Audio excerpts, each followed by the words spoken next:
Chapter 121. Bald Suyuk has started the stream.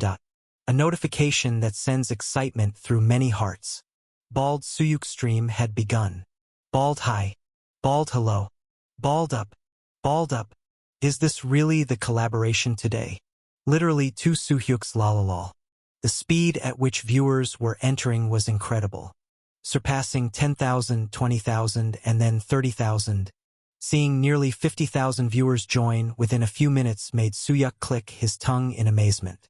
This is no joke. He knew Bald Suyuk had a lot of viewers. 50,000 was nothing. On an ordinary day, he had around 100,000 viewers watching his stream. Moreover, today was the announced collaboration. It was only natural that more viewers would be interested than usual. Bald hi. Hello, everyone. Oh, nice to see you too. What? You came to see Suyuk? Thanks. Oh, not me? Okay. Get lost. Bald Suyuk Baldy has donated 500 points. Hey, is it true that you're a handsome guy according to rumors? Who's spreading these rumors? Such excellent work. Yes, it's true. Lalalal oh lalalal. Bald Suyuk lalalal handsome guy lalalal. But I did hear that rumor too from a reliable source. I'm telling you, Bald started that rumor himself. There was a brief period of interaction with the chat and donations. Watching the stream from behind the scenes, Suyuk waited for his turn. After a while, thanks for the donation, Bald Baldy. Okay, I'll get Suyuk. Fine, I get it. Grabbing the timing, Bald Suyuk looked at Suyuk. Here is the master you've been waiting for. Streamer Lee Suyuk. Following the cue, Suyuk stepped into view. Wow. An esteemed figure in a humble place. A soon-to-die streamer. Welcome, small-time streamer. It was hard to tell if they were welcoming him or cursing him. Standing side by side with Bald Suyuk in front of the camera, Suyuk greeted. Hello, I'm streamer Lee Suyuk. Run away. The masks are identical, but the physical difference. Fake Suyuk is at least a head taller. So who's this small-time streamer? Though they wore the same mask, the difference in their outfits and physiques made them easy to distinguish. For those viewers who might not know, please introduce yourself. Yes. Nodding, Suyuk introduced himself to nearly 100,000 viewers. I'm the fake Suyuk, currently a player on the 6th floor, and my specialty is lightning. Crackle dash. Bang dash. Lightning erupted from his fingertips and struck the floor. It was a small performance, but many viewers had been eagerly waiting for it. Wow. Seeing this live. Is this real? Of course. It's real lalalal. Haven't you watched fake Suyuk's videos? Most of Bald Suyuk's viewers sought entertainment rather than skill. Bald Suyuk's gameplay was far from skilled, to say the least. However, that didn't mean they had no fascination with lightning. From the start, Bald Suyuk's concept was derived from Lee Suyuk, so it was natural for them to be interested. Today's master is quite flashy.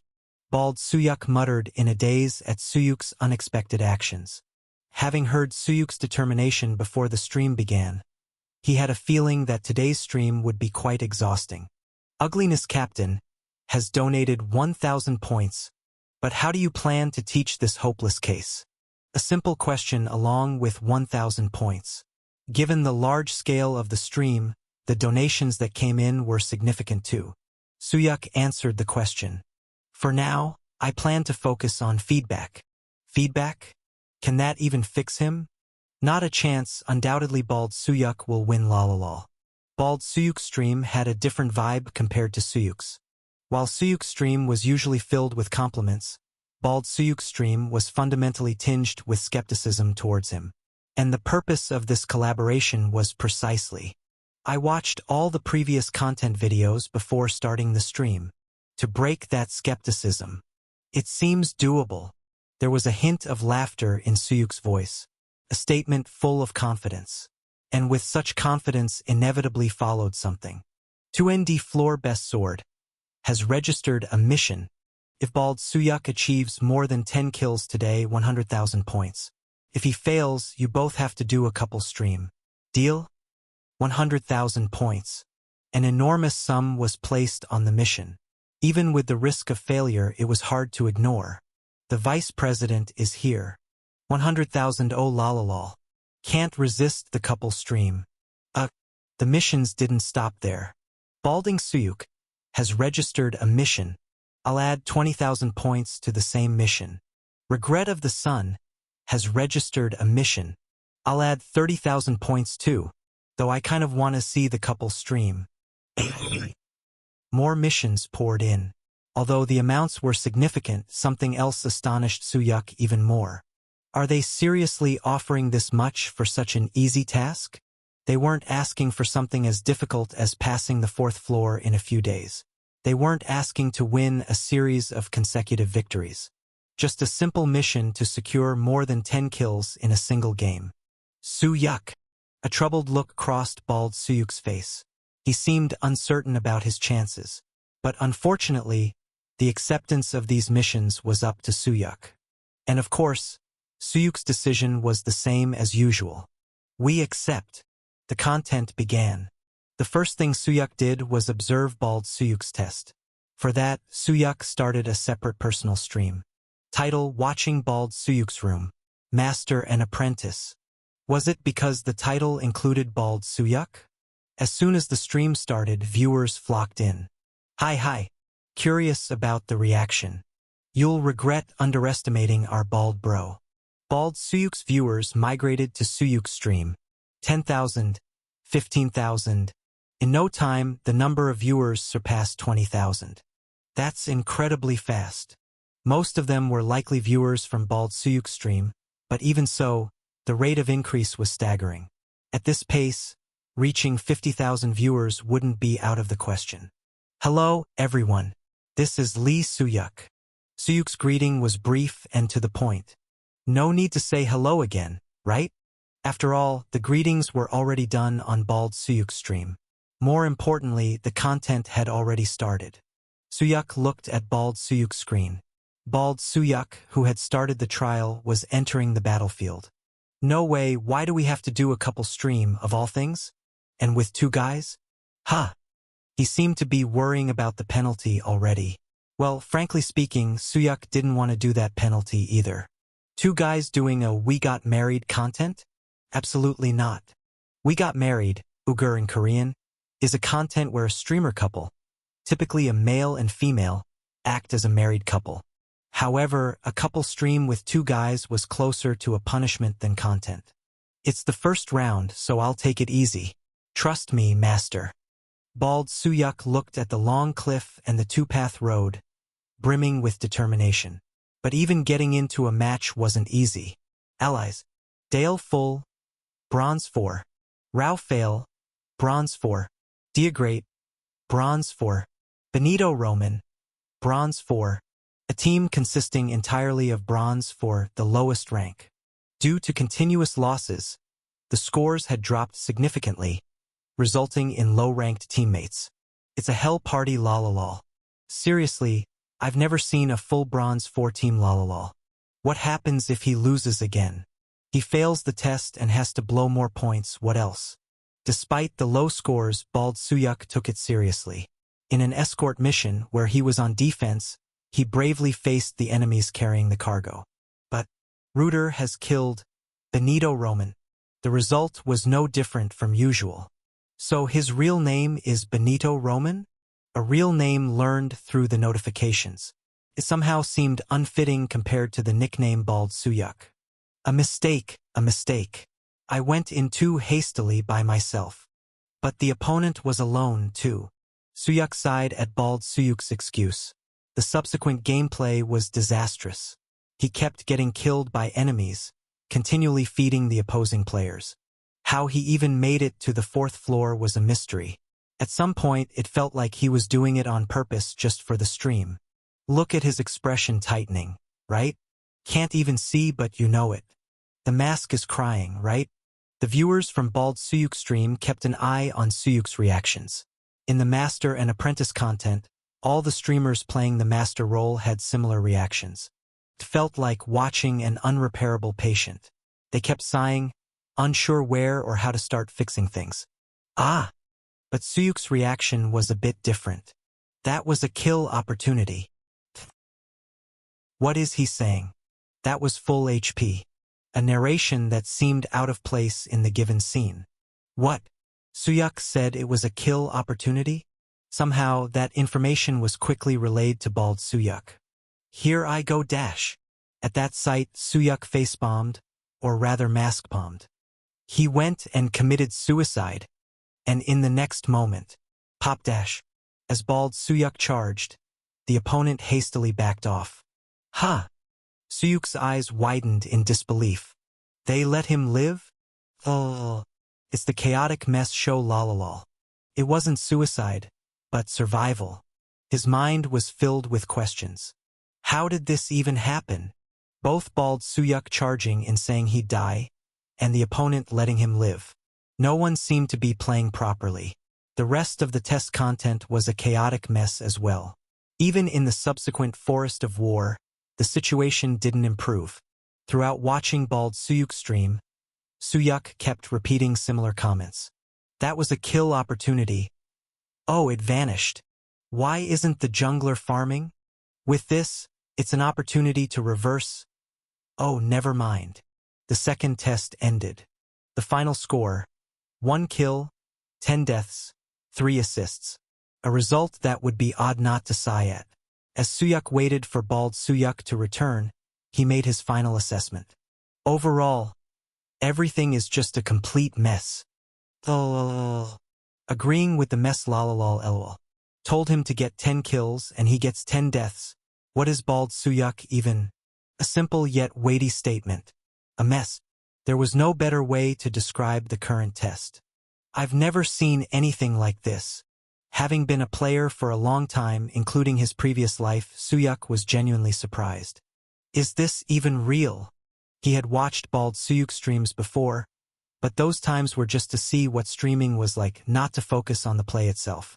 However, the world of bald Suyuk, when viewed with a focus on content, was vastly different from Suyuk's own world. Still, that's why, actually, Balding Suyuk has donated 1,000 points. If you're Lee Suyuk who wants to give up on the mission, raise your hand lalalal. A timely donation message. At that donation, Suyuk shook his head. Why would I give up? Seeing bald Suyuk trudging back after the test, Suyuk spoke confidently. It seems doable to me. Pardon. Chapter 122. Overall, everything is just a complete mess. Suyuk started the feedback right away. Yes. A despondent reaction.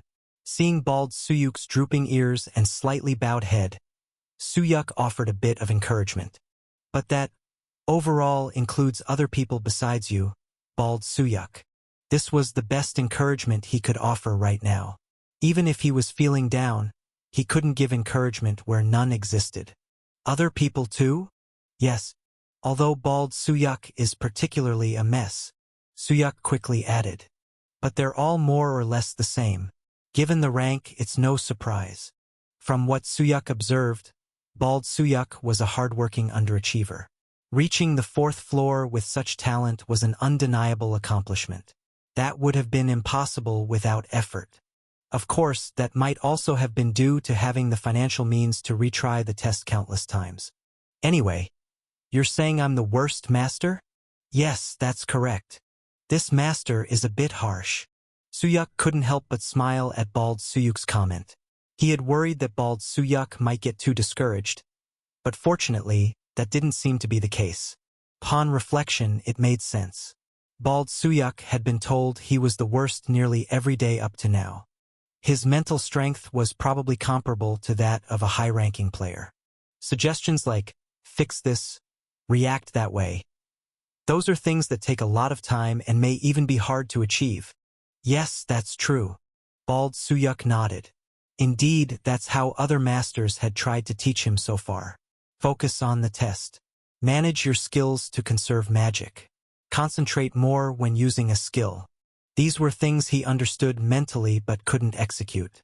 If I could do those things, would I be here now? Definitely not. I was going to assume you don't know how to do any of those things. So what should I do? Whether it was for the stream or just his natural personality, Bald Suyuk clasped his hands together with exaggerated actions and tone. After all, he also didn't want to do a couple stream with another guy. It's simple, really? Simple? Yes. Just make a few promises with me.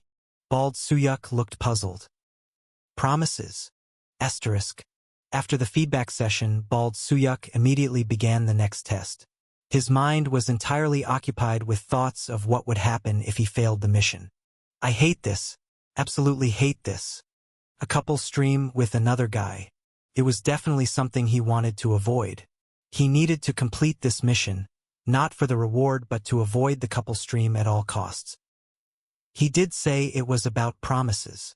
Welcome to the Forest of Ward. Defeat enemies to become stronger. Destroy the enemy base to win the match. The message announcing the start of the test appeared. Bald Suyuk began to focus. All right, let's do this, guys. Smack dash. He smacked the mask on his face with his palm. As soon as the game started, the teammates, all in the Bronze 4 tier, recognized Bald Suyuk. Huh? That mask. It's Bald Suyuk. Bald Suyuk? Isn't that the same guy? The fake Suyuk. Do you think he'd be in this tier? Of course, it's Bald Suyuk. 2 of the teammates recognized Bald Suyuk. However, one of them did not react favorably. Oh great, we're doomed this round. A player named Diehard grumbled in annoyance as he trudged away. I'm going top. Hey, you should at least discuss with the team. Then come with me. Without waiting for a response, Diehard headed to the top. What's up with that guy? He's mad because he's teamed with Bald Suyuk lalalal. Bald annoying Suyuk lalalal. Not funny. Even in a friendly atmosphere, winning the test would be a challenge. We're doomed this round. The test started with bad feelings. Moreover, one teammate already had a grudge against him. A messed up game from the start. To make matters worse, the lanes got tangled. I've never played mid before. Bald Suyuk was assigned to the mid lane. Typically, his main lane was top. Mid was a role with more responsibilities often avoided. Despite his attempts to avoid it, another player had taken top right from the start. We're doomed. Minions have spawned. Time passed and the minions spawned. The test was officially underway. Arriving at the turret, he saw the enemy player. A player named Radal wielded 2 daggers. Well-geared and looking quite capable. You don't have to try to do anything special. Just remember a few promises and stick to them. Bald Suyuk recalled the conversation he had with Suyuk. A few promises. All he had to do was remember and keep them. Compared to other masters, this was much simpler feedback. Okay, let's try this. This mission was one he absolutely could not fail. He had to be persistent. For now, he had to trust Suyuk. The spawned minions reached the lane. Following directions, he began farming slowly. Minions slain. Stats increased by 1%. The tests on the 4th floor primarily focus on growth. Even if your control is lacking, as long as you farm well, you're halfway there. The first promise made with Suyuk. Never go in first. Just focus on farming from the start. Always. Don't rush. Just concentrate on farming. It was a sensible strategy. With his lack of control, Bald Suyuk had no choice but to aim for growth. As long as he grew well, it wasn't impossible to overwhelm his opponents with stats alone. Minions slain. Stats increased by 1%. He farmed diligently. Occasionally, the opponent's daggers flew his way, but hiding behind allied minions made it easy to avoid them. It helped that Bald Suyuk had ruled out the idea of fighting entirely. Time passed like this. God! This is annoying. Pop dash. Unable to stand it any longer, the opponent pushed in aggressively. When you keep farming the minions, there will be a moment when the opponent overextends out of frustration. Ha! Seeing the opponent charge in amidst the minions, Bald Suyuk blinked. The situation unfolded exactly as if he had seen a preview. This left him with no hesitation for his next move.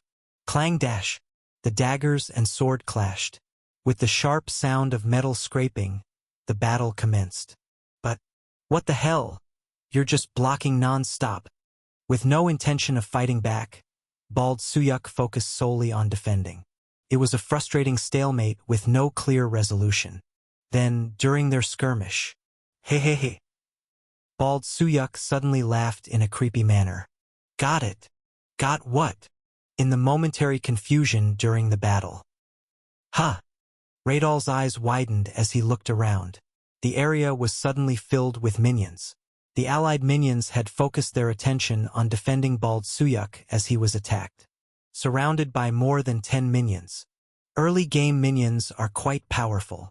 If you can pull this off, it's as good as completing half the mission. Bald Suyuk started his counterattack. I don't want to do a couple stream with a guy. Asterisk. Benito Roman has slain Radal. An unbelievable situation unfolded. Benito Roman has slain Fata. Benito Roman has... Benito Roman is on a killing spree. Bald Suyuk's killing spree. This was something that had never happened since he started the 4th floor tests. No, it was something he never thought would happen. Huh?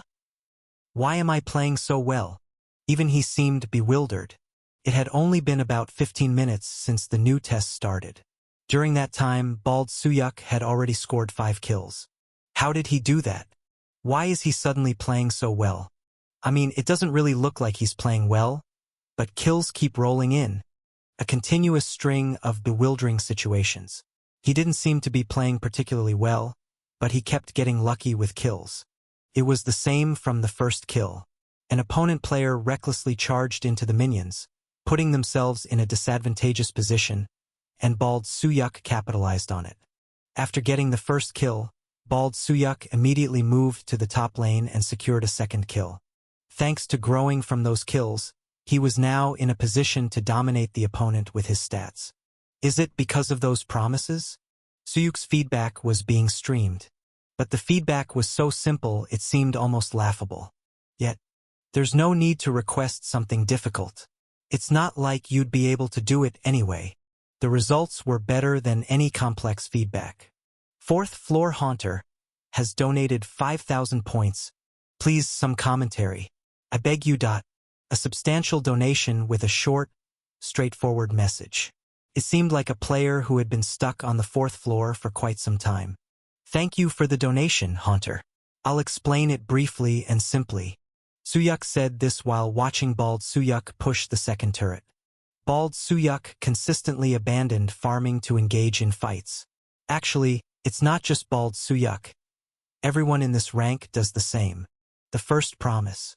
Focus on farming until the opponent engages first. In the early game, there's no need to fight the opponent. If you focus solely on farming, there will naturally be more allied minions than the opponents. And when the opponent can't stand it anymore and charges in, you use the minions to counterkill them. 4th Floor Haunter has donated 100 points. What if the opponent doesn't engage? Suyuk shook his head. 99% of the time they will. In most cases, anyway. The players here don't seem to think. It was something that could certainly happen in Bald Suyuk's tier. Reflecting on the past games, he thought. Even with lacking control, this was a mission worth attempting. The past few matches show a pattern where the side that blindly charges, fights, and loses is the one that gets defeated. Breaking such an obvious pattern is as easy as flipping a palm. Cursed physical skills? Then just fix what's outside those physical skills. Trials aren't just about hitting and clashing. Even on the 4th floor, which seems simple, there are rules and understanding them is necessary. Suyuk started counting on his fingers.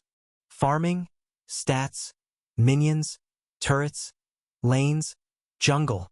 There's so much to consider. And understanding the relationships formed from these is the task the 4th floor tests present to us. Am I the only one not understanding this? Oh, I completely understand. Understand nothing. Didn't he say he'd explain it simply? Suyuk nodded at the viewers' reactions. Yes, that's why I didn't explain it this way to Bald Suyuk either. He wouldn't understand even if I explained it. Popularly known as brain power. But just like physical skills, brain power also requires extensive training and practice. So I just ingrained a few simple promises in his head. Here, just following those promises already gives you a significant advantage. Suyuk looked at the stream screen. See, bawled Suyuk, the avatar of the battlefield. Grinning widely at the points soon to be received, Suyuk said. Simple, right? Chapter 123. The match result was announced. 13 kills, 2 deaths, 8 assists. The outcome was, of course, a victory. Building on his early growth, bawled Suyuk soared like he had wings. Although he explained it confidently on the stream, even Suyuk was a bit surprised by the result. He did better than I thought. He had anticipated needing a few more matches. He thought he would get results within the day but hadn't expected it to happen in the first match itself. His non-physical aspects aren't bad. Even though he didn't fully grasp the intricacies of the test, he executed the promised feedback flawlessly. Not fighting when the enemy jungle's position was unknown. Pushing minions into the turret and then moving to find the enemy jungle or helping another lane. Prioritizing farming over uncertain kills. These were simple rules. However, in the tier where bawled Suyuk played, most players took the test without such rules. He'll improve quickly. Bawled Suyuk, who had just finished the test and returned, ran towards Suyuk. I did it! I did it! Clearly overwhelmed with emotion. He must have really hated the idea of a couple stream. Mission completed. Received 100,000 points from 2 ND floor best sword. Mission completed. Received 20,000 points from Balding Suk. Mission completed. A series of delightful messages. For a while, bawled Suyuk held Suyuk's hands and danced. Thank you so much for the 100,000 points, Vice President. Balding Bro, Regretov Son, Balding Echo Punch. You all didn't think I'd make it, did you? Ha! Bawled Suyuk boasted confidently. Meanwhile, Suyuk calculated the recently received points. Already this much. The recent total amounted to more than 250,000 points. Even if split in half, it was over 120,000 points. It was an amount earned just a few hours into the stream. Plus, with the advertisement revenue attached to the stream, the income would increase further.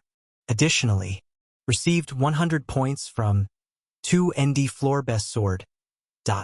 Up for a kill betting mission to keep the momentum.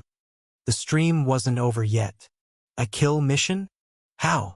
2 ND floor best sword has registered a mission. 1000 points per kill. Minus 1,000 points per death. Deal?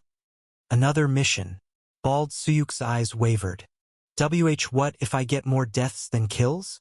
Received 100 points from 2 ND floor best sword. Then you can't end the stream until you have more kills than deaths lalalol. Eternal no-end stream lalalol. Trapped in the stream. The penalty was daunting. Not being able to end the stream until he had more kills than deaths. At that appealing proposal, the hyenas pounced. Balding Suyuk has registered a mission. Sounds awesome? I'll add 500 points per kill. Same for deaths.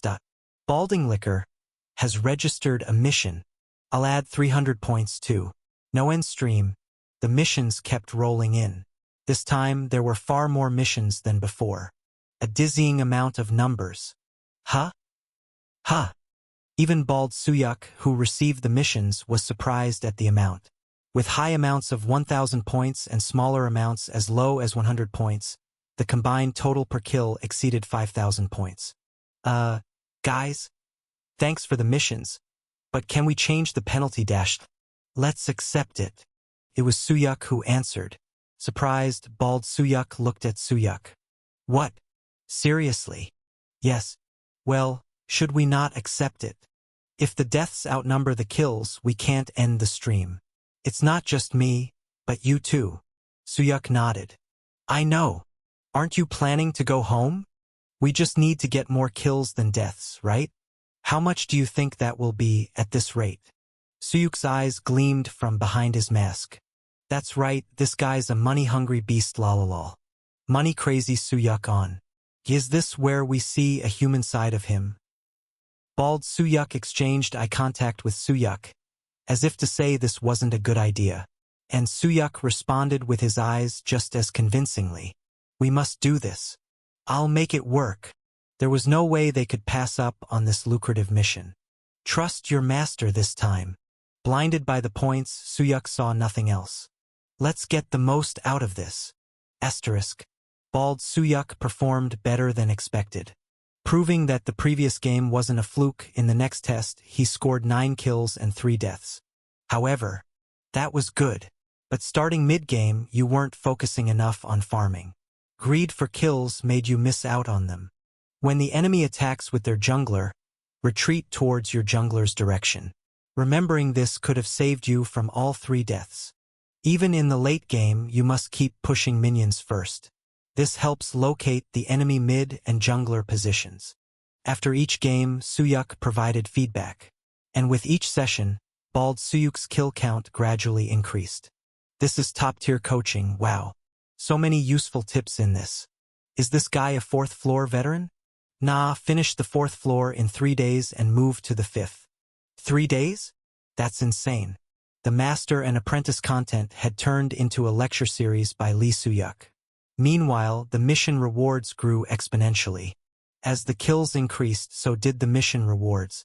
Of course, most viewers had thought the first game was just a fluke and placed missions, only to start screaming in despair. Balding Suyuk has donated 10 points. Stop. Please stop. Just stop. At some point, even desperate donation messages like these started coming in. The stream went on all day. While Bald Suyuk was exhausted, Suyuk was practically dancing with joy. How much is all this? The content of the games was eye-straining, but each test was a goldmine of points. In the end, they achieved the rank of Bronze 1. A remarkable climb of 3 ranks. This was the achievement during the collaboration. Alright guys, we'll end the stream here for today. With tired eyes, Bald Suyuk began his closing remarks, and the donations poured in with cheers. Spit on Balding has donated 100 points. I'm alive. Or am I already dead? High Sense True Comeback has donated 10 points. I'm broke. This mission was undoubtedly over the top.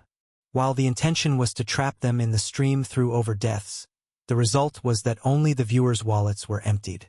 Of course, no matter how good the results were, it was unsustainable to keep accepting missions endlessly. As the tests continued, concentration would falter, and fatigue would accumulate. See you all later. It was tough today, guys. Not it was fun, but it was tough lolalol. Is this an apprentice or a slave? Basically a no-end stream lolalol. A stream as long as a king's endurance challenge. The long stream finally came to an end. Mentally exhausted, Bald Suyuk slumped over a table in a nearby pub for the after-party. Ugh. A sigh mixed with a scream. Suyuk brought him a beer as he lay slumped over an empty table. Good job. Oh, beer. Bald Suyuk gulped down the beer as if it were lifeblood. He drained the large foamy glass in one go, which revived him somewhat. Phew, I feel alive again. You seemed very tired. Of course, this is the first time I moved while thinking about so many things. Tap, tap dash. Bald Suyuk tapped his own head with his finger. This got way more tired than my body did. Still, you did very well. You learned a lot in just one day. Honestly, I feel the same. Bald Suyuk proudly lifted his shoulders and nodded at Suyuk's compliment. He seemed quite satisfied with his performance today. To be honest, I didn't expect it to turn out this way. I thought I'd fail again this time. Unlike the 2nd and 3rd floors, the 4th floor has many strategies outside of physical skills. No matter how desperate he was for points, Suyuk wouldn't take on a mission doomed to fail. He wasn't about to do punishments without earning points. But this test had potential. A lot of it. You're on the 6th floor now, right? Yes, just recently. I heard you cleared the 4th floor not too long ago too. Bald Suyuk lifted his newly arrived beer again and continued speaking. When did you have time to analyze all this? The tower's tests always have specific goals. If you put effort into identifying them, you can figure them out. I felt the same even when watching the stream. Gulp dash. Bald Suyuk took another swig of his beer and looked at Suyuk in amazement. Suyuk. You really are like Lee Suyuk. Like Lee Suyuk. Suyuk struggled to hold back a burst of laughter at the comment. It was an obvious statement. And because it was so obvious, it was also the most ridiculous. Maybe he was deceiving everyone and earning points through his streams. After all, he was actually Lee Suyuk. I'll take that as a compliment. Of course, it's a compliment. The sudden interjection came from none other than Hyang. Having been drinking in celebration with Cheon Riang and the editor, her face was slightly flushed. Lee Suyuk, right? The best, right? Saying someone resembles such a person is the highest praise. Grinning broadly, Hyang stared intently into Suyuk's eyes. And I agree with Bald Suyuk. You really do resemble him. Were you also a fan of Lee Suyuk, manager? Huh? Bald Suyuk. Don't tell me you were too. Among the crazy people wandering around with masks like me, who wasn't a fan of Lee Suyuk? Cheers to that. Cheers. Clink dash. The clinking of glasses. The two seemed to unite over their shared admiration for Lee Suyuk. Just as the drinking party was getting rowdy. The live stream was great, but the video reactions are off the charts too. Video reactions? Bald Suyuk's editor, Ameri, showed them the screen of her kit. On her kit screen was a short, 5-minute video. Title: The strategy that even made Bald Suyuk win consecutively on the 4th floor. The appearance of an incredible master. The video had been posted just over 30 minutes ago. She had quickly edited it during that short time. When did you edit this? I just cut different scenes and added subtitles without any special effects. This much is quick work. She was certainly a talented editor. No matter how simple the task, creating a video in such a short time wasn't easy. Look at the views. The views? Only then did Suyuk check the view count below the video title. 10,000, 100,000. Holy? Over 500,000 views and still climbing rapidly. Unbelievable. Even with Suyuk's limited knowledge of the industry, he knew this was extraordinary. He had heard from Hyang how rare it was for videos to surpass 1 million views and how expensive the advertisement cost for such a video was. The shocked Suyuk was further astonished by her next words. This video is currently ranked first in real-time views. Chapter 124. The players' community was in an uproar. And it was all because of one strategy video. Play button review of fake Suyuk strategy reverse button. Try instilling this in your head and see. Your win rate will skyrocket. Play button controversial strategy breakdown reverse button. Can't post the video itself due to copyright, so I'll just post the link. Who the hell is this Lee Suyuk guy? Is he really Lee Suyuk reincarnated? A short video barely 5 minutes long. The reason this video became a sensation was primarily because of its results. Bald Suyuk had proven it. If a player known for lack of skill could succeed, then others thought they could too.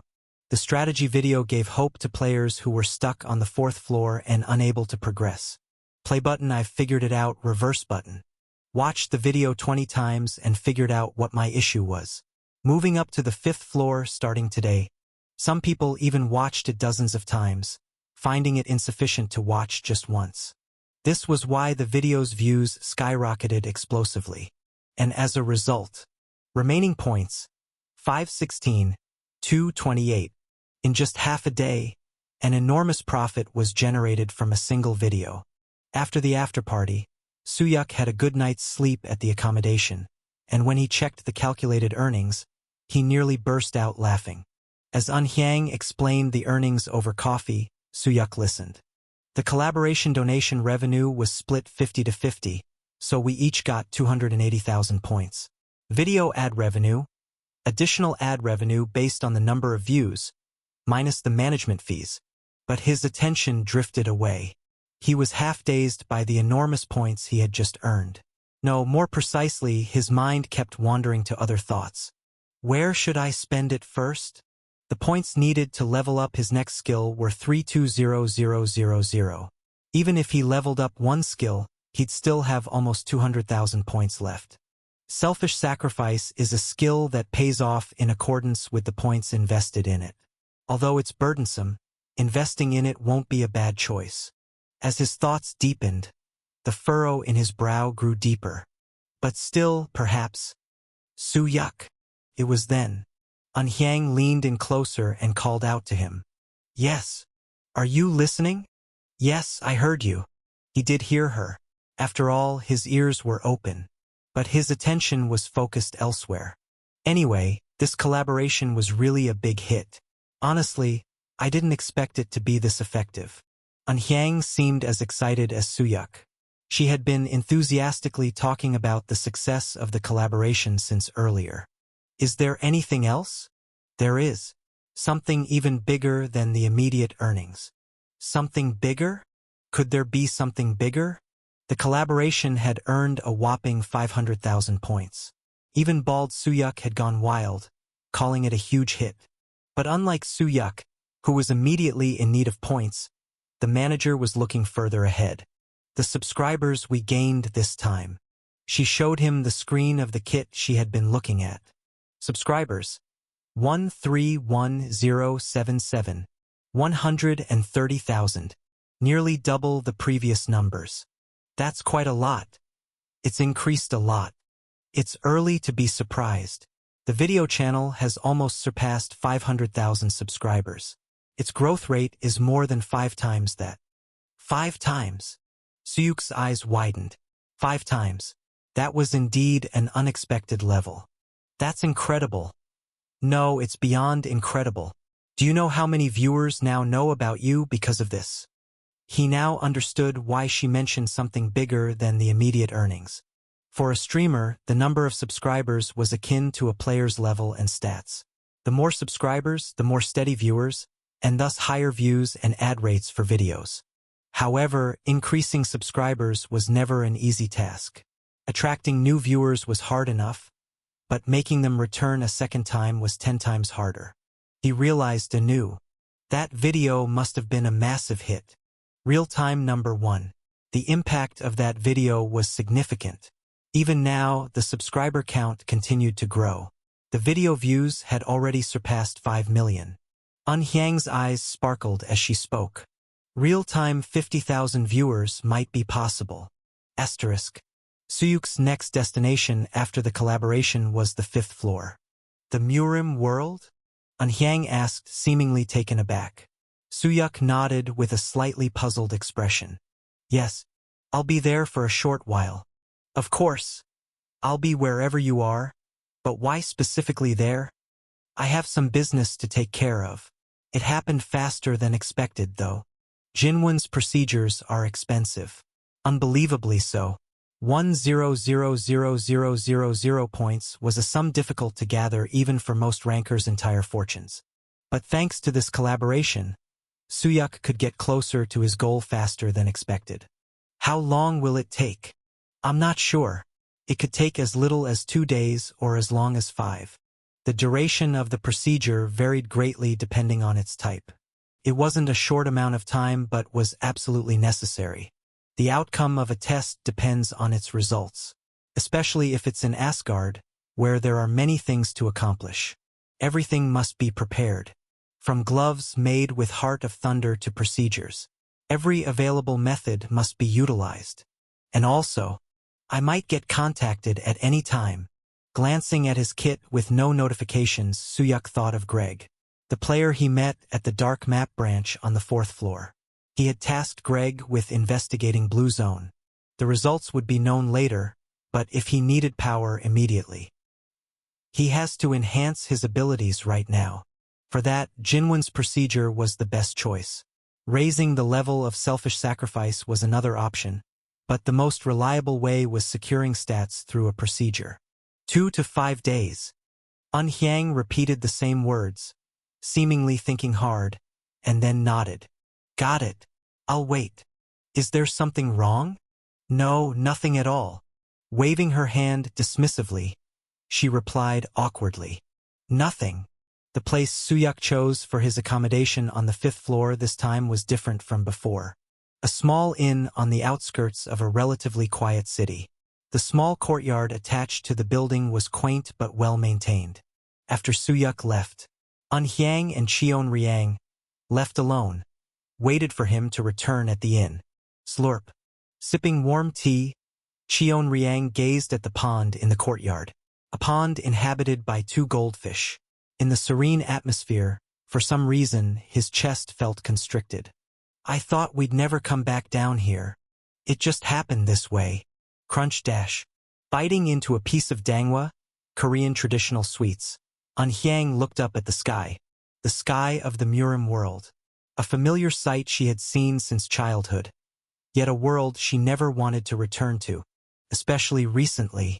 Ever since she found out they had found her, she wanted to stay away more than ever. They'll come, won't they? Again. Yes. Anhyang nodded, averting her gaze. They're already here. What? Creak dash.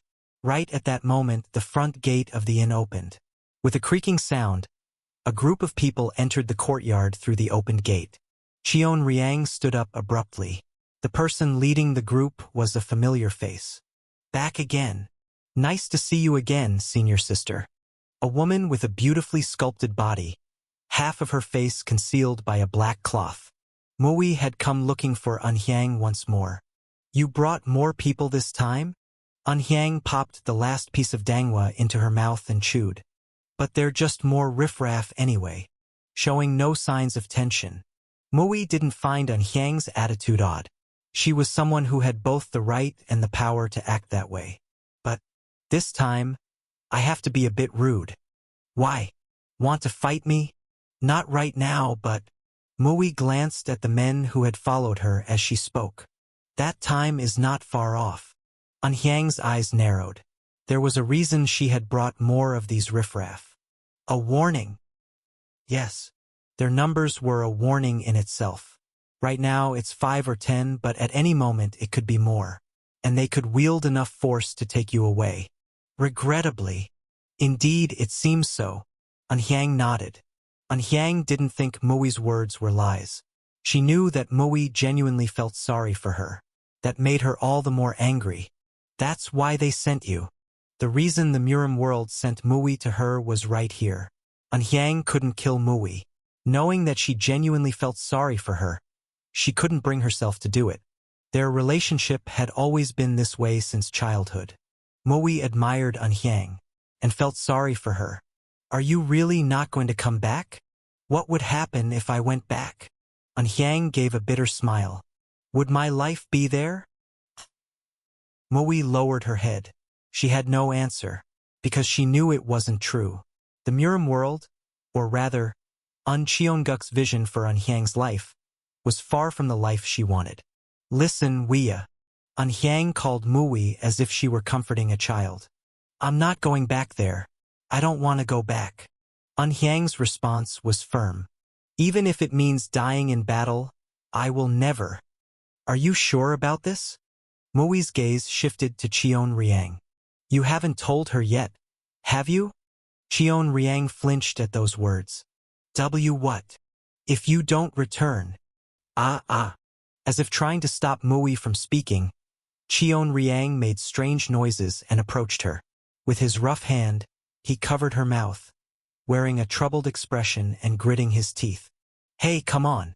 Do you have to say that here? Annoyed, Mui quickly brushed Cheon-ryang's hand away. Anhyang frowned as she watched the two of them. What on earth were they talking about? Anyway, I'll take care of it, so you step aside for now, okay? Understood. Hey, what's going on between you two? At Anhyang's question, Cheon-ryang waved it off. Nothing. You're not going to tell me? Senior sister. Mui spoke to Anhyang, who looked ready to grab her by the collar. I'm sorry it has come to this. I wish I could take your place. But, unfortunately, there's no one who can replace you. Enough. There's no need to apologize. Anhyang sensed what the near future held. You'll come again, right? Yes. Probably soon. Yes, this wouldn't be the end. The time An Cheonguk had given her wouldn't be long. As expected, huh? Then, Anhyang spoke to Mui and the men behind her. When you come next time, come ready to die. Chapter 125. Jinwon clicked his tongue as he looked at the points Suyuk had amassed. Being a streamer sure is a good job. You've gathered a lot. On the veranda with a view of the spacious garden. Suyuk nodded as he sipped the tea Jinwon had given him. I've earned quite a bit. Why not just gather the remaining amount? You're only 300,000 points short. Suyuk had already paid 200,000 points. The remaining amount was 800,000. Jinwon agreed to proceed with the procedure as points were provided. Thus, the pending points were 300,000. It would have been less troublesome if he just collected the remaining points and completed the procedure all at once, avoiding multiple journeys and procedures. I'm in a bit of a hurry, but Suyuk couldn't afford to wait. Even if it was inconvenient, he had to use the points he had collected immediately. The next trial is just around the corner, and there was a possibility that Greg might contact him at any moment. Swallowing those words, Suyuk urged Jinwon again. Is it difficult? It's a hassle, but a customer is still a customer. Follow me. He gave his affirmative answer in a rather mischievous manner. Suyuk sighed in relief. If Jinwon had told him to come back with the remaining points, he had planned to invest 320,000 points in selfish sacrifice. That wouldn't have been a bad option, but it would delay the completion of the procedure. 3 sessions for this procedure. Although it was a 1 million point procedure, splitting it into multiple sessions was an inconvenience. Jinwon's willingness to accept this without demanding the full payment was purely out of goodwill. Thank you, old man. Following behind Jinwon, Suyuk sensed that the upcoming procedure would be long and arduous. But no matter how many points it cost, giving up on the procedure was not an option. The Heart of Thunder he had obtained wouldn't be easy to handle, just like the lightning skill. Even Thor, one of the higher gods, couldn't fully control a complete Heart of Thunder. Upon arriving at the workshop, Jinwon delivered a warning first. This procedure will take longer than the previous one. Swish dash. As Jinwon picked up a pointed surgical tool, Suyuk took off his upper garment and laid it aside. You must not fall asleep. No matter how much it hurts, you must not scream. The effects of the anesthesia will wear off. Understood. Easier said than done. Tsh. Jinwon clicked his tongue and shook his head. Don't say you want to quit because it hurts later on. Absolutely not. 500,000 points was not a trivial amount. No matter how much it hurt, he was determined to endure. When it came to enduring, he had confidence. Let's begin. Suyuk gritted his teeth. The procedure began. 3 days had passed since they lost contact with Suyuk. Anhyang waited for Suyuk to return. She had nothing much to do and thought of it as a vacation. The only things she did occasionally were check the community and monitor the views on newly uploaded videos. I'm suffocating here. Cheon Riang stood up from his seat. Why are you so silent? Me? Yes, you. Who else is here besides you and me? When Cheon Riang pointed this out, Anhyang nodded. That's true. Don't just nod, talk. What have you been thinking about? You've been quiet for days. Thinking about what? Anhyang glanced at the thin, long sword placed beside her. Just sharpening it. Sharpening. Cheon Riang, puzzled, tilted his head and then shut his mouth. It had been 3 days since Mui's visit.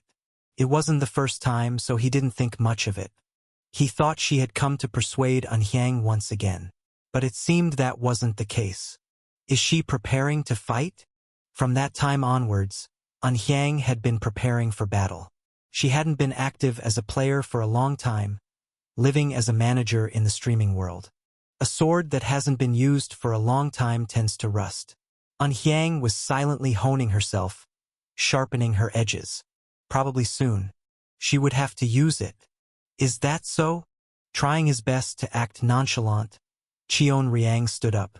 Then keep sharpening. I'm going to bed. Are you really not going to talk? Huh. What was said back there? You haven't told her yet, have you? If you don't return. Mui's words had been cut off midway. Hyang kept thinking about what those words meant. If she didn't return, surely there must have been a threat behind those words. It was nothing. Nothing. And you made such a fuss about it? Yeah, well, you know how that guy is. Making unnecessary threats to scare people. No need to pay attention to it and ruin your mood. Waving his hands as if he had no intention of discussing further, Cheon Riang shook his head. Anyway, I'm going to bed now. You shouldn't stay up too late either. Cheon Riang retreated to his room at the end of the veranda. As she confirmed the door closing, she looked up at the sky. The moon shined brightly, obscuring all the stars. And in that moment, Hyang glanced back at the inn's entrance. Who will come in? It would be fortunate if Suyuk returned. If that happened, they could head up to the higher floors immediately. Though it wouldn't necessarily be safe, it would be better than being in the middle of the Murim world. On the other hand, if Mui came through that entrance again, creak dash, the door slowly began to open. The door she had left unlocked, hoping Suyuk would return. As it opened wide, an unwelcome face appeared. This time it's you? Hyang frowned.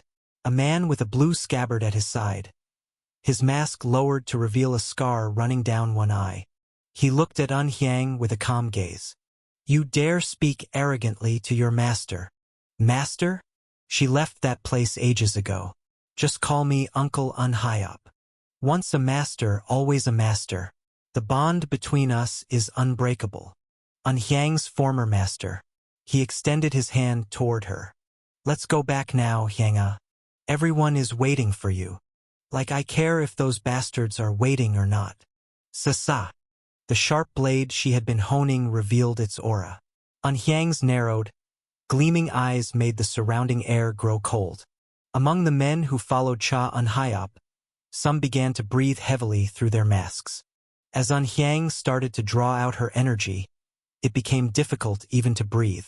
But there was one. It saddens me to hear you say that. Cha Hyop alone remained unaffected, looking at Hyang with a wistful gaze. In the end, you leave me no choice but to use force. Who said I'm going quietly? I know you're a genius, but Hyang, you must understand that among those who stand atop the Murim world, none were not called geniuses in their youth. Cheek dash. Cha Hyop placed his hand on his scabbard, causing blue electricity to spark. I was the same. Cha Hyop. He was a follower of the Lord of Shinryeonseong, Cheonguk. In his youth, he had competed alongside Cheonguk to become the Lord of Shinryeonseong and was a martial arts master. Now, he was a giant supporting Shinryeonseong and a high-ranking player. He's serious, huh? Hyang frowned. She knew they would come again. She had prepared for a fight and was ready to wield her sword after a long time. But Cha Hyop? He was no easy opponent. However, I don't want to waste time talking. It wasn't something she could avoid either. Let's get started quickly. That'd be better for you too, wouldn't it? Wait. Cha Hyop stopped Hyang as she stood up and grasped her sword. This place is too cluttered. There are too many people around. Why don't we move to another location? Are you kidding me? Hyang asked, her voice dripping with irritation. Why should I? Why should I hide your dirty laundry? You should. Don't talk nonsense. At that moment, Hyang's head turned back. It struck her that Cheon Riang had been too quiet amidst the commotion. Just then, she sensed a faint presence from inside the room. I was about to tell you myself, but you caught on first. You bastards, really? I'm sorry for doing something so petty. Though she received an apology, it didn't make her feel any better. Whether that apology was sincere or not didn't matter. Pop! Thud dash. Hyang, grabbing her sword and rushing to the room, flung open the door where Cheon Riang was sleeping. Cheon Riang, are you all right? Her words abruptly halted as her voice caught in her throat. A man had a sword pointed at Cheon Riang's throat, whose body was completely immobilized. Step, step. Cha Hyop walked up from behind. It seems that boy came to Shinryeonseong to represent you. Cha Hyop's gaze moved past Hyang to the paralyzed Cheon Riang. He's your closest friend, isn't he? You people. Grinding her teeth, Hyang snarled. The entire point of Cha Hyap entering through the front door was for this. His presence had concealed the entry of another infiltrator into Cheon Riang's room. Although the infiltrator's stealth was impressive, if he had come alone targeting Cheon Riang, she would have noticed it immediately. I won't insist on going back to the castle. Let's just move to a quieter location. At least you know how to be ashamed? Indeed. Cha Hyap nodded. If we lose, we'll retreat cleanly. And with those words, whoosh whoosh, numerous martial artists appeared, filling the garden of the inn. Really, you've become so vile. We will repay this many times over. Today will be the last. Swish. Hyang turned around. As she slowly walked out of the room, she glanced back at Cha Hyap. You'll die by my hand today. Meeting her gaze, Cha Hyap felt a brief chill run down his spine. A genius. Many were called geniuses, but none ever wore that title before their name. Except for one. The person who had come to use genius as a moniker before her name was Hyang, standing right in front of him. Shinryeonseong desired her talents for that very reason. It was wise to come personally. If he had sent lower-ranking disciples like Mui, they would have been utterly annihilated. Swoosh! As she walked, the martial artists surrounding her parted to make way. The martial artists of Shinryeonseong. To them, Hyang was both a living legend and an idol. Even though they met under these circumstances, she deserved their respect and honor. Release him. At Cha Hyap's command, the man holding Cheon Riang's neck let go. Thud. Cheon Riang's body collapsed to the floor. Simultaneously, his head, still immobilized by the pressure points, lifted with difficulty. No, don't. Pause. Hyang's footsteps momentarily halted, but she couldn't turn back now. Just sleep a bit. Without turning her head, Hyang began walking again. I'll be back before the next stream. Chapter 126. A secluded forest far from the city. Cha Hyap stepped into a reed field, a place rarely visited by people. Just to be sure, I'll ask one more time. Step. Cha Hyap stopped and turned to look at Hyang. Are you not willing to return quietly? No. Absolutely not. Swish. Hyang drew her sword as a firm rejection. As expected, Cha Hyap sighed. Why do you dislike home so much? Home? You call that place my home? Snorting in disdain, Hyang shook her head. Not a chance. I've never considered that place my home.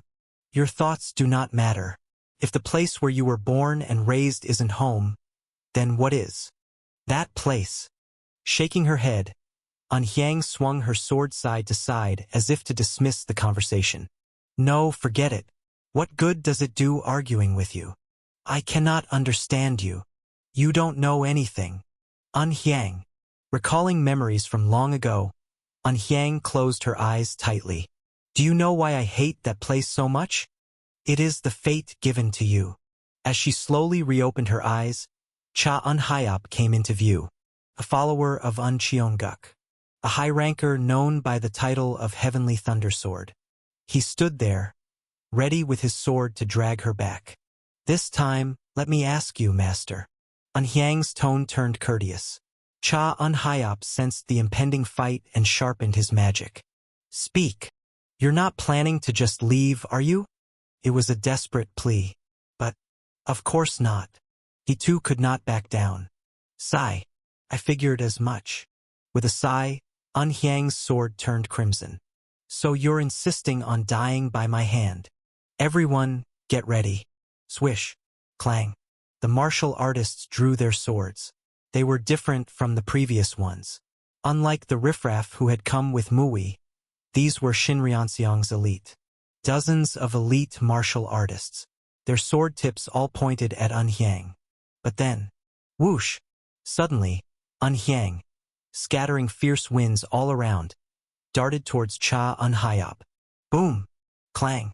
The two swords clashed fiercely.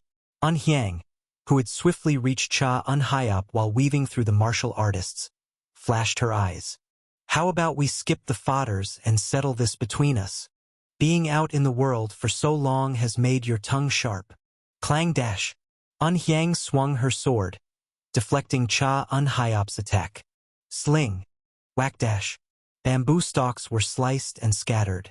Hundreds of bamboo shoots were cut with a single stroke, each blade forming a ripple. SSSS. A thin cut appeared on Cha Unhyop's cheek. He couldn't avoid or block all the attacks, and one had slipped through. Hud hud hud. The severed bamboo tops fell like rain. When the trees that had been obscuring the moonlight toppled, the surroundings brightened instantly. And under that moonlight, the martial artists targeted Unhyang from all sides. Stop! But at that moment, flash! With a blue flash, a bolt of thunder shot toward Unhyang. Boom! Blue electricity enveloped Unhyang like a wave. Thanks to Cha Unhyop's timely shout, the martial artists avoided being caught in the wave. Crackle, crackle. The terrain changed once more. Burnt black bamboo collapsed on its side. The ground caved in, and a long, powerful sword mark formed in the center. The martial artists of Shinryeonseong, who witnessed that strike, realized they were stepping into a storm. This is the power of the heavenly thunder sword. They say he summons thunder with a single strike. The rumors are true. Most of them were born in the Murim world before becoming players. Thus, they had often heard the name of the heavenly thunder sword Cha Unhyop, a famous high ranker in the Murim world. He was an idol to countless martial artists. Don't recklessly engage. Your role is to provide cover. Understood. They answered, but privately they wondered. After taking that strike, could she still be okay? It was a blow that changed the terrain. Normally, a person's body would be burnt and torn apart. But, isn't that underestimating me a bit too much? Step. From the midst of the fallen reed field, Unhyang emerged completely unscathed. Bringing only 30 people? Her eyes gleamed red. More beautiful than anyone, she aimed her sword at them. Asterisk. Boom! Thunder roared. A wave of blue electricity surged, covering her body. Within it, Unhyang stomped her foot. Swoosh! The distance closed in a single stride. Cha Unhyop glared, bringing his sword to meet hers. Clang! As the swords clashed, sparks flew. When the swords scraped against each other, they created some distance again. Whoosh! It was at that moment that a sword flew from behind. One of the martial artists who had been watching the fight aimed for Unhyang's back. In that instant, Unhyang's hand shot out as if she had been waiting for it. Snap! The martial artist's eyes widened as Unhyang caught the sword with her bare hand. He had expected her to block or dodge it, but never did he imagine she would catch the thrusting sword with her bare hand. Thwack! Crunch! Ugh! The chest bones of the martial artist shattered from her kick. The broken bones pierced his heart. Yet another martial artist lost his life. But even so, they showed no hesitation, like moths diving into a flame. Whoosh! Smash! Two powerful sword strikes attacked simultaneously from different directions. Techniques taught at Shinryeonseong. Like the claws of a dragon, the sword strikes targeted Unhyang's neck. But, so tiresome, really? Swish! With a light swing of her sword, Unhyang caused the two strikes to collide with each other. Clang! The techniques, coming from different directions but with similar force, collided. With the same technique clashing, the two martial artists simultaneously lost their balance. She hadn't even used excessive force. She merely redirected the core of the techniques to alter their paths. Using Dragon Claw sword against me? Pathetic. She was born and raised at Shinryeonseong. Naturally, she knew all their techniques without exception. But there was one person. Swish! There was one she didn't fully know. Clang!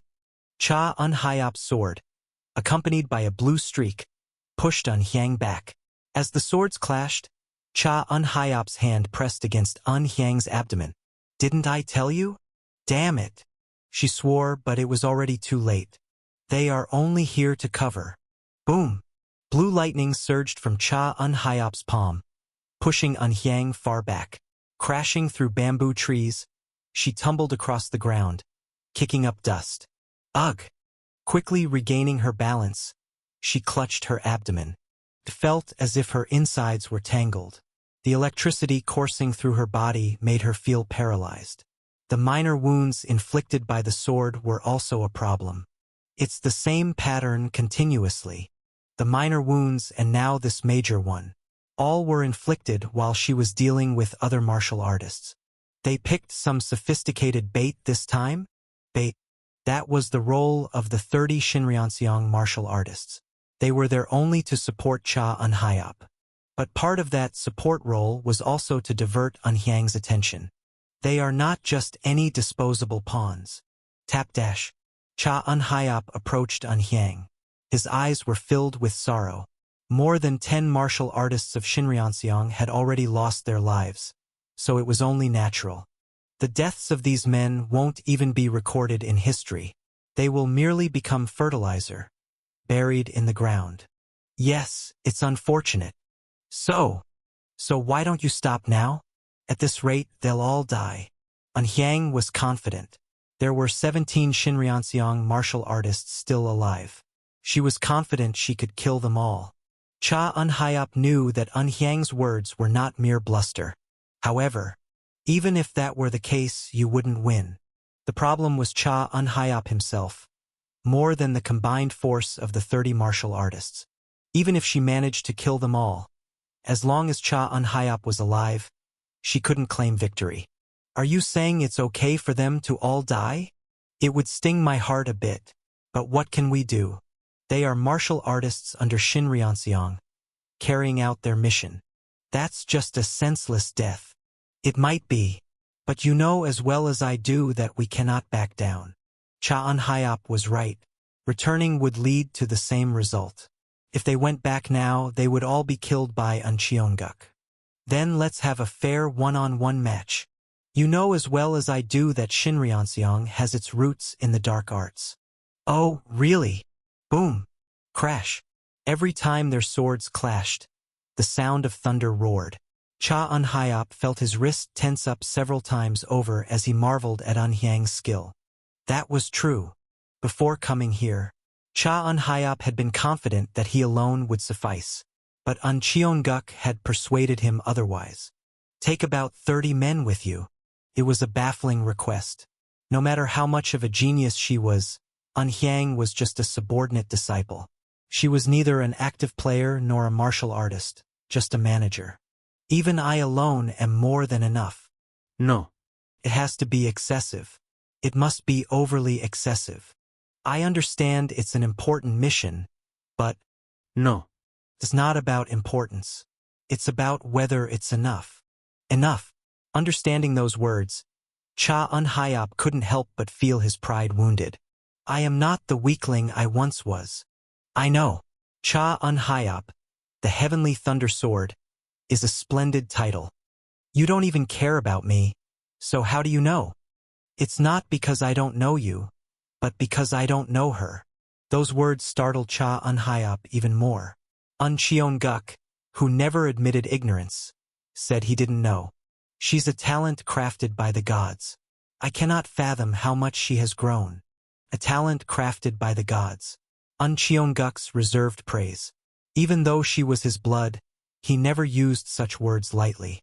So take them with you, and if you're ever in doubt, use them as bait without hesitation. It was no small shock.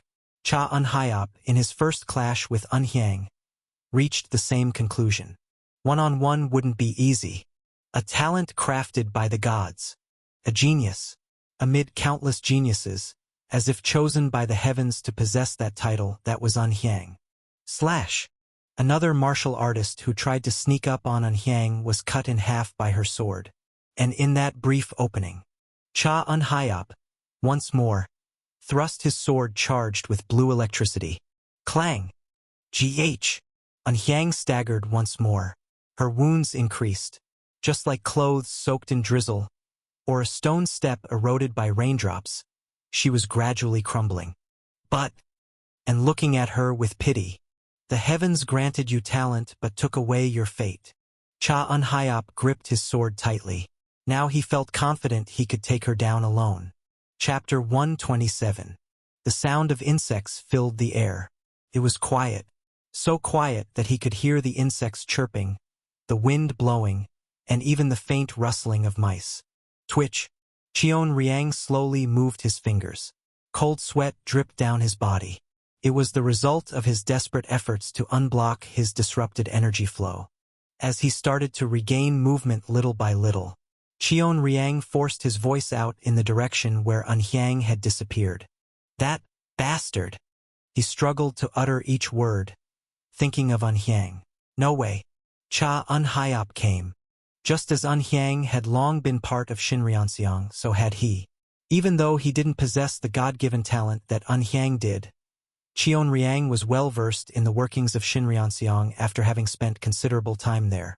If anything, he was even more knowledgeable about Shinryeonseong's affairs than she was, because that's how the weak survive. If you have strength, you can shut out the world and focus on yourself. But if you're weak, you must bow down and open your eyes and ears. That's the only way to know who you can't afford to provoke. And among them, Cha Un-hyop was. You can't beat him, you fool. One of the few in Shinryeonseong who could truly threaten Unhyang. Those other guys are elite too. Moreover, there were 30 martial artists accompanying Cha Un-hyop. Not a single one was an easy opponent. While they might not have posed a significant threat to Unhyang, they were skilled enough to distract or annoy her.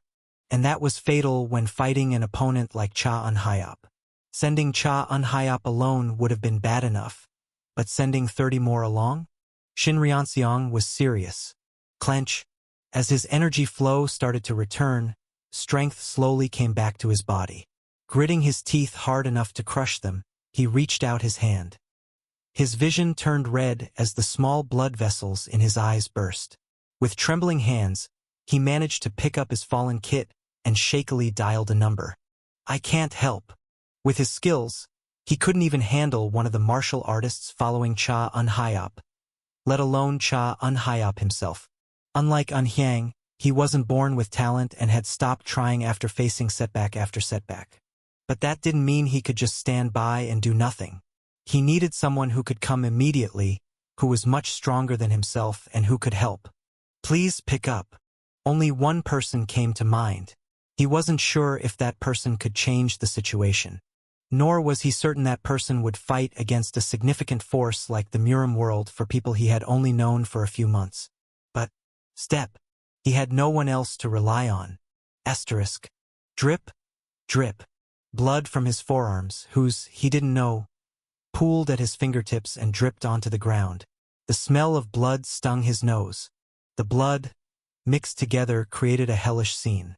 Nearly 20 martial artists lay dead, all slaughtered by the sword of one beautiful woman. She's like a wounded beast baring its fangs. Blood vessels had burst in Unhyang's eyes, turning the whites red.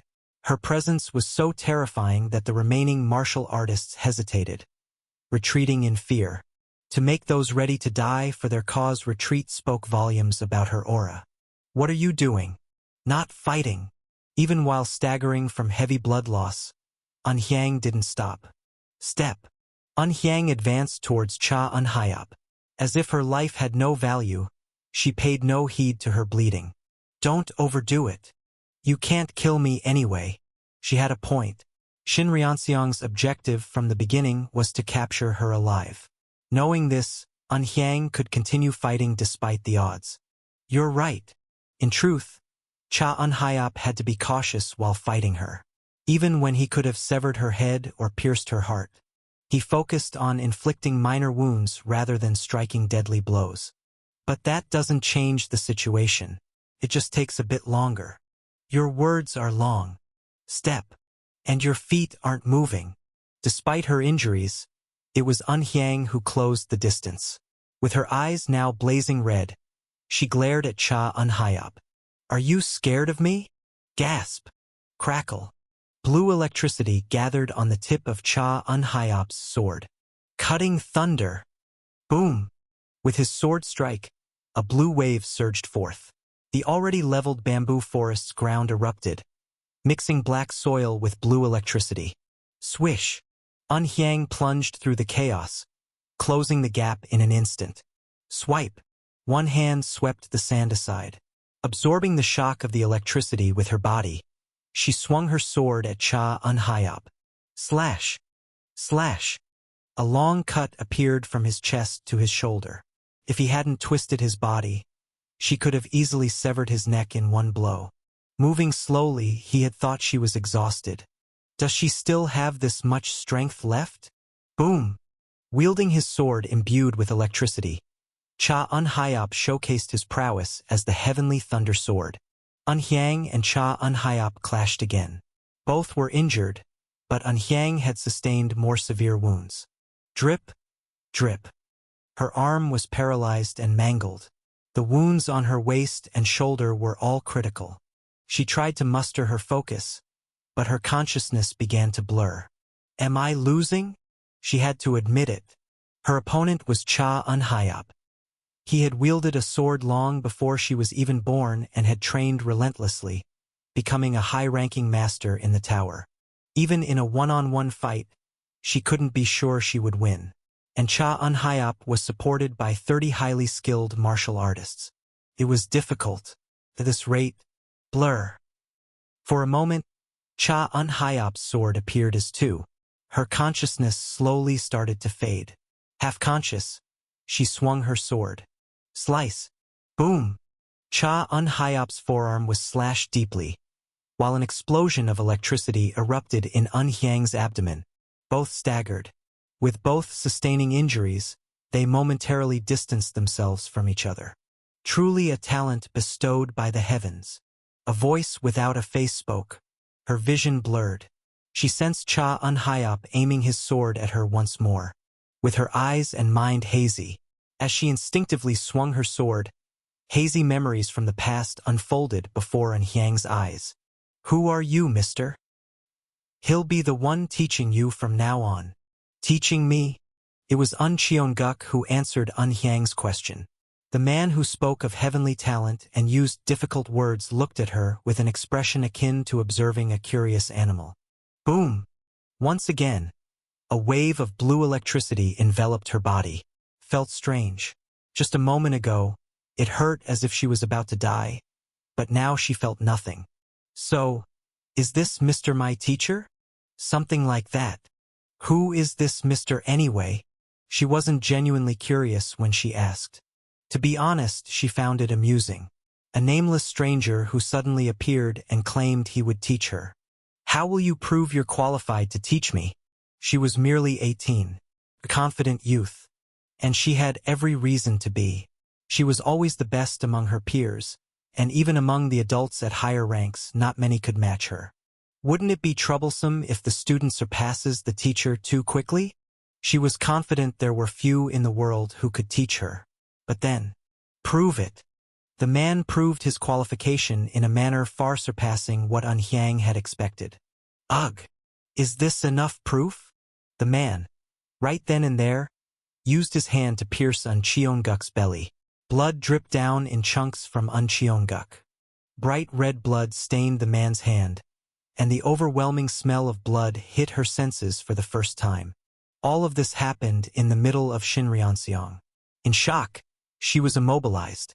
When she asked for proof, she meant a sparring match with her. But he easily subdued Cheonguk, inflicting near-fatal injuries. As if it didn't matter if he turned the entire Shinryeonseong into his enemy. It was terrifying. What had been confidence that no one could teach her now turned into fear at the prospect of having such a person as her teacher.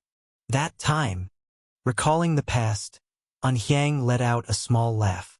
If father had died, what would have happened? Cheonguk survived. No one knew the secret behind his injuries.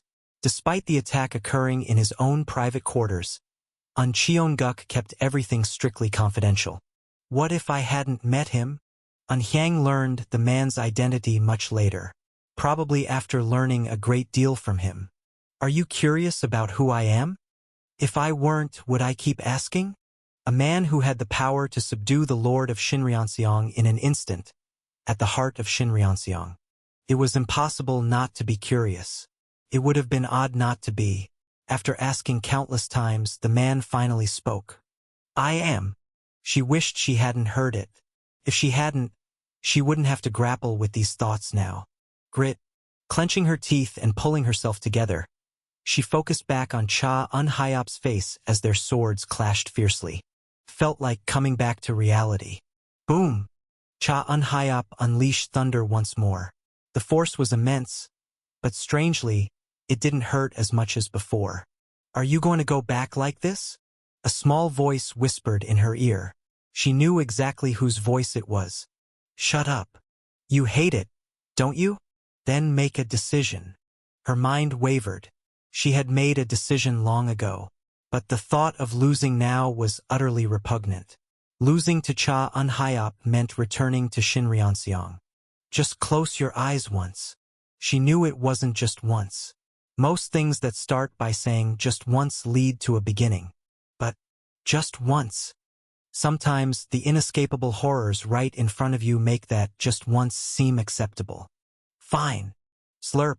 The color of the magic flowing from Unhyang's body changed. Just this once. And at that moment, flinch. Cha Un-hyop paused, sensing the change in Unhyang's aura. Her previously relentless steps halted, and the tip of her sword, which had been aimed at non-lethal points, wavered. Pop! He hurriedly leaped back to increase the distance. Looking back, Unhyang was still standing, albeit staggering. What's this? For a moment, the very air felt different. Even if it was only for a second, he felt as though his neck was severed, and his entire body was torn apart. As if he had felt fear. Swish! Cha Un-hyop touched his neck as he looked at Unhyang. Drip, drip. She stood there, bleeding. Though both were injured, he still had the upper hand. The situation hasn't changed. He had made a mistake by retreating and losing his advantageous position due to a momentary lapse. I'll have to reflect on this when I get back. Just as he was about to finish the fight with Unhyang. Flash! A yellow lightning bolt exploded in the sky. Boom! With a deafening roar, a massive bolt of lightning enveloped Cha Un-hyop. Chapter 128. The procedure was completed. It was a 500,000-point procedure. Naturally, it was more effective than the previous 200,000-point procedure. Although there was some fatigue after the procedure, conversely, it felt like his body's capacity had increased. To think my other stats would rise too. It boosted his stamina and focus. But that wasn't all. Strength, agility, and magic also increased. His stats had risen across the board. It was proof of the saying, if you had enough points, you could become a god. He had a meal with Jinwon, drank some tea, and exchanged farewells. On the way back after the procedure, Suyuk checked the messages on his kit from the past few days. Bald Suyuk. Reached Silver 1, happy face, going for gold soon. Bald Suyuk. Wanna grab a drink when I hit gold? Bald Suyuk. Why no reply, sad face. Bald Suyuk. Dropped back to Silver 2, haha. Most of the messages were from Bald Suyuk. Seeing the daily messages, Suyuk chuckled. Lee Suyuk. Come to the 5th floor then. He casually brushed off the promise. He figured Bald Suyuk could reach gold with a bit of luck, but then he'd have to drop back down to the 4th floor. As he continued checking the remaining messages, Suyuk's expression grew puzzled. He had expected messages from Unhyang, but instead, there were messages from Cheon-ryang. Cheon-ryang. When are you coming back? Something felt off. Is something wrong?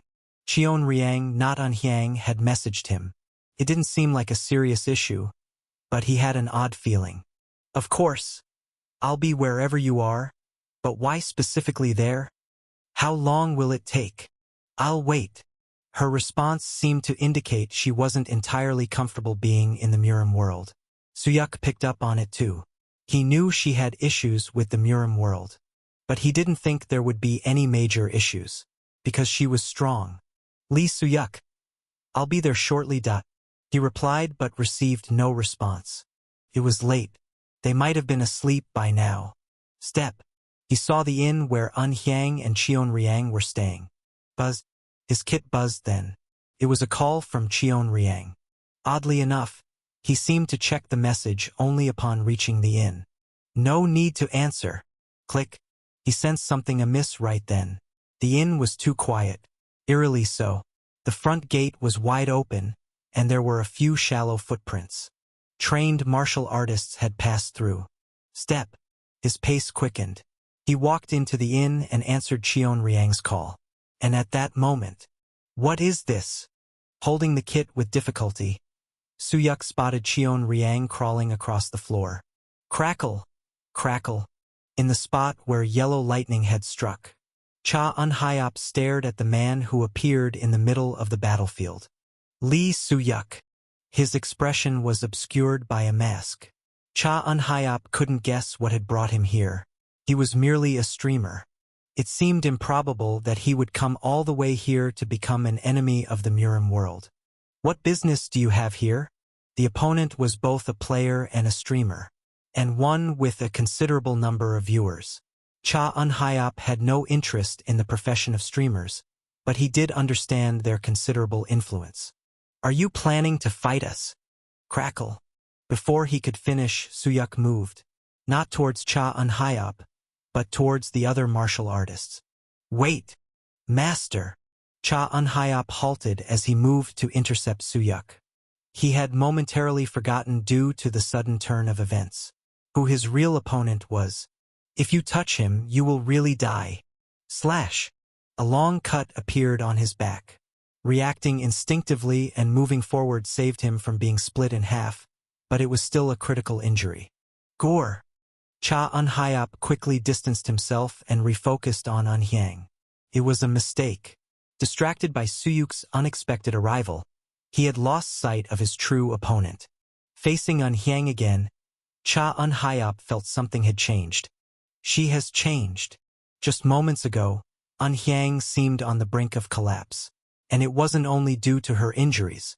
The more wounded and cornered she became, the sharper and fiercer her aura grew. But now, with Lee Suyuk's appearance on the battlefield, she wore the same calm expression she had at the start. Does she trust him?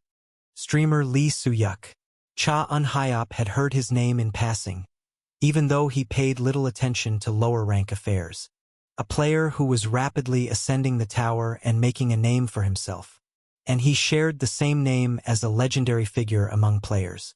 But he joined the fray too soon, no matter how skilled, to a player who had just reached the 6th floor. This stage, the elite of Shinryeonseong would still be formidable opponents. The trees cut down like missing teeth, and the altered terrain created by Cha Un-hyop's thunderous waves formed an irregular forest.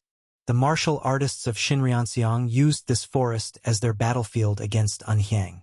Direct confrontation was challenging, so it was the natural choice. Crackle! Crackle! A yellow glow spread through the dark and intricate bamboo forest. Shinryeonseong martial artist, Won-guk, eyed the sudden intruder on the battlefield. Lee Suyuk. He was the one who had infiltrated the inn and held a knife to Cheon Riang's throat. A talented master of stealth and a high-ranking member of Shinryeonseong. That was Won-guk. A wasted talent with poor judgment. Lee Suyuk's talent was undeniable. Although it was a bold claim, some even compared him to the legendary Lee Suyuk in his prime, noting that this Lee Suyuk might surpass him. And proving that evaluation, Lee Suyuk had climbed the tower at an astonishing rate. It was clear he would soon become a high ranker. But what did it matter? He's going to die here. It didn't seem like he was streaming. Just in case, they checked his stream channel, but as expected, the stream was off. Given that, there was nothing to hold them back. There were 8 remaining martial artists of Shinryeonseong, and among them, including himself, 4 were high rankers. It was an unbeatable force. Crackle! Crackle! Emitting lightning from his body, Lee Suyuk stared down the martial artists of Shinryeonseong. He had presence, but that was all. Finish this quickly and secure the target. At Won-guk's command, the martial artists began to move. And then it happened. Boom! A bolt of lightning struck down from the sky, landing above Lee Suyuk's head. The remnants of the black lightning were visible. Any player who had watched Lee Suyuk's matches would recognize the sight. Lightning Lord. A unique ability that rapidly boosted the user's stats. Lee Suyuk's signature move, a technique thought to be gone forever, was now displayed right in front of them. We can't take this lightly. Judging by the exchanged glances, the other Shinryeonseong martial artists shared the same thought. No matter that he wasn't yet a high ranker, he was still Lee Suyuk, the second user of Thunder to appear in 20 years. With the activation of Lightning Lord, they couldn't afford any carelessness. Against someone like him, we can't afford any casualties. Form a siege and make sure. Flash! The martial artist who was speaking was suddenly split in half. A black streak from Lee Suyuk's sword had sliced him diagonally from head to groin. Boom! The sound of thunder followed a beat slower. It was natural for sound to travel slower than light. But the fact that they didn't even see him swing his sword was alarming. This is insane. In an instant, one of them was down. They had just discussed that they couldn't afford any casualties. Yet one had already fallen. Crackle. Lee Suyuk tore through the remaining 7 martial artists. Boom! By the time the sound reached them, another comrade had been struck by lightning, moving shadows and the trajectory of the sword. None could be seen. Was it carelessness? It wasn't even worth discussing against such an opponent. For a moment, Wonguk's eyes saw Lee Suyuk and Cha Eun-hyop overlap. He compared him with one of the great high-rankers of Shinryeonseong, of which there were few. Rush him so he can't use his skills. With that shout, 5 martial artists charged at Suyuk. Clang! Crack! The martial artists coordinated their attack. They trained daily in swordsmanship, honing their teamwork. In contrast, the opponent had just reached the 6th floor, a rookie. Boom! This battle should not have been evenly matched. The exact opposite, in fact. Clang! Gah! Swords wrapped in magic shattered, and a body charred black collapsed to the ground. Now only 4 remained besides him. Watching yet another one fall, Wonguk enacted his stealth technique. This won't do. Swish! He had thought wrong. It wasn't about quickly dominating from the front. He needed to make full use of his specialty and surely aim for the back. Starting point of the night is activated. With the skill's activation, all traces of his presence vanished. As if separated from the world, all minor sounds like footsteps, breathing, and heartbeats were silenced. It was the combination of the martial arts technique of stealth and the skill that allowed Wonguk to become a pillar of Shinryeonseong. Strike the vital spot cleanly in one go. Lee Suyuk was currently engaged with other martial artists. They were slowly being pushed back by Shinryeonseong's forces, but with this distraction, the outcome was clear. The neck or the heart? Blending into the night's darkness, Wonguk scrutinized the vital spot to target as he neared Suyuk's back. Which one should he choose? As Wonguk's eyes followed Suyuk's movements, they lit up. The neck. At the very moment he made that decision. Pop! Wonguk's dagger thrust towards Suyuk's neck. But people like you really lack creativity. Squeeze. Suyuk, who had spun around, caught Wonguk's hand holding the dagger. Why does everyone always aim for the back? Huh? There used to be someone who always hid and startled others. That was Yerong's nasty hobby. The best at stealth techniques, she often used her strengths to play cruel pranks on her peers, including Suyuk. Several never caught on to her stealth, but after a while, Suyuk started to notice when she hid. Boom! The swung sword fell with the sound of thunder. How could a 6th floor player? Wonguk's body split in 2, creating a red streak as it did. How could he? To Wonguk's absurd question, Suyuk replied while looking at the corpse. It's always the clueless nobodies who focus on the floor numbers. The 6th floor, that was truly where he was at the moment. But the height a player had reached was not the only standard by which their skills were judged. If that were the case, Suyuk would have been focused solely on climbing higher, disregarding the tests, collecting points before the tests, receiving procedures, equipping weapons. He deliberately made the tests harder even when he could have ascended to the next floor. The reason he endured such exhaustion was simple. What matters is not how high you climb, but how you climb. Chapter 129. After Jinwon's procedure was completely finished, Suyuk shared a simple meal prepared by Jinwon. The modest table consisted of seasoned vegetables, braised radish, and an egg soup. Picking up the vegetables with his chopsticks, Jinwon spoke. "You're tenacious too." He paused, momentarily taken aback by his own words. Suyuk continued eating with his chopsticks and said, "It's fine. That was a slip. It's natural to compare. We even share the same name." Tap, tap.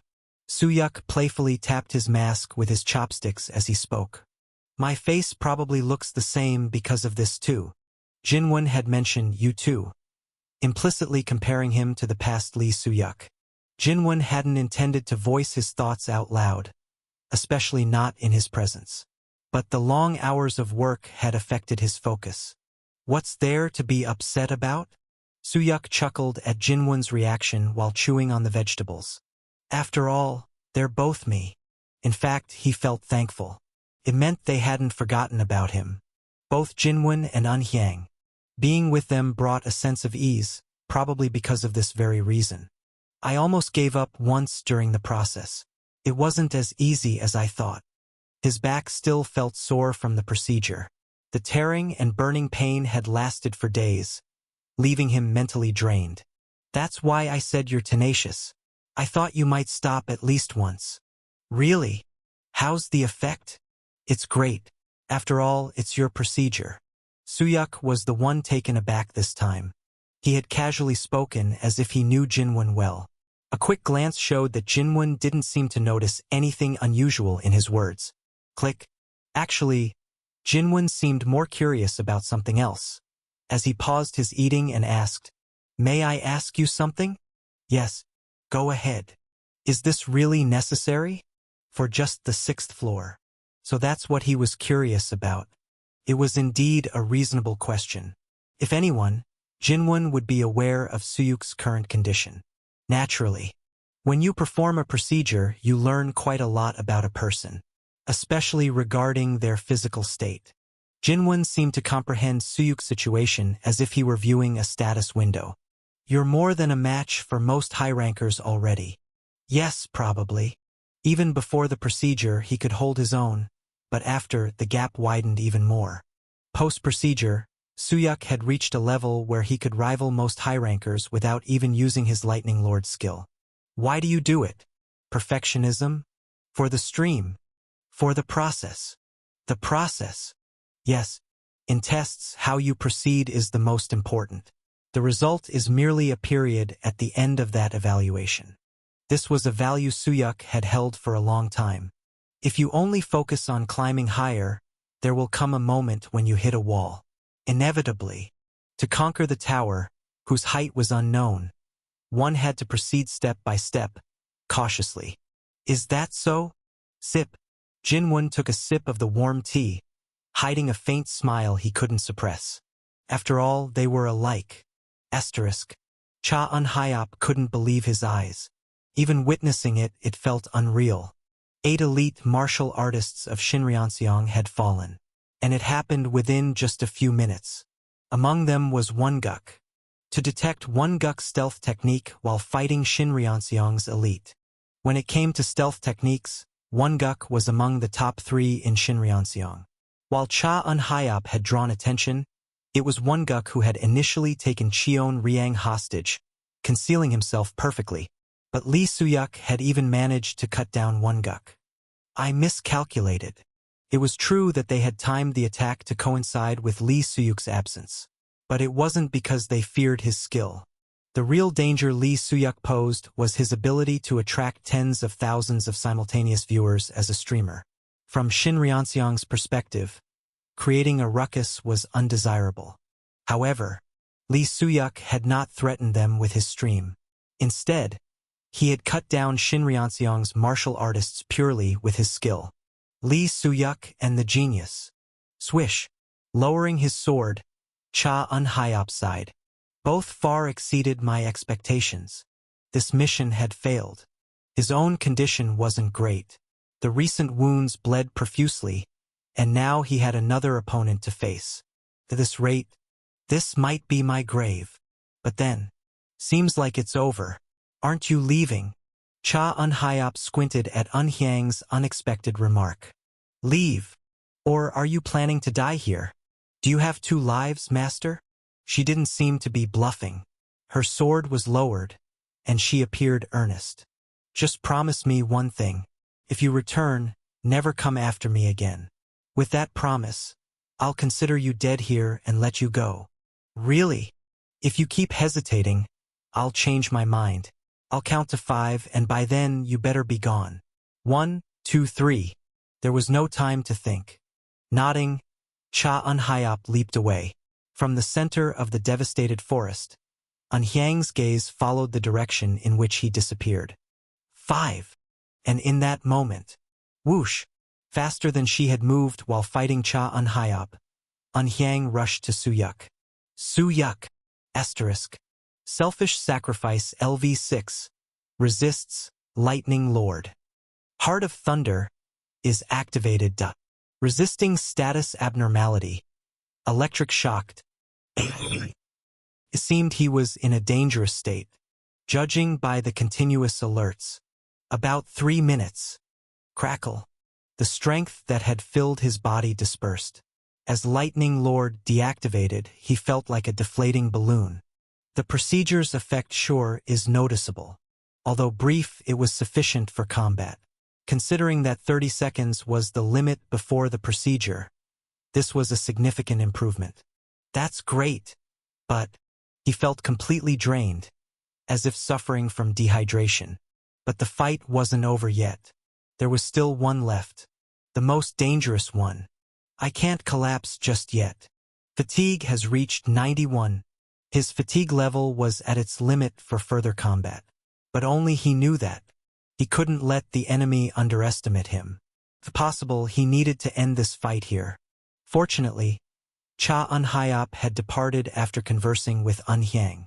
Immediately after, Suyuk, Un-hyang, running faster than he had ever seen, checked him over anxiously. Are you hurt anywhere? Any wounds? I saw you pushing yourself back there. It seems she knew his condition. After all, she was not only his manager but also a huge fan of Lee Suyuk. She was well aware of the side effects of Lightning Lord and Suyuk's current capabilities. So she must have realized that his condition was far from okay. From up close, Suyuk noticed Un-hyang's wounds. Several large wounds, even more small ones. Though the blows missed vital spots, likely aiming to capture her alive, the extent of bleeding could have made her collapse at any moment. What about you, manager? Me? Why? You seem well enough to move. Oh, this. As if just remembered, Un-hyang looked over her body. Then, right? She staggered as if dizzy, leaning on Suyuk. Both of them were out of strength. If Cha Un-hyop had continued the fight, the situation would have been dire. Let's get out of here. Suyuk, who was in a slightly better condition, helped her up, intending to leave quickly before Cha Un-hyop could return. Un-hyang! Un-hyang! From afar came Cheon Riang's urgent voice. They exchanged relieved glances and smiles. Asterisk. Cheon Riang, who arrived late, carried Suyuk and Un-hyang back to the inn. After treating her wounds and bandaging them, Un-hyang quickly fell asleep. Or rather, she had already been nodding off on Cheon Riang's shoulder. This wasn't what I planned. Cheon Riang rotated his stiff shoulders, aching from carrying them. Suyuk looked at Cheon Riang, who appeared calm as ever. With dawn approaching, they sat side by side on the veranda. Inside, Un-hyang was fast asleep. Are you all right, Suyuk? I'm not injured.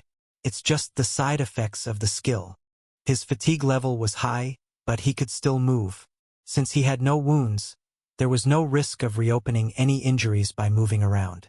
Ideally, he wanted to sleep beside Un-hyang. But given the situation, he couldn't afford to sleep soundly. Thank you. To Cheon Riang's gratitude, Suyuk nodded. Think nothing of it. But still, you fought battles you didn't need to because of us.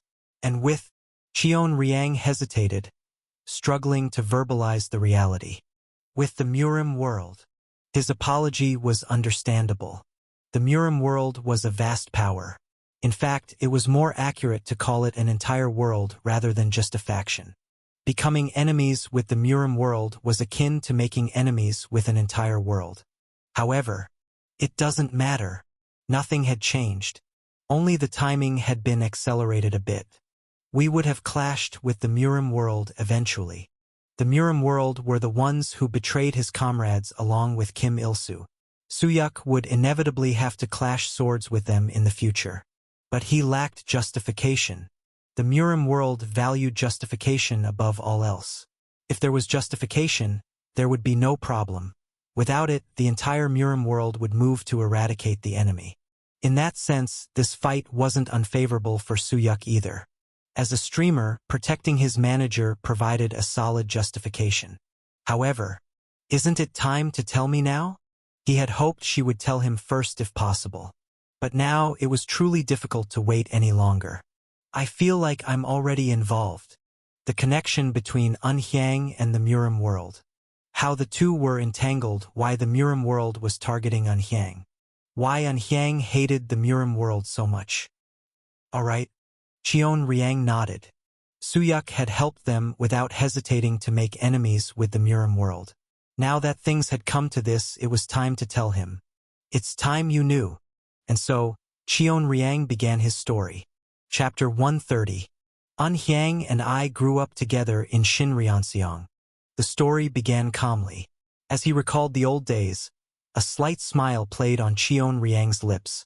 I joined Shinryeonseong when I was young. At that time, Shinryeonseong would take in orphans from the Murim world and teach them martial arts. That sounds like a good thing, doesn't it? It was. If you look at it, it was part of their welfare projects. Taking in orphans and teaching them martial arts. It was an excellent way to polish the group's image. Many guilds were already running such programs with the Murim world leading the way. And the place where Unhyang and Cheon Riang grew up in the Murim world was precisely Shinryeonseong. Shinryeonseong. In the vast world of the Murim world, it was the second largest faction, after the Martial Alliance. A place that symbolized the strength of the Murim world. That was Shinryeonseong. This involves a bigger entity than I thought. From the opponent Unhyang fought, it was clear that it was no small place. But Shinryeonseong? At least it's not the Martial Alliance. I should be relieved about that. As Suyuk was lost in thoughts. Unhyang is the daughter of Un Cheonguk. What? Suyuk's eyes widened at the sudden bombshell. Whose daughter? Un Cheonguk. Don't you know? Of course I know. There was no way he wouldn't know that name. Even a 3-year-old child in the Murim world would know his name. Un Cheonguk. He was the master of Shinryeonseong. And long ago, the crazy bastard's daughter? He was also one of the countless players who had once been trampled by Suyuk. Un Cheonguk's daughter.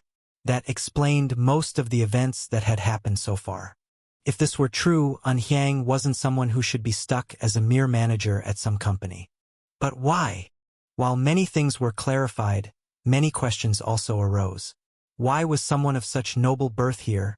And why were they so desperate to take Unhyang? To her, that place was hell. The smile disappeared from Cheon Riang's face. No. At some point, it turned into hell. Hell? Yes, it was for everyone, but especially for her. Clench. Cheon Riang clenched his fist. Training and more training. Since she was 10, she didn't live like a human. Her face would swell. Her whole body would be covered in bruises and cuts. She'd slather herself with ointments and barely get proper sleep. His voice grew more repressed. He was trying to calm his anger. Decades ago. In those distant days, Cheon Riang recalled his and Unhyang's childhood. Why haven't I seen you around lately? Are young. Even back then, Unhyang was always bright and lively, despite her body being covered in bloody bruises and cuts, causing her pain. Don't worry too much about me. Even as a child, she was an adult. Unhyang was strong, While young Cheon Riang was afraid just to see her injuries, she never showed any sign of pain or struggle. She accomplished everything. Just as her heart had grown prematurely, so did her body, becoming an adult. She endured through that hellish place. Time passed. Both of them grew up quickly. And then, one day, I thought she was fine. Cheon Riang discovered the truth. Until I saw her crying, that she was struggling immensely. It was baffling. How hard must it have been for her not to notice me standing right behind her? Watching her cry for a long time, Cheon Riang quietly left her alone. A few days later, once again, covered in bruises and bloodstains, she faced Cheon Riang. She pretended everything was okay again, whether she didn't know I had seen her or was just pretending not to know. I got some money. Let's go get something sweet. Recalling her smile, Cheon Riang covered his face with both hands. Damn it! It was a curse aimed at himself. A lament for his helplessness in doing nothing. I couldn't do anything. No strength, no background. I was just a liability. Listening to the story, Suyuk carefully considered his words. Their past was heavy, demanding careful deliberation. What made her eventually choose to run away? An Hyang had endured Shinryeonseong's training for a long time, but in the end, she chose to abandon everything and flee. It might have been because she could no longer bear it, but it didn't seem that simple. If she had continued, she might have become the next master of Shinryeonseong. An Hyang's training was most likely preparing her to become the next master of Shinryeonseong. If she had given up from the start, it would be understandable, but she had held on remarkably well. Yet she abandoned it all in an instant. I don't think it was because of the harsh training. Even after the fight, An Hyang prioritized Suyuk's well-being over her own injuries, showing her strength. She's not someone who would give up because of something like that. There must be another reason. But I don't know. Unfortunately, Cheon Riang did not know either. You don't know? No. One day, she just told me. The day before leaving Shinryeonseong. For the first time, she cried her heart out in front of Cheon Riang. This isn't right. That day, I left Shinryeonseong with An Hyang. We had to make a living, so we found jobs, which led us to this work. Clap. At the end of the story, Cheon Riang clapped his hands loudly. That's all I know. Thank you. After hearing the difficult story, Suyuk bowed his head briefly in thanks. It was a short story, but it had a long history for both of them. Couldn't have been easy to share. However, not all questions were answered. Why Shinryeonseong imposed such extreme training on An Hyang, and why An Hyang decided to give up everything at the end. But those were questions only An Hyang could answer, not Cheon Riang. Shinryeonseong, An Cheonguk. More questions formed in Suyuk's mind. Do people usually get this obsessed with a successor? Suyuk was well aware of An Hyang's skills. With just a little more time, she could surely succeed An Cheonguk as the master of Shinryeonseong. But even so, it was strange to be so fixated on a successor who had voluntarily left. There was no point in placing someone who hated Shinryeonseong in a position of power. Finishing the conversation, Suyuk felt his tired eyelids droop. It had been a very long night. In her dream, An Hyang stood in the middle of Shinryeonseong, a fortress connected by red silk and an expansive courtyard. The sounds of swords clashing from all directions. Even the suffocating atmosphere was exactly the same. I really don't want to come back here. She knew it was a dream. She had returned to this place in her dreams more than 100 times. While she had been tricked at first, she no longer was. However, do you think you can escape? Despite knowing it was a dream, An Hyang faced the man before her once again. Swish! A handsome man appeared as if out of a mirage. The great star of the Murim world, revered by all martial artists. Her father, An Cheonguk. I won't be fooled. A dream, right? Yeah. This is all just a dream. She refused to be deceived. She had been deceived enough in the dozens of times she dreamt this dream. But despite her denial, An Cheonguk remained calm. True. It is a dream, but you know it too. Eventually, you will return here. Step. He took a step closer. That's why you keep having the same dream, isn't it? Stay back. You cannot defy your destined path. You accepted that destiny yourself. I never did. My daughter. No! She shouted and released her magic. The ground of Shinryeonseong cracked, causing a momentary earthquake.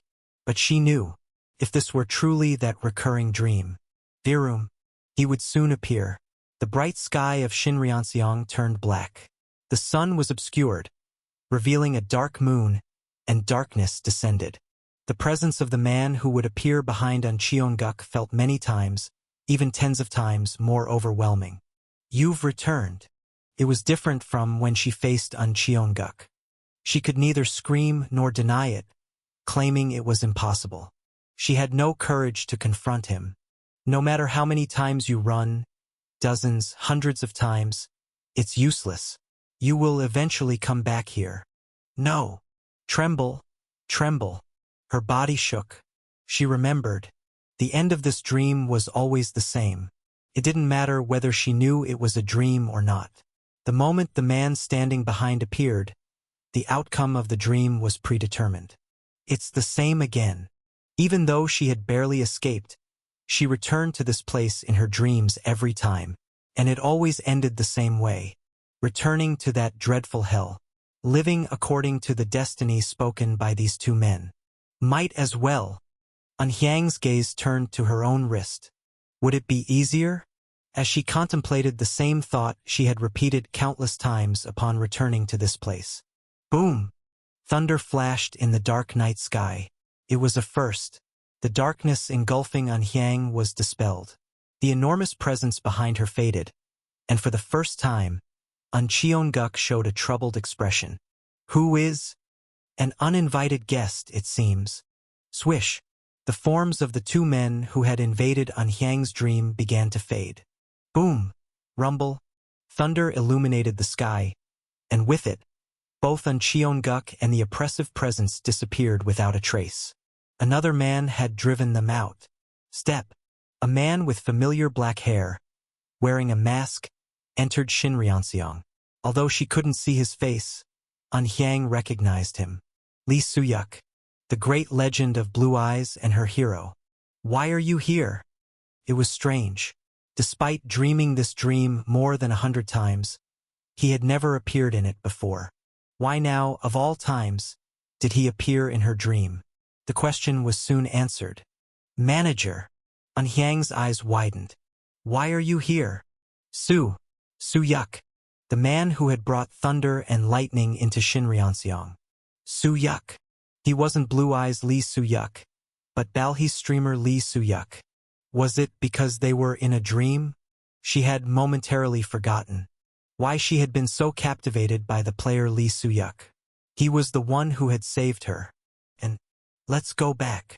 Even though he might not be the same person, being with him felt as if she would receive the same salvation.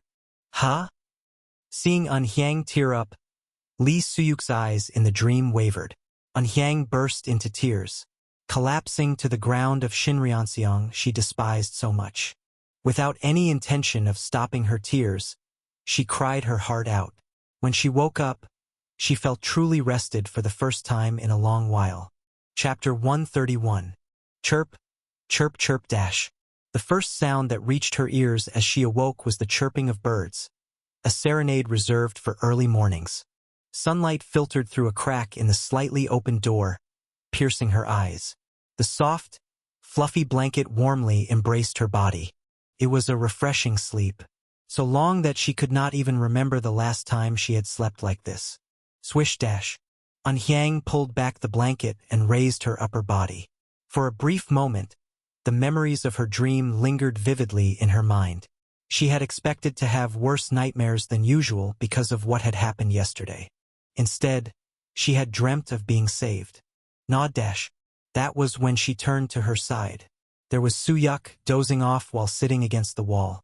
It seemed he had found it uncomfortable, since he had left his mask beside him. Let's head back. Recalling the end of her dream, Hyang moved closer to Suyuk. She reached out her hand towards his face. The moment she covered his face and only his eyes came into view. "What are you doing?" His lips moved before his eyes opened. He must have sensed her presence, waking him up.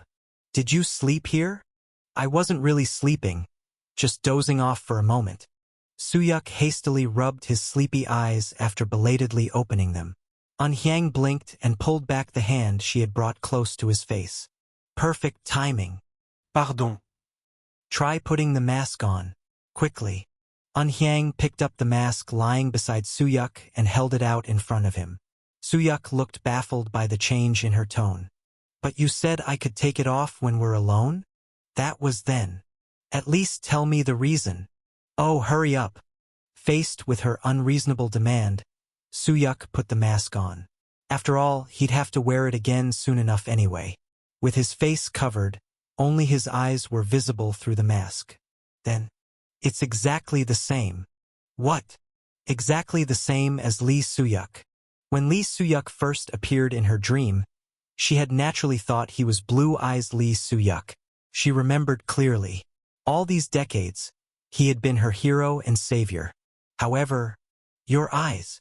The Lee Suyuk in her dream and the Lee Suyuk in front of her had eerily identical eyes. Don't all eyes look the same? That can't be true. Hyang shook her head firmly, despite having liked both versions of Lee Suyuk without realizing it until now. She was confident that the vivid dream she had was not wrong at all. It's fascinating. And because of that, it felt even more intriguing. They are clearly different people. It was evident that the two of them were different individuals. Her hero, Lee Suyuk, was undeniably the strongest in the tower. There was no way he could be retaking tests on the lower floors. Additionally, though their gaze was eerily similar, their eye shapes and voices were completely different. From an uncomfortably close distance, Hyang scrutinized Suyuk's eyes. He could have dodged her scrutiny but didn't. After a brief moment, Suyuk removed the mask he had been wearing and finally asked the question he had been holding back. "Why do you like Lee Suyuk so much?" "Why? Are you jealous? You still owe me from yesterday. Remember?" Suyuk drew a clear line in response to Hyang's usual teasing. "Please answer seriously. Consider it as repaying your debt." "Seriously?" "Yes." Suyuk nodded. Her attachment to him was difficult to explain as mere fandom. It wasn't about similar eye shapes or eyebrows. She identified them as the same person just by their gaze. That's something even those guys couldn't pull off. It was something he couldn't expect even from his comrades like Sherwu or Yerong. The same would apply even if the roles were reversed. If Sherwu were to reincarnate and stand before him, Suyuk couldn't say he'd recognize him just by his gaze. "Because he's my hero." "Hero." It was an unexpected answer. But fortunately, he had a clue to latch onto. "Is it because of Cheonguk?" Hyang's eyes widened. Seeing her shocked face, Suyuk explained further. "I heard it from Cheon Riang.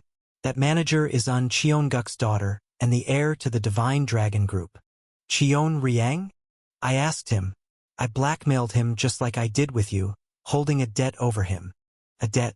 If it could be converted into points, this was an enormous debt. It was a situation that couldn't help but be understood. Eventually, Hyang nodded. "Yes, it's because of Cheonguk." She didn't refer to Cheonguk as her father. "Have you seen it?" 30 years ago, the match where Lee Suyuk completely defeated Cheonguk in the grand battle. Though he hadn't seen it, he must have fought that match. But Suyuk couldn't immediately recall the specific match she was talking about. "I haven't just met that guy once." Suyuk had won every match, so saying the match he won didn't narrow it down. "I guess you haven't seen it." "Actually, I didn't watch it live either. I saw it on video." "Did you become a fan after watching that match?" "Yes." It felt immensely satisfying. Hesitating a moment, she then averted her gaze from Suyuk and bowed her head slightly. "Well, that's not the whole story, but there's more." "Yes." The words barely slipped out. As she avoided his gaze, Suyuk asked, "Is it difficult to talk about?" "Later." Hyang bit her lower lip and nodded with an awkward expression. Sometime later, definitely. At her words, Suyuk recalled what Cheon Riang had said. Yes, one day he just said it to me. He said, "This isn't it." Cheon Riang, who had been his friend since childhood in the Divine Dragon Group, also did not know Hyang's secret. No matter how much help he had provided, it was clear he wouldn't hear it here. He had no intention of using it as a weakness either. Suyuk nodded. I understand. Thank you. Hyang looked at him with a bright smile. During their conversation, she realized why she had such pleasant dreams. Asterisk, asterisk, asterisk. Inside the temple of the Divine Dragon Group, with red cloth laid out and dragon-patterned walls adorned, Cha Hyop entered the grand central hall of the temple. After healing his wounds and resting for a day, the first person he sought was his senior brother and the master of Divine Dragon Group, Cheonguk. I am sorry, senior brother. With his head bowed, Cha Hyop couldn't meet Cheonguk's eyes as he lounged on the throne. How could he lift his head when he had lost 30 elite warriors and failed the mission? I failed. In the end, he returned alone, having lost everything and barely holding on to his life. But then, I expected as much. At the unexpected answer, Cha Hyop's expression showed confusion. Expected as much? Even before the departure, Cha Hyop had thought it excessive. No matter how much of a genius Hyang was praised to be, she was far behind Cha Hyop in terms of distribution and experience as a player. Moreover, he had 30 elite warriors, including more than 10 rankers. Aren't you curious why I failed? That child must have been stronger than expected. That is partly true, but, in the middle of speaking, Cha Hyop realized that wasn't the important matter. What mattered now was something else. If you thought I would fail, why did you send me? I sent you to die. To be precise, I thought that would happen. Cha Hyop lifted his head to study Cheonguk's expression. Still, he couldn't fathom what he was thinking. Cha Hyop's heart sank, but Cheonguk's mind seemed to be elsewhere. This wasn't in the calculations. I need an explanation. Cha Hyop stared directly at Cheonguk. You know very well, don't you? I have no interest in that position. No, I couldn't possibly aim for that position. Cheonguk was a monster, a being that Cha Hyop could do nothing against. The master of Divine Dragon Group had been decided long ago, and Cha Hyop had no lingering attachment to that position. Then why? It was necessary. For what reason? It wasn't because of you, but because of Hyang. Cheonguk cut off Cha Hyop's words midway, sounding quite noisy. If that child killed you, it would mean she grew up just as I wanted. Pardon. Anyway, step back for now. I'll summon you again when I have another use for you. A tone as if using an object. Having nothing more to say, Cha Hyop bit his lip hard and turned his body. His crushed lip bled out of resentment and frustration, but at the same time, it could have been a relief. He might have died at Cheonguk's hands right here.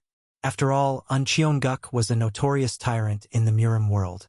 For now, he had to be content with just surviving. Creak.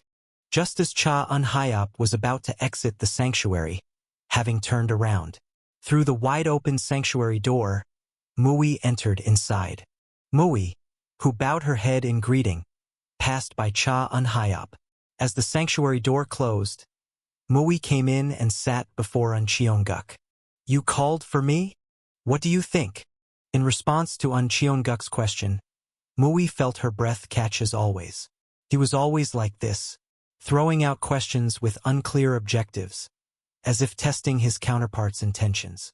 However, he was fortunate that this time the question's meaning was clear. It seems someone intervened. In the process of capturing Hyang, someone got involved.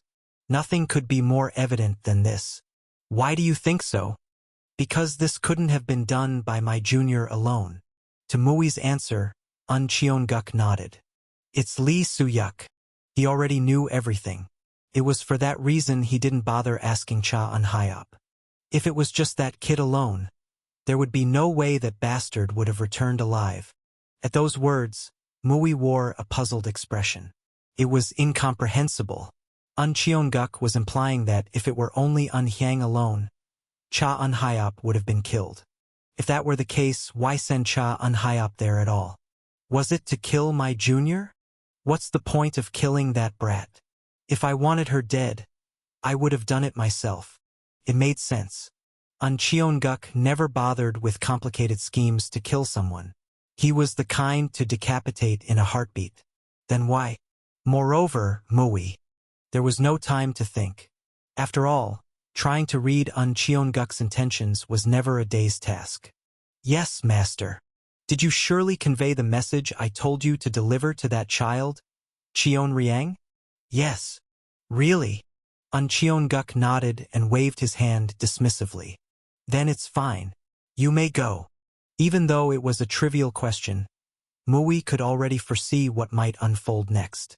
He felt uneasy. Mui clasped her hands in front and bowed before leaving the room. Finally alone in the sanctuary, Un Cheonguk's expression twisted for the first time. Lee Soo-yuk. Lee Soo-yuk.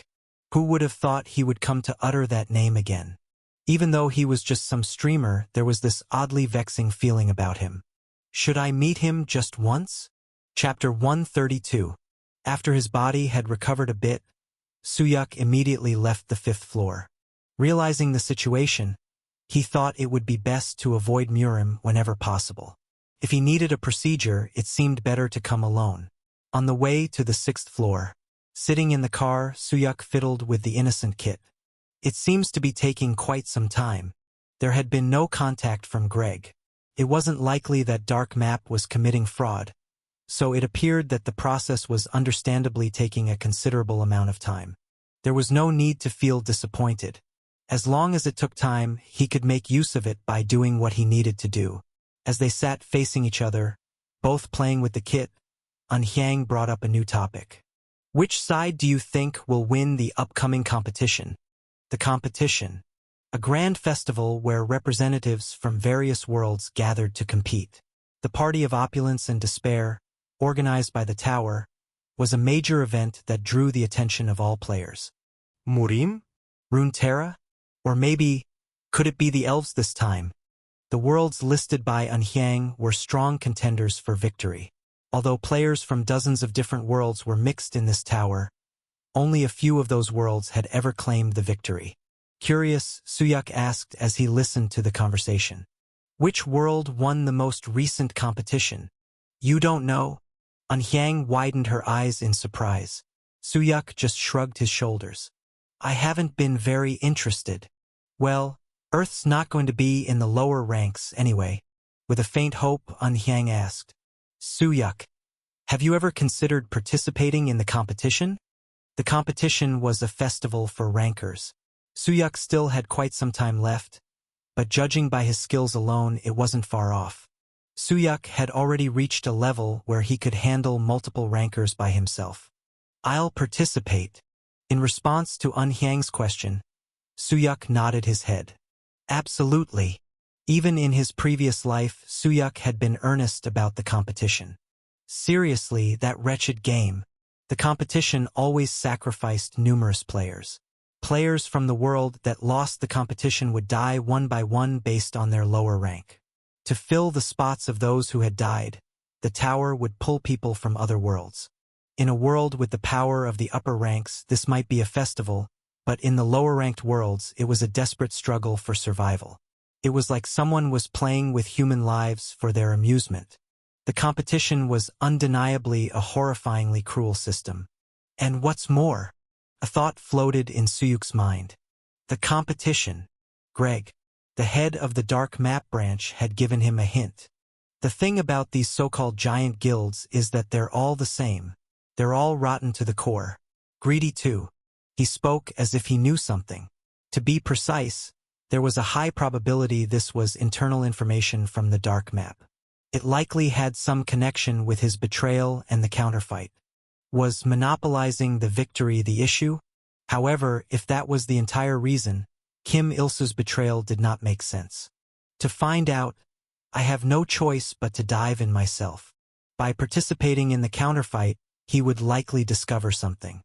However, his current skill level was insufficient for that. The counterfight was a tournament where representatives from each world competed. He could handle rankers, but they were nothing compared to the stars of the worlds. Far beyond his current level. Only when he could fully wield lightning as his own would he truly make a mark in the counterfight. The winner last time was Panthera. It was Cheon-Riang who responded to Suyuk's question about who the winner was. As long as the Archmage stands firm, Panthera will probably keep winning for a while. Hales, you mean? Archmage Hales. She was someone even Suyuk knew. 20 years ago, she was a ranker with exceptional skills and was considered the greatest talent in Panthera. As expected, even if you aren't interested in the counterfight, you know the Archmage. Panthera's dominance was nothing new. More than half of that dominance was thanks to Hales. Is there no one who can match Hales? Unless Heavenly Demon joins the counterfight on the side of Murim or Lee Suyuk is alive, it's hard to find anyone to match Hales. Heavenly Demon, Lee Suyuk. The names mentioned from his mouth were people who made the tower tremble. It was merely his personal view, but to even dare to mention their names alongside each other was telling of how formidable Hales had become. The odds on Panthera are 1.1. Even if you bet on them to win, you only get a 10% return. The counterfight had become the tower's biggest festival, partly due to the betting system. With bets on the winner, runner-up, and third place, the counterfight was a gambling paradise where many players focused their attention. You bastard! Are you really not going to quit gambling? Hyang started nagging again at the talk of gambling. Cheon-Riang flinched momentarily but once again tried to persuade her. Oh, I'm certain about this. Panthera will absolutely win. There's no such thing as absolute in this world. Trust me, I'll score that 10% and even get the runner-up right. Are you betting on the runner-up too? Ah! Cheon-Riang clamped his mouth shut, realizing he had misspoken. As always, Hyang grabbed Cheon-Riang by the collar, and he tapped her arm in surrender. Suyuk, who had been listening to their conversation, asked, "What about Earth?" Of the contenders mentioned by the two, Earth was excluded. Clearly, during his own time, Earth had always been the champion of the counterfight. Now, not only was Earth not the favorite, it wasn't even being mentioned as a contender. They're usually mid to upper tier, Urk -. The one more knowledgeable about counterfight was, unsurprisingly, Cheon-Riang, who was passionate about gambling. Once the conversation with Suyuk resumed, Hyang let go of Cheon-Riang's collar. Earth hovers around 10th place. Recently, they've been 11th or 12th. 12th? Suyuk furrowed his brows. Their rank was falling. No matter how much his absence might affect things, this was too drastic a change. It can't be helped. Not only did Lee Suyuk leave, but the guild that represented Earth vanished entirely. The guild Hyang referred to was, of course, Blue Eyes. On that day 20 years ago, Blue Eyes had ceased to exist. Some members might still be alive, but for whatever reason, they had disappeared without a trace. But even though he knew this in his head, accepting it as the truth was difficult. 12th place. It wasn't an extremely dangerous rank, but it wasn't a comforting one either. Are you very concerned about the counterfight? Hyang had a puzzled expression. He wanted to participate in the counterfight despite not knowing Earth's rank or the current champion. It was hard to tell if he was indifferent or not. The tower has 3 major systems. It wasn't difficult to think of 2 out of the 3 Suyuk mentioned. The trials and the counterfight. Yes, we take the trials to raise our ranking, and in the counterfight we sacrifice the lower-ranked players. On the surface, it seemed stable, but that was a peace only the strong could enjoy. The players from the weaker worlds were risking their lives right at that moment, taking the trials and preparing for the counterfight to improve their rankings. The peace in this world was built upon the corpses of others. This world is, in the grand scheme, one big trial, to live and survive. The trials and the counterfight are connected in that way. This was a long-standing thought. The trials, the rankings, and the counterfight. The system created by the tower seemed like one big trial. And if this is a trial, there must be an end. The three things prepared by the tower. That final one.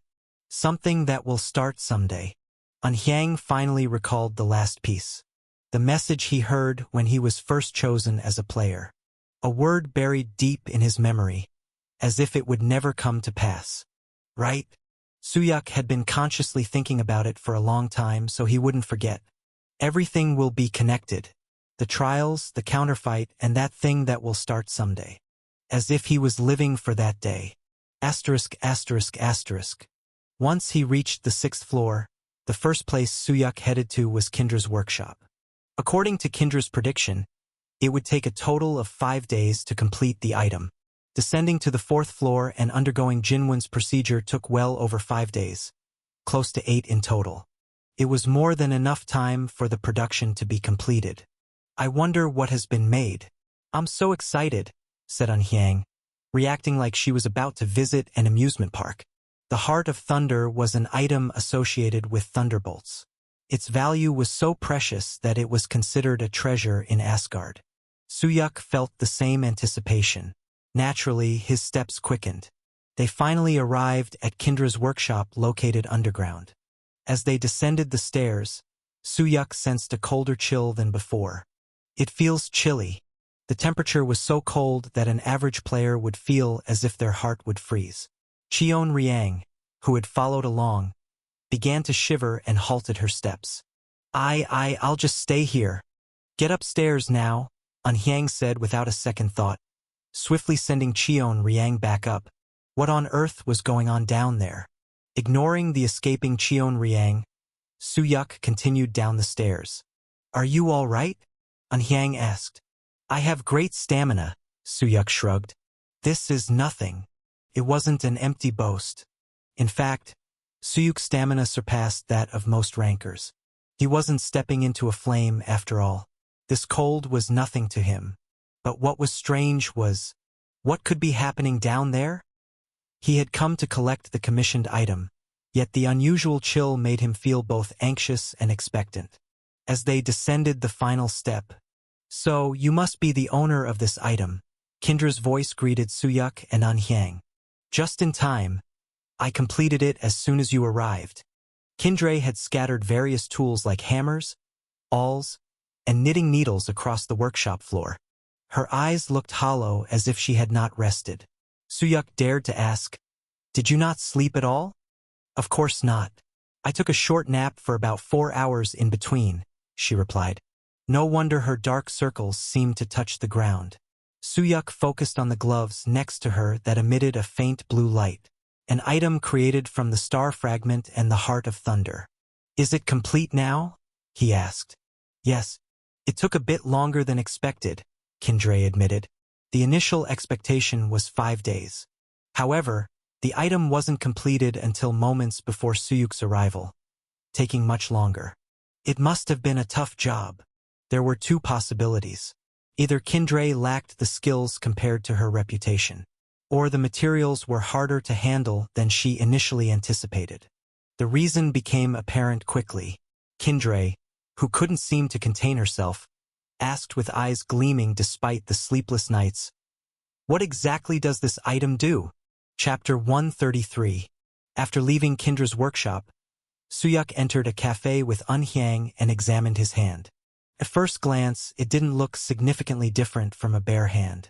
Only a person with exceptional vision could barely make out the faint blue glow. How exactly was this made? There was no doubt about the power emanating from the glove, its description, or the fact that the Heart of Thunder was used as a material. But he couldn't even begin to imagine how that stone could transform into such thin and soft gloves. It was clear why she was called the greatest artisan.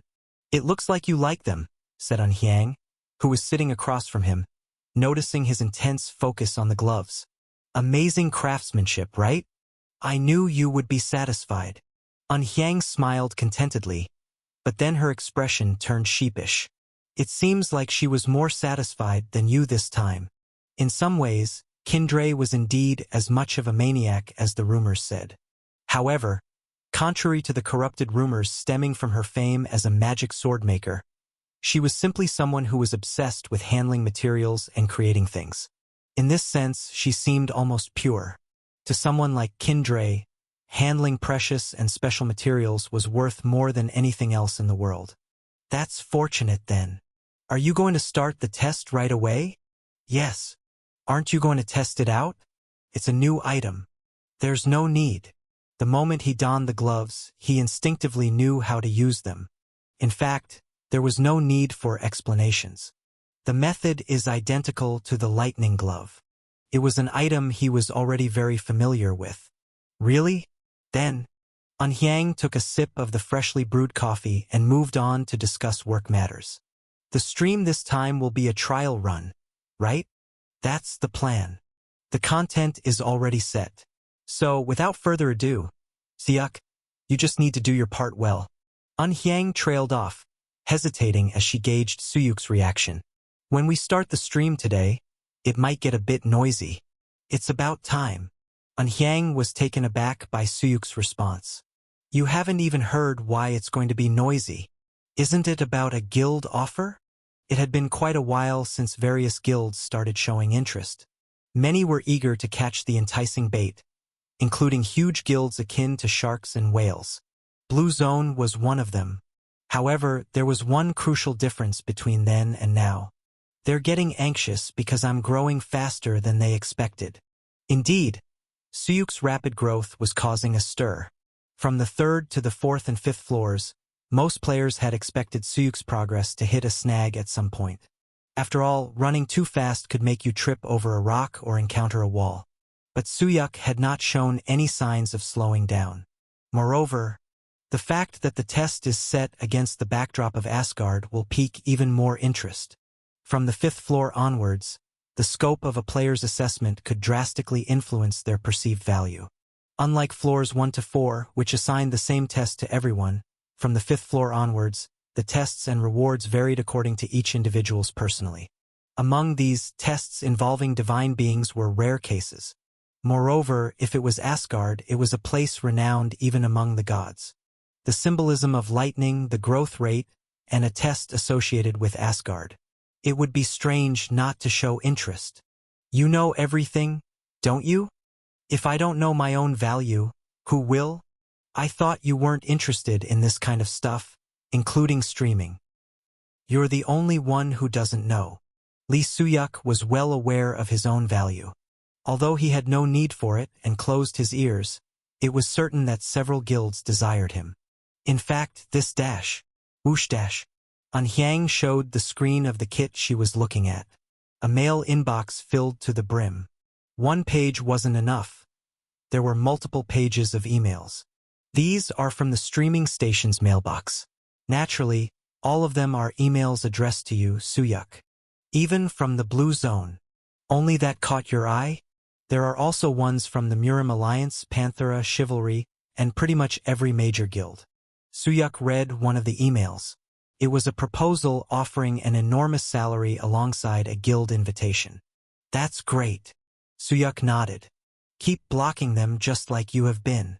You're going to refuse all of them, right? Yes. It was only natural. Suyuk then smiled, looking at the streaming station's mail inbox filled to capacity. This way, they will keep reaching out noisily with their support, won't they? Asterisk, asterisk, asterisk. John Dale looked at his visitor with discomfort in his eyes. On the opposite side of the long circular desk, Reinhardt was leisurely sipping tea. Why had he come all the way here? Good tea. I'm glad you like it. This seems to be tea from the Murim. Indeed, when it comes to tea, Murim surpasses Runeterra. It was unclear whether he was praising or disparaging Murim. However, John Dale felt thorns in his words. Did he hate Murim? Or was he in a bad mood? Feeling uneasy, John Dale asked. You didn't come all the way here just for tea. What is it that you want? Reinhardt was a renowned ranker. Although he did stream, it was more of a pastime for entertainment. What could he possibly hope to gain from visiting Balhi Entertainment? There is someone I wish to meet. Who? Streamer Lee Suyuk. A chill ran down John Dale's spine. Where is he now? The person in front of him was Reinhardt, the leader of the Golden Castle. a rancor so great he overcame the derision of being called the First Sword to earn the nickname Golden King. The pressure he exuded was overwhelming. However, John Dale had recently met someone even greater. Reinhardt is ranked much lower than Lee 1J. But why? The pressure he faced was even heavier. There was only one possible reason. He has a dangerous purpose. It was just intuition, but he was sure. He had not come here for some trivial reason or purpose. Gulp. Struggling to swallow, John Dale opened his mouth. I have something to say first. Go ahead. We enter into contracts with streamers, earning profits by taking commission. In return, Balhi Entertainment provides various conveniences and services for the streamers.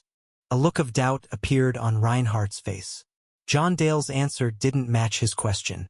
And part of our role includes protecting our streamers. Sadash. The atmosphere changed.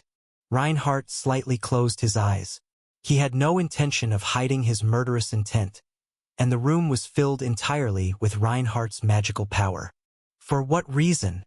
Struggling to breathe, John Dale continued. Do you want to meet him? My son is dead. Though the story was calm, it was shocking enough to make John Dale's eyes widen. The death of a kin. It was a sufficient explanation to instantly understand Reinhardt's attitude, which had seemed to cross the line. And I suspect he might be the culprit. Lee Suyuk, the streamer. I hope it's a misunderstanding. But, clink dash. Reinhardt, with the eyes of a beast, crushed the teacup he held with his grip. If he is the one, I can't just let it slide. Once Reinhardt's anger was unleashed, there was no stopping him. Breaking the teacup and rising from his seat, he asked in a calm yet murderous voice. So tell me, where is the streamer Lee Suyuk right now?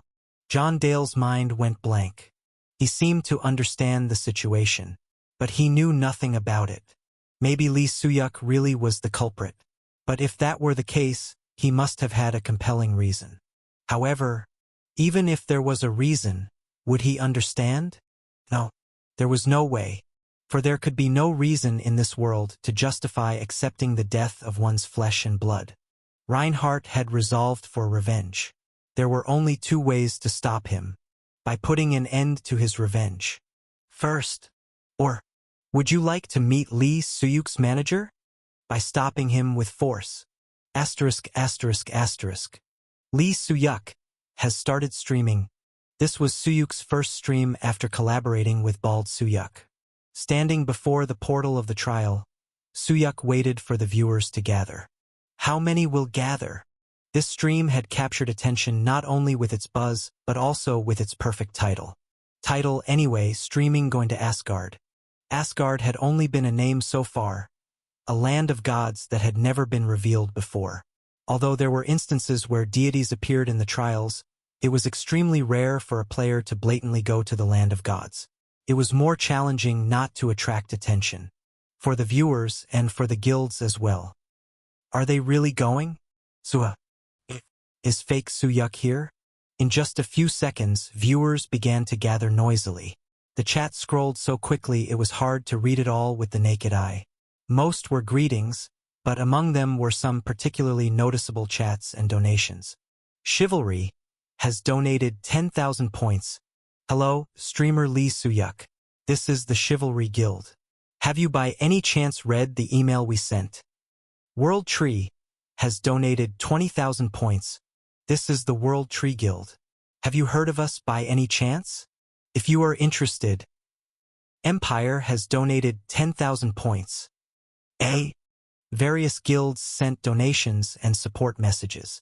The amounts varied, ranging from at least 10,000 points to 20,000, 30,000, and up to 50,000 points. What's all this? Fake Suyuk class. Amazing.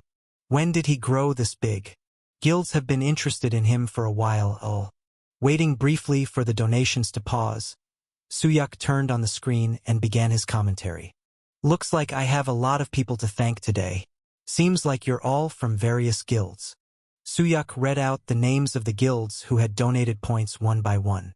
Chivalry, World Tree, Empire. Yes. Thank you all for your support. Most of the messages were similar. Whether short or long, their purpose was the same. Why haven't you read the email? You've sent quite a lot of emails, I see.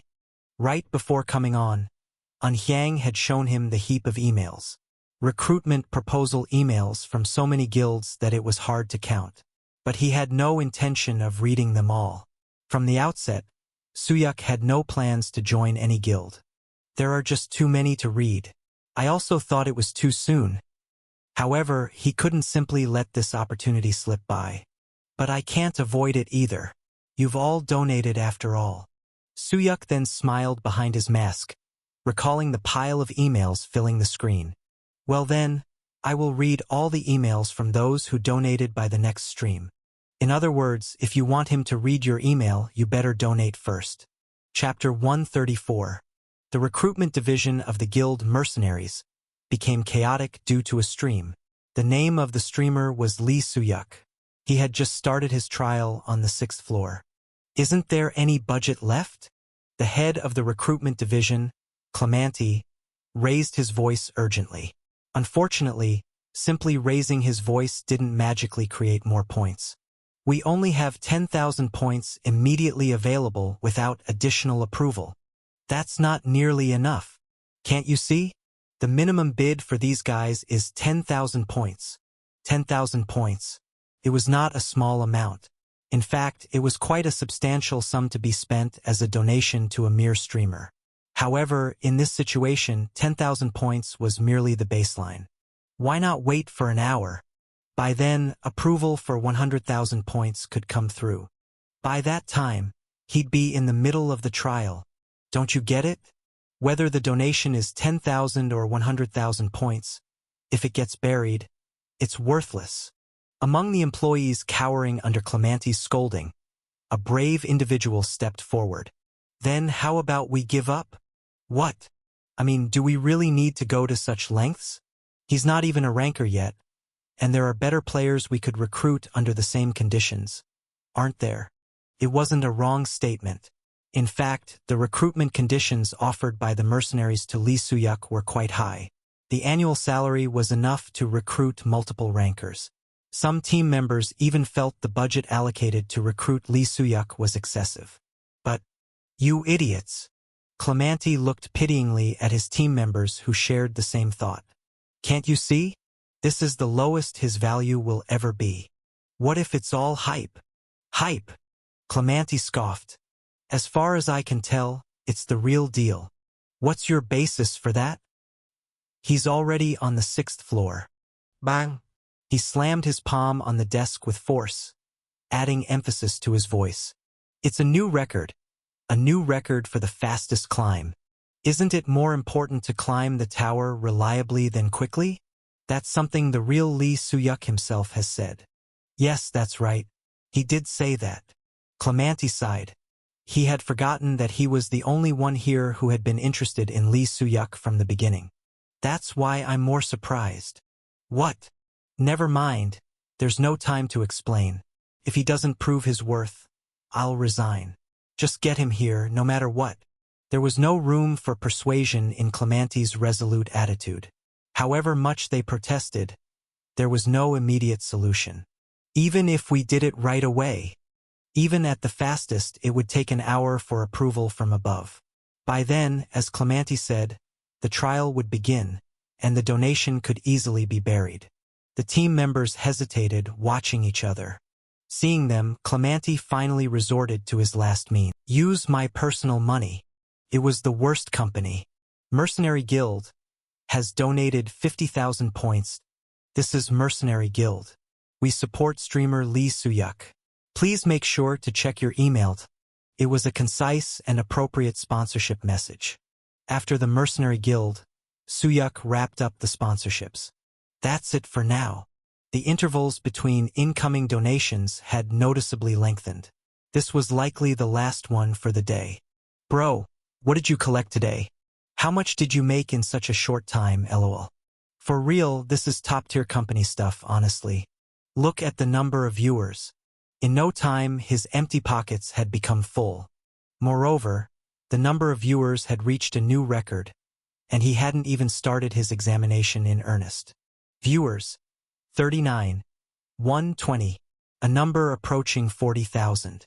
Though it couldn't compare to his Bald Suyuk stream, it was the first time he'd drawn in such a crowd. He figured that once the trial began, the number of viewers would increase even more. 50,000 viewers is definitely possible. If he could record 50,000 viewers, the price of the advertisements on his videos would go up because that would place him into the so-called top-tier category. While 10,000 viewers were enough to survive as a streamer, 50,000 viewers meant success as a streamer. Everyone, thank you for all the support. I don't know how I'd be able to repay you for this. To repay them, you'll have to join a guild. Exactly, LOL. Playing dumb, pretending not to know, LOL. With the Mercenary Guild's donation, Suyuk headed towards the portal that would lead him to the trial site. In return, I'll show you something you've been curious about in this stream. His steps were steady as he pretended not to see the chat. One more donation came through as he walked. Safe Asset has donated 100 points. Points secured, LOL. Asterisk, asterisk, asterisk. You have paid 20,000 points. Starting the examination on the 6th floor, with the message, his vision flickered. His body floated, and gravity and sound disappeared. Everything morphed into minute particles and vanished only to reassemble. He felt the examination had begun. His vision gradually returned, and the surrounding landscape started to come into focus. From his fingertips, the sensation returned to his body. He realized the wind was hitting his face and saw that the scenery around him was quickly passing by. Have you awoken? When he opened his eyes, the first thing he saw was a familiar blonde woman. Oh wow, the goddess is here. Came back just to see this. You too? LOL. Viola's popularity had indeed not waned. She had been the key figure behind Suyuk's stream success. As he looked around, clouds could be seen below. Suyuk, startled, widened his eyes, and Viola explained, "We'll be arriving soon." He already knew their destination.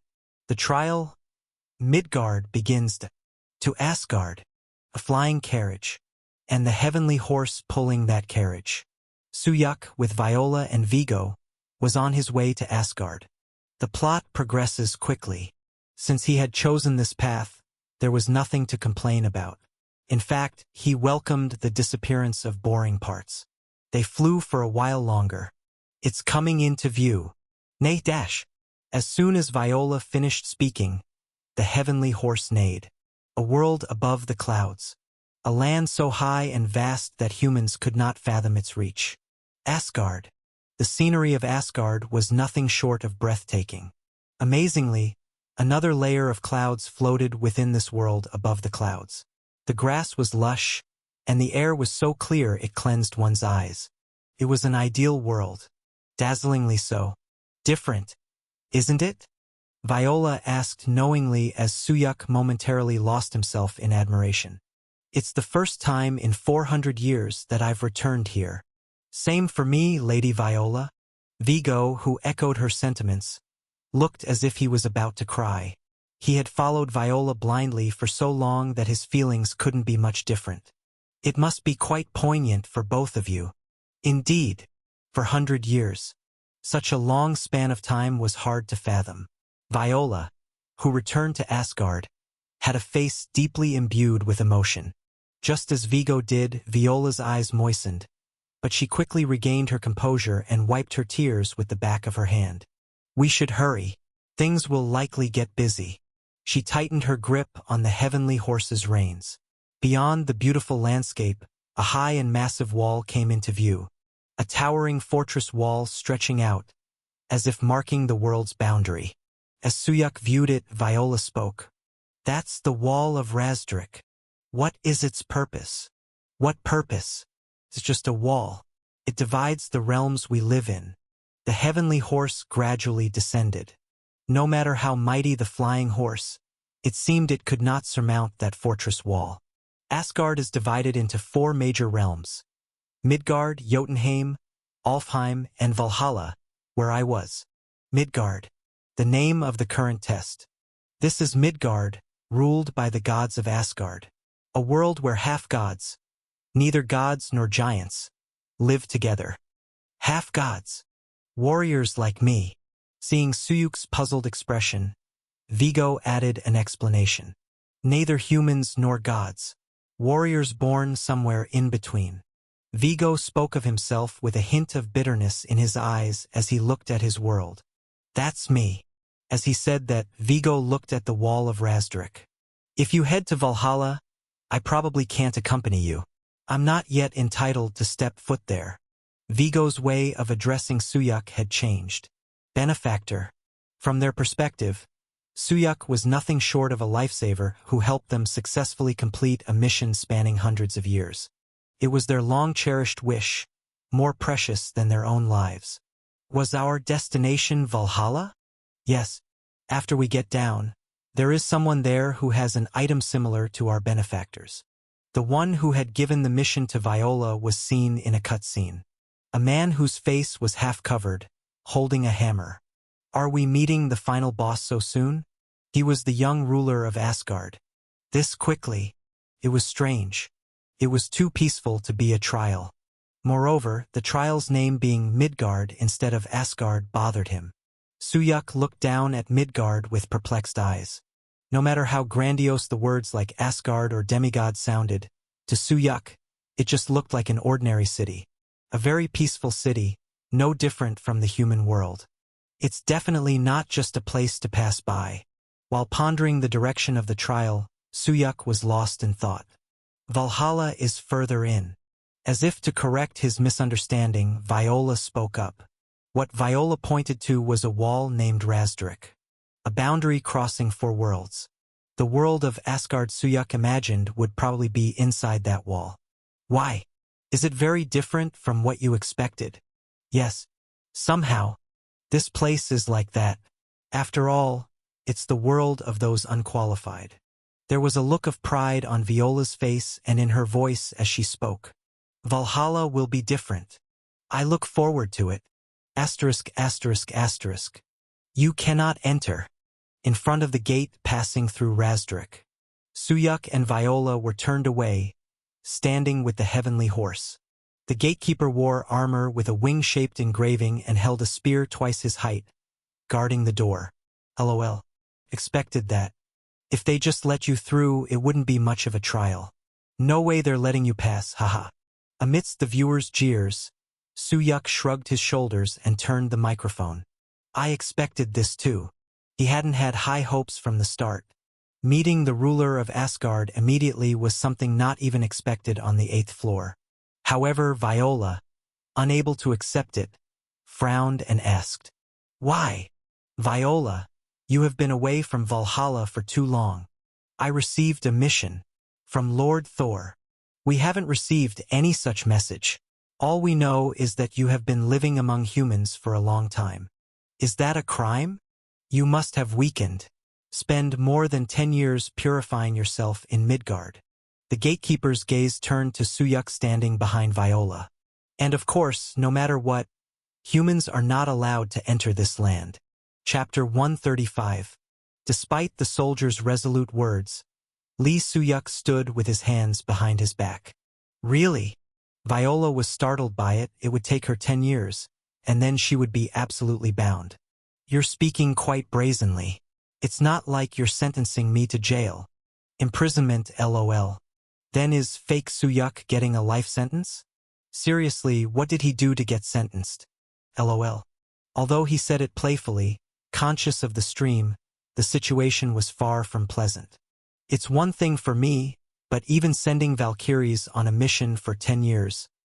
His expression under the mask became noticeably grim.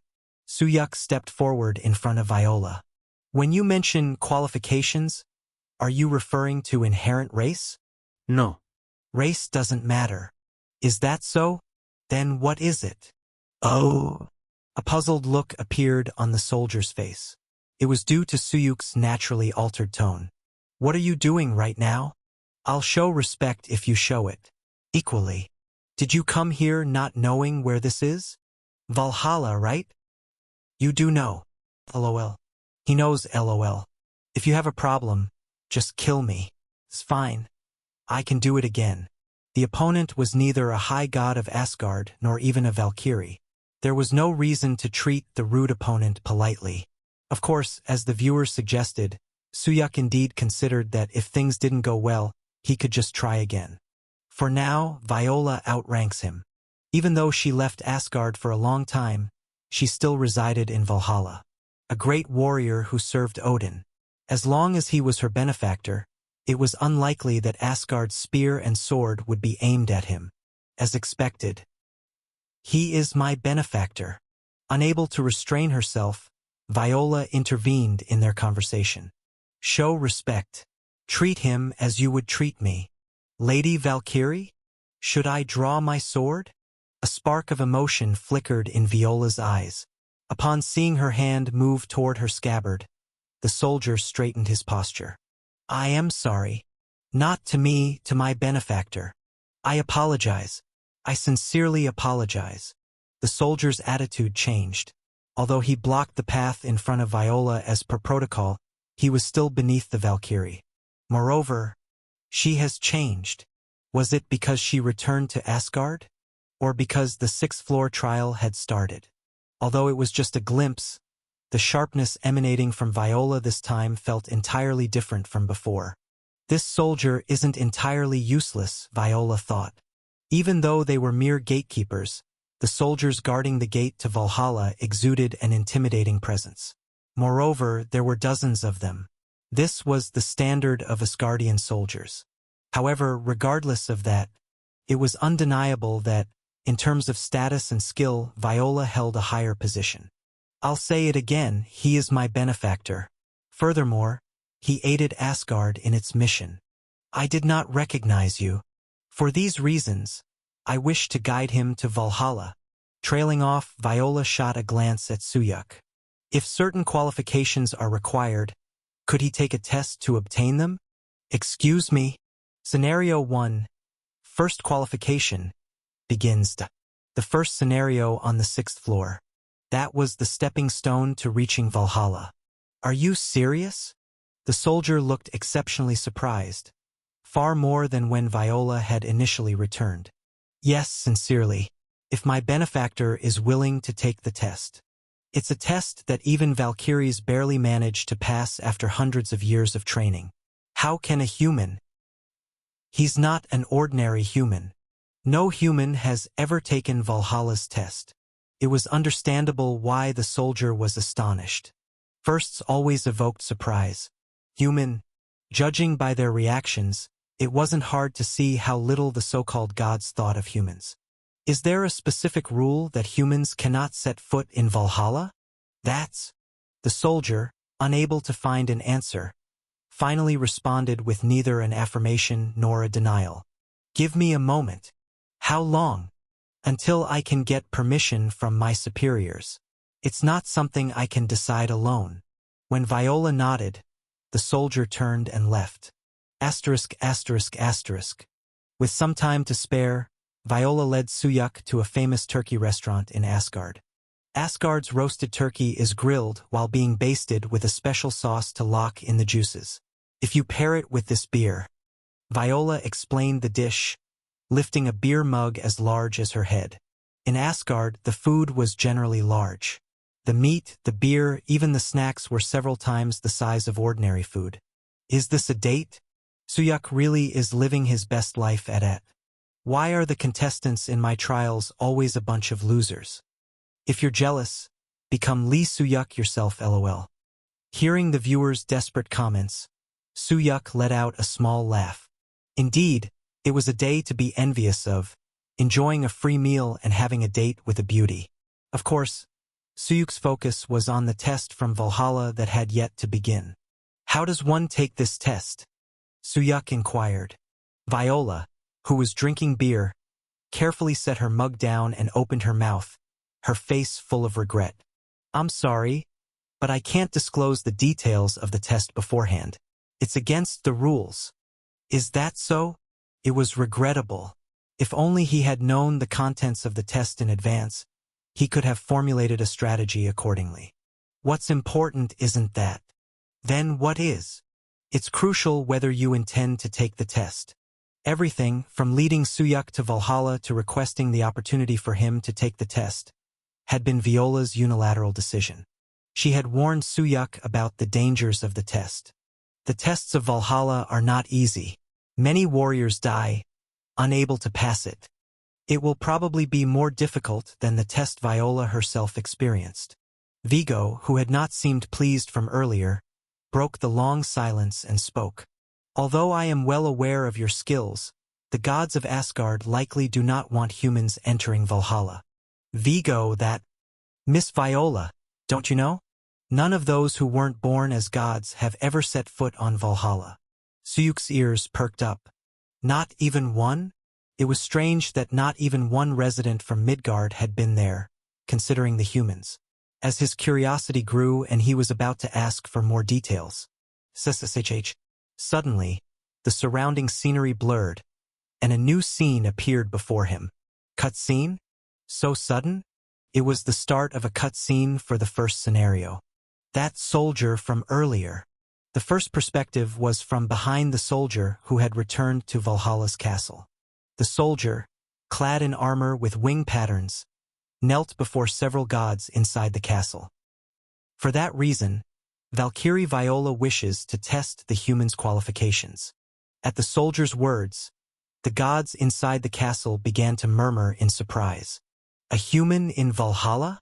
An unprecedented event. But it's not against Asgard's laws either. Quite a tough choice. Their appearances were varied. A female warrior in armor who appeared to be a Valkyrie, an old man with white hair and a long beard, even a blind man with his eyes closed. Among them, it was the blind man, who had been sparing with his words, who quieted the disorderly hall. Let him take the test. His words silenced the surroundings. If he was chosen by a Valkyrie, he surely is no ordinary human. Furthermore, Valkyrie Viola was sent down under Thor's orders. I don't know since when did the influence of one Valkyrie become so strong. To the old man's words, the blind man nodded. You are correct. Hence, we are not suggesting letting him in without conditions. He must take the test. Still uneasy, the old man snorted. Then it must be an extremely rigorous test. The old man's words were a half-acceptance. The blind man, not interested in further debating, nodded slightly and changed the topic. Let's move on to the next issue. Slowly, the scenery began to disperse again. The Golden Grand Hall and their voices all blurred and vanished. Midgard again. Pa! The surroundings returned to how they originally were.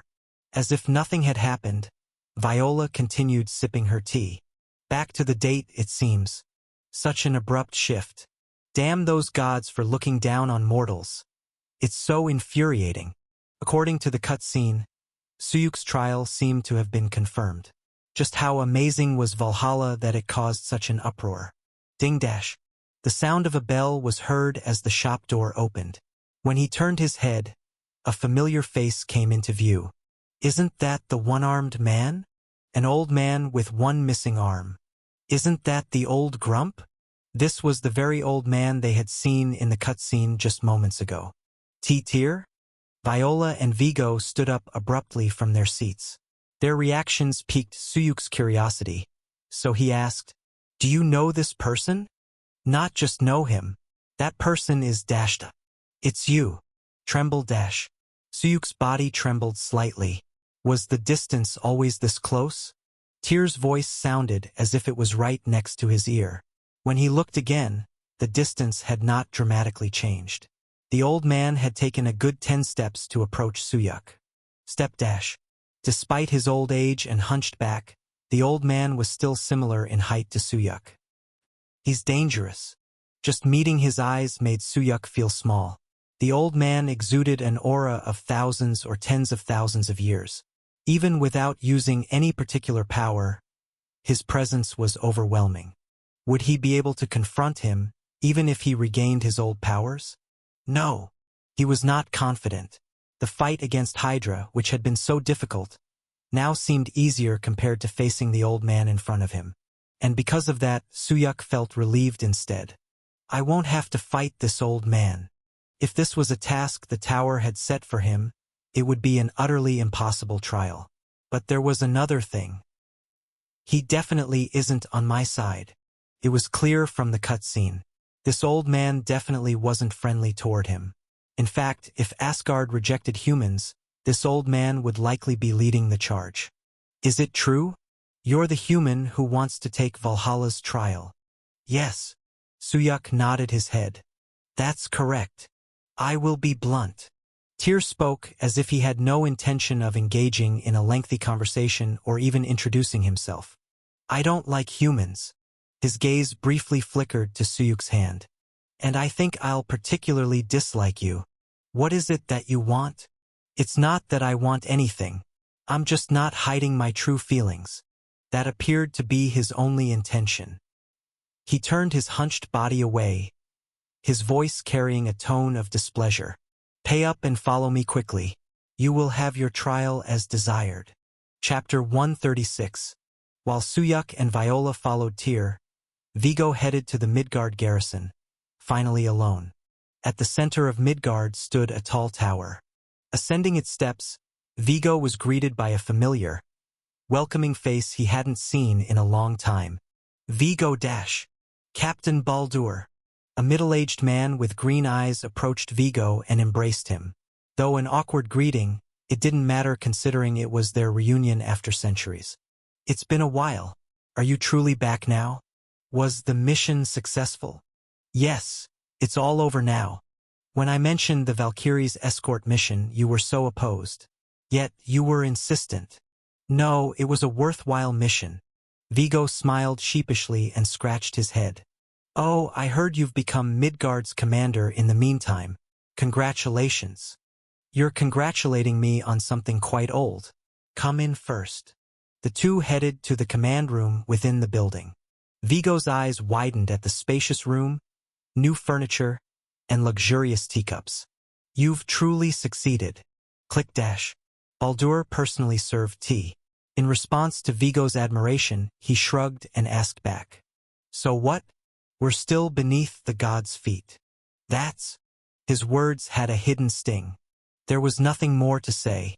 It was a known fact that no one had ever traveled from Midgard to Valhalla, the gods' realm. In response to Viggo's awkward reaction, Baldur subtly smiled. Remember the old days when we used to have fun by talking behind the gods' backs? With a playful tone, Viggo matched his smile. Yes, we did. How have you been? Tell me about it. Yes. Viggo recounted the events of the past. 400 years of tedious missions. Valkyrie Belvium's betrayal. The sudden inclusion of a human. The lengthy story came to an end. Really? Lord Tyr personally involved himself with that human. Baldur's green eyes narrowed slightly. Holding his teacup, he mumbled. He must be really bored. Indeed. Slurp dash. Following the lengthy story, the tea had gone lukewarm. After a brief sip of his drink, Baldur looked down at his reflection in the teacup and spoke. I hope that person passes the trial. Why? The gods need to know, don't they? Click dash. With that, he set the teacup down with a smile. To Viggo, Baldur seemed slightly different from the commander he remembered. That Valhalla isn't just for the gods alone. As Suyuk and Viola followed behind Tyr, Suyuk noticed one of his arms. Whether it was severed or uprooted, an arm was missing. It was the most noticeable aspect of Tyr's appearance. What are you staring at? I'm curious. This arm. Yes. I was wondering if gods like you can also get injured by others.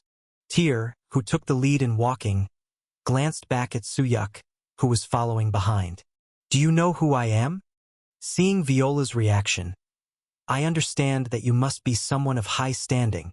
Is that so? Well, you wouldn't know, would you? As he spoke, Tyr looked down at his missing arm.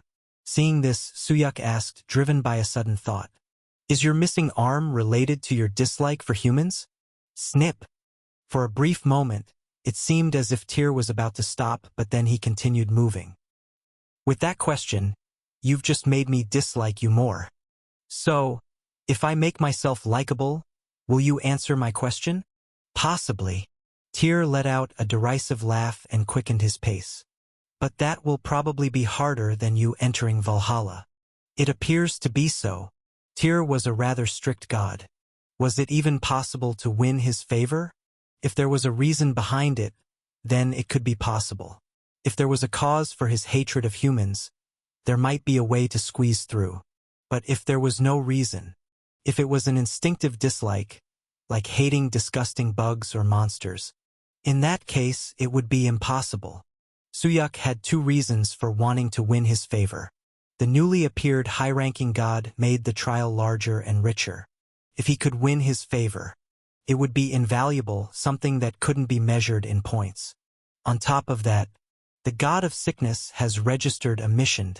Ask him why his arm is like that. 1,000 points. The god of sickness has registered a mission. Get an answer. 10,000 points, ha ha ha. There was also a small mission involved. Step.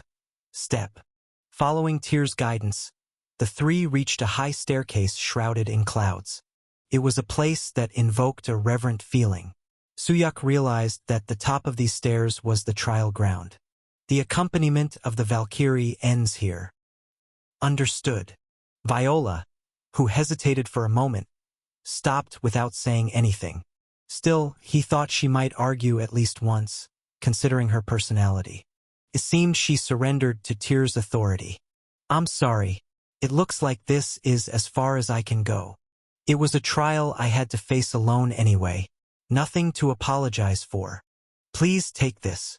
Viola handed a small item to Suyuk from her bosom. A white, rectangular card-like object.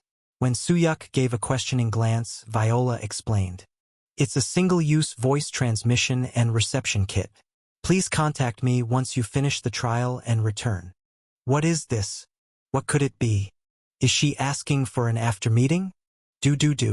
Beep. There's a green light. Bro, I'm jealous.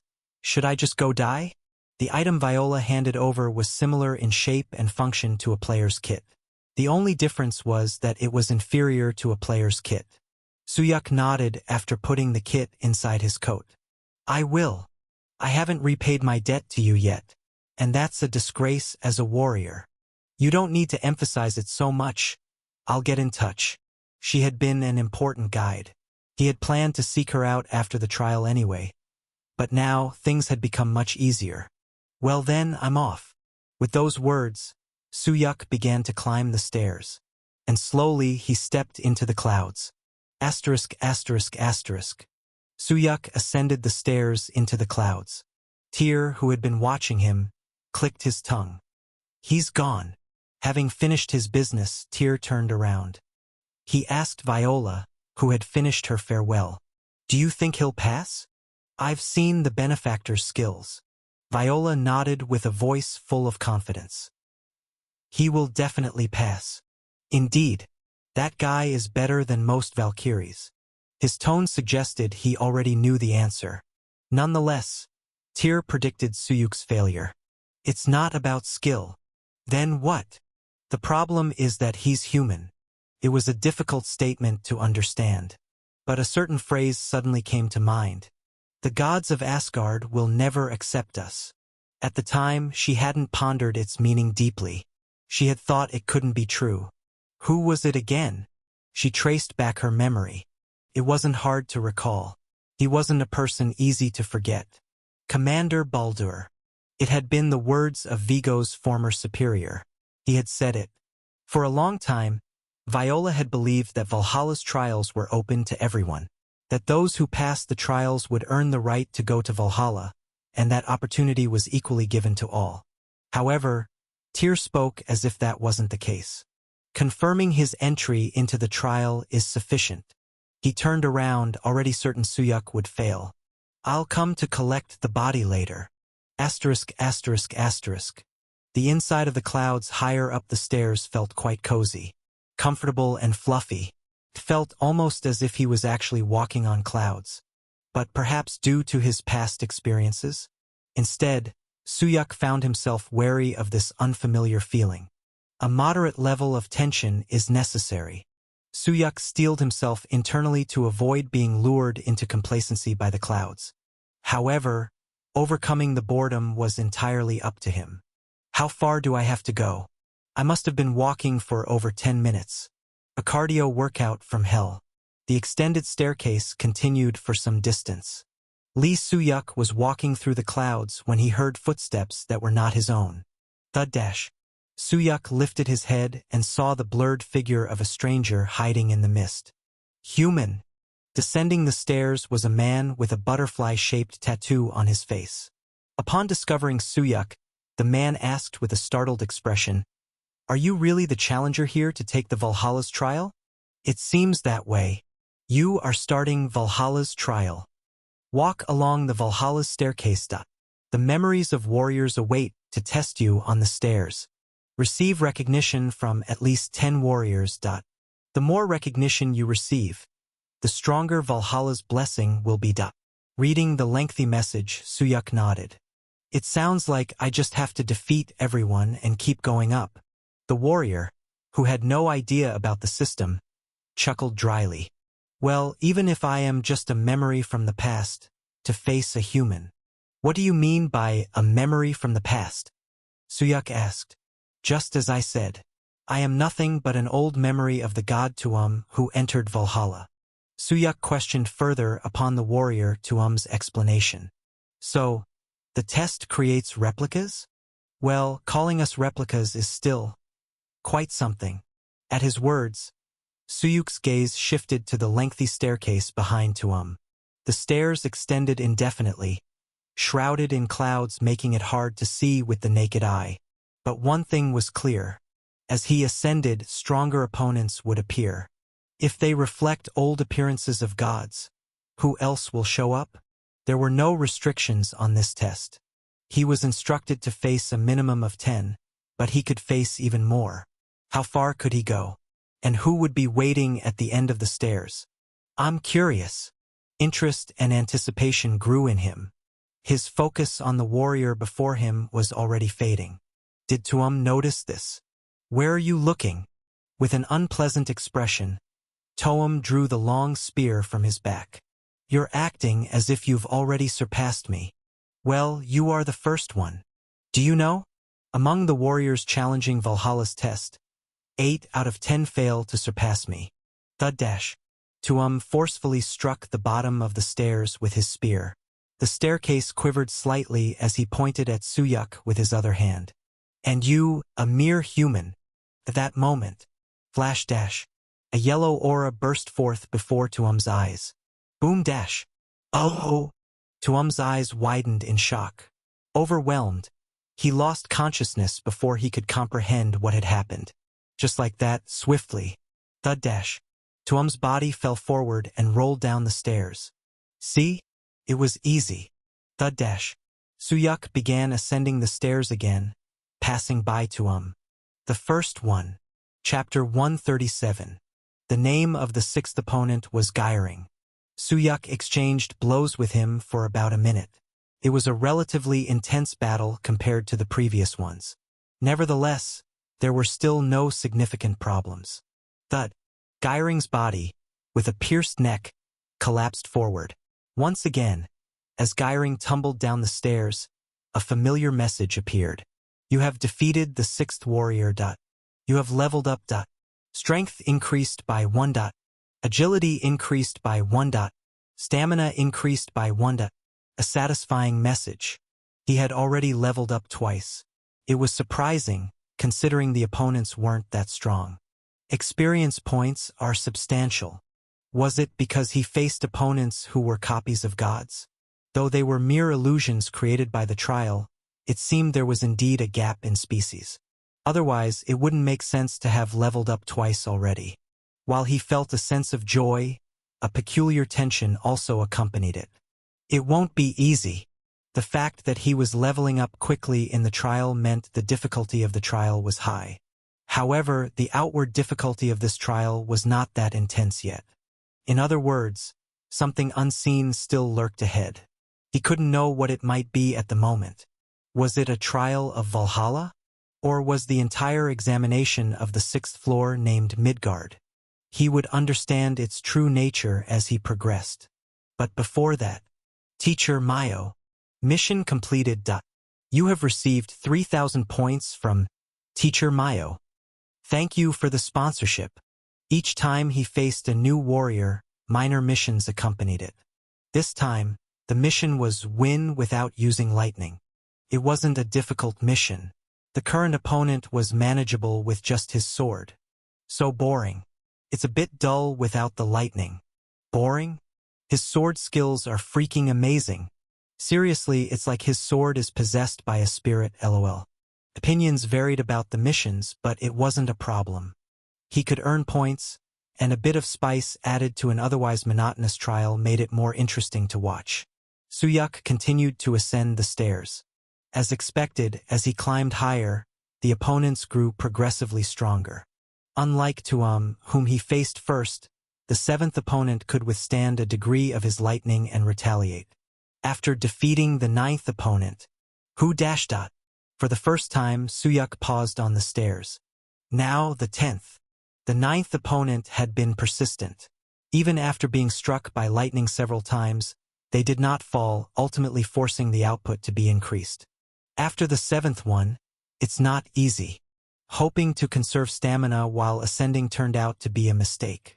At some point, it became evident that the difficulty was escalating sharply. The consumption of the Heart of Lightning's power while climbing the stairs had not been insignificant. As a result, the fatigue accumulated significantly, and now the 10th opponent awaited just ahead. Let's take a short break. And, of course, since we're going to continue anyway, Suyuk had no intention of stopping at the 10th. Okay. Even if you rest, this is legit. Since it's come to this, let's see it through to the end. The obvious chatter. The rest was brief. After about 30 minutes of rest, Suyuk began climbing the stairs again. It usually took around 30 minutes of walking to encounter each warrior. 30 minutes just on the stairs. It was a tedious and leg-aching task. It almost felt like being able to ascend these stairs without a hitch might be the minimum requirement to enter Valhalla. Fortunately, Suyuk prided himself on his stamina more than anyone else. He really ascended the stairs effortlessly, rising further into the dense clouds. At the top of the staircase, enveloped in dense clouds, awaited a slightly different scene from before. Statues. Long rows of statues extended to the left and right of the stairs. The statues obscured by the clouds all depicted warriors clad in armor and wielding weapons. They say the warriors of Asgard who die an honorable death come to Valhalla. A voice was heard at that moment. Suyuk turned his head in the direction of the voice. That means being engraved here. And at that moment, another cutscene began. Pour. Clear wine, as transparent as a reflection, was poured into the glass. Sitting across a dining table located on an outdoor terrace under the clear sky, Tyr and a blind man tilted their wine glasses. Are you really going to see that human? The blind man's words from the previous cutscene. Judging by his speech, this scene took place before Tyr came to meet him. Why? Does it bother you? I'm merely curious. I wonder if it's significant enough for Tyr to meet them personally. You should know that it's not that human I'm concerned with. As he spoke, Tyr's gaze briefly flickered to his missing arm and back. As expected, his disdain for humans seemed related to his lost arm. I just don't want that day to repeat. Certainly. The blind man, as if he could see, naturally picked up his wine glass. Seeing that Viola has returned, it seems the possibility isn't too far-fetched. Don't bring up such bad luck. Aren't you worried about that unfortunate event too, Tyr? The blind man, speaking slyly, moistened his lips with the wine. Tyr had not touched his wine. Gripping his opposite shoulder with his remaining arm, he winced as if feeling a phantom pain in his missing limb. I still despise humans. Then why do you insist on seeing that distasteful human in person? I need to confirm it with my own eyes. With a nod, Tyr, carrying a subtle but lethal intent in his gaze, replied, To see that fool take the test. Do you mean to have him killed? Exactly. So, you don't believe for a moment that a human will pass the test? That's an obvious conclusion. Looking at the blind man seated across from him, Tyr continued, because you will be there. Asterisk, asterisk, asterisk. Defeat the 10th warrior, memory of Heimdall. As soon as the cutscene ended, a message appeared. Turning his body, Lee Soo-yuk looked at the blind man standing behind him. When had he gotten so close? The blind man appeared young. Given that this was a memory, he indeed looked much younger compared to the cutscene. What shocked him more than failing to notice the man's presence was his name. Heimdall? Why is he here? Sudden named appearance. Heimdall. Among the gods of Asgard known to players, he was one of the highest-ranking deities held in great renown. And now he stood before Soo-yuk as the 10th warrior. How peculiar! With closed eyes, Heimdall faced Soo-yuk, examining him slowly despite his blindness. Are you Thor? No, you seem too human for that. Thor? Soo-yuk thought there was no resemblance, then looked down at his own hand. It's because of this. The item crafted from the heart of thunder.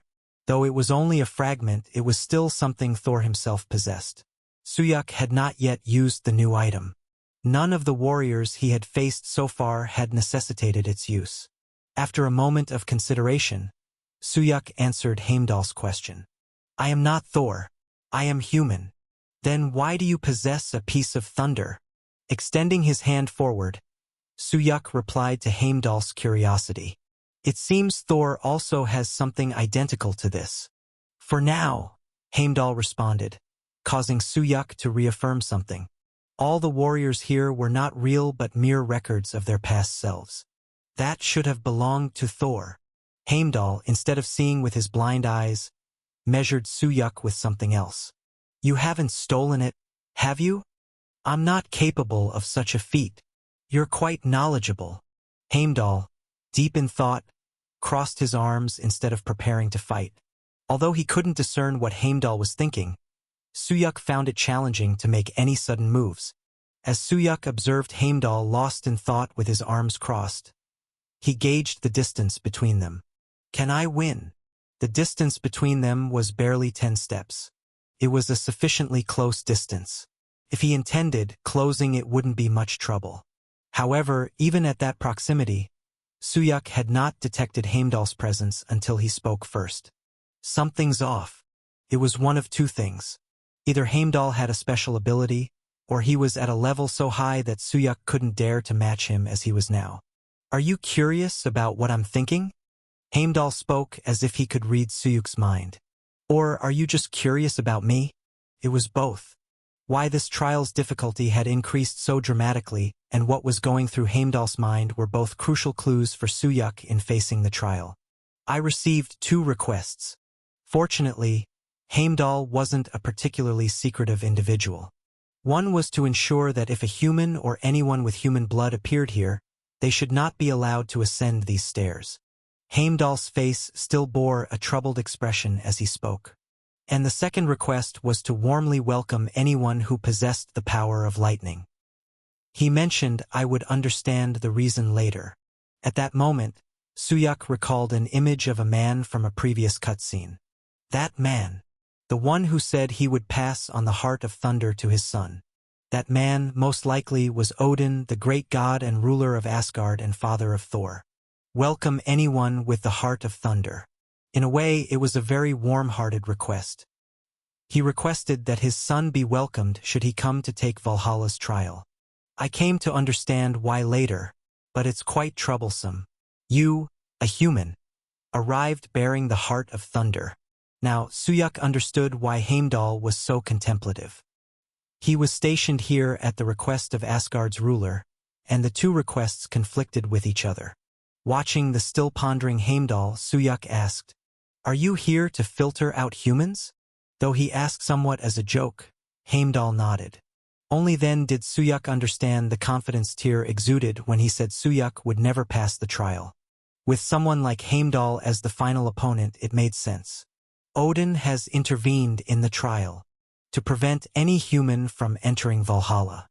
Whatever magic he used, Odin had taken measures beforehand. Why do gods dislike humans so much? Dislike? Heimdall shook his head. No. It's not that we dislike them. If you don't dislike them, then why go to such lengths, almost obsessed, to keep humans out? Obsessed to keep them out, that's quite accurate. Oh. What on earth did that mean? Heimdall faintly smiled at Suyuk's puzzled reaction. You'll understand someday. If you meet me in the outside world, I might give you an answer. Heimdall, who said this, seemed to have finished his long contemplation. I've made my decision. Chapter 138. Tyr returned to Valhalla. It seemed he had confirmed that Suyuk was taking the test and concluded his business there. Viola sought out Baldur, driven by Tyr's inexplicable certainty. Baldur, the former captain of the old Midgard Guard and now the current commander of Midgard. He welcomed Viola along with Viggo. Welcome, Valkyrie. It's been a while, Sir Baldur. Viola and Baldur shook hands. For a moment, Viola's gaze shifted to Viggo, then back. There was nothing strange about Viggo being here. After all, Baldur was once Viggo's superior. You've become the commander, haven't you? Spare me the congratulations. This one here already gave me plenty. Baldur shrugged his shoulders and motioned toward Viggo with his eyes. They moved to a reception room inside, and Viola broached the reason for seeking Baldur. I have something I want to ask. To me? What is it? Actually, Viola recounted the events with Tyr and Suyuk. Even Tyr's conviction that no human could ever pass the test. Didn't you also once tell me that the gods of Asgard would never accept us? Yes, I did. Do you have a reason for being so certain? A moment of silence hung in the air. Baldur took his time to respond, and Viola understood his hesitation. Perhaps this was a disgraceful aspect of Asgard. After a long silence, Baldur, with parched lips from not having spoken for a while, finally replied. Heimdall was there. A hollow answer after such a lengthy silence. I know that much, but he would have just let them pass. He interrupted Viola, speaking in a scoffing tone. Unlike with me. Oh. The atmosphere shifted. Confused, Viola glanced at Viggo standing behind Baldur. Whether Viggo had been told beforehand or already knew, his expression remained serenely unchanged. And that's why I dislike the gods. They build barriers like the Wall of Razdrik, demarcating statuses, treating us like livestock to be exploited. Sir Baldur. Yes, perhaps you might not see it that way, Viola, but can you truly say the other gods don't? Viola was at a loss for words. She couldn't deny it, especially not after just meeting Tyr. I dislike humans. After hearing those words, she couldn't refute Baldur's statement. Did Heimdall refuse to let you pass? He refused to let us pass. Why? Because we are half-bloods, partly human. As if his anger had reached a boiling point, Baldur stood up and walked toward the window. Through his tightly clenched fist, he looked out at the distant, towering wall, Razdrik. He is an insurmountable mountain. You know that, don't you? Heimdall was even stronger before losing his eye. Why is Valhalla's test such a... Someone must have intervened. Perhaps Odin. It was an example that compelled him to nod. Not many beings in this world could achieve such a feat, and Odin was one who possessed the capability to create a gap in Valhalla's trials. He was both a mighty warrior and a sorcerer beyond comparison. So, I have made up my mind. Baldur's eyes shone as he gazed out the window toward Razdrik. I will show them my way of surpassing that. Hud hud hud. That was when it happened. The door to the reception room flung open, and the guards stormed in. Sir Baldur. Startled by the sudden interruption, Viola called Baldur's name in a voice laced with unease. And, as if to confirm her uneasiness, for that, Lady Viola. Turning to her again, he spoke with a completely changed expression. I need your help. I have decided. Heimdall spoke as if Lee Suyuk's fate was within his grasp. Show me the thunder. I will judge based on that. The meaning of his words was clear. If he was pleased, he'd let him pass, and if not, he'd stop him. It won't be easy. Lee Suyuk realized he had no choice in the matter. Even though the distance between him and his opponent was merely 10 steps, he couldn't gauge their prowess. The distance felt insurmountable. The opponent before his eyes was someone he could never surpass without acknowledgement. He was a foe akin to the wolf warrior he encountered in the starting dungeon. The difference being, this time is different. This adversary showed no clear estimation like the wolf warrior did. There was only one path to choose.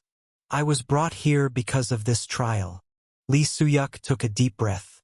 Glancing at the chat, he saw the viewers were already in an uproar. Yeah, let's stop holding back. Let's see that new stuff. New gear, new Suyuk. Many viewers remembered the reward Suyuk obtained on the 5th floor. It wasn't difficult for them to realize that the Thunder Heimdall referred to was the Heart of Thunder. There was no reason to hold back. There was no other way. If you so desire to see it. This time he didn't adjust the mic. It was a declaration to both Heimdall and the viewers. I will show you. Crackle dash. Yellow and blue lights intertwined in his hand. Bolts of different colors collided and sparked. As the visible sparks intensified, they began to affect Suyuk's skin. Selfish Sacrifice LV6 resists the damage of thunder. Selfish Sacrifice LV6 resists the damage of lightning. BZZT. The electric current flowing from his fingertips started to take on a clearer form. A mass of magic extending outwards from a single point. Bang! It wasn't properly controlled, causing the loudest noise heard so far. Oh, geez, what a shock. Can you at least signal a bit first?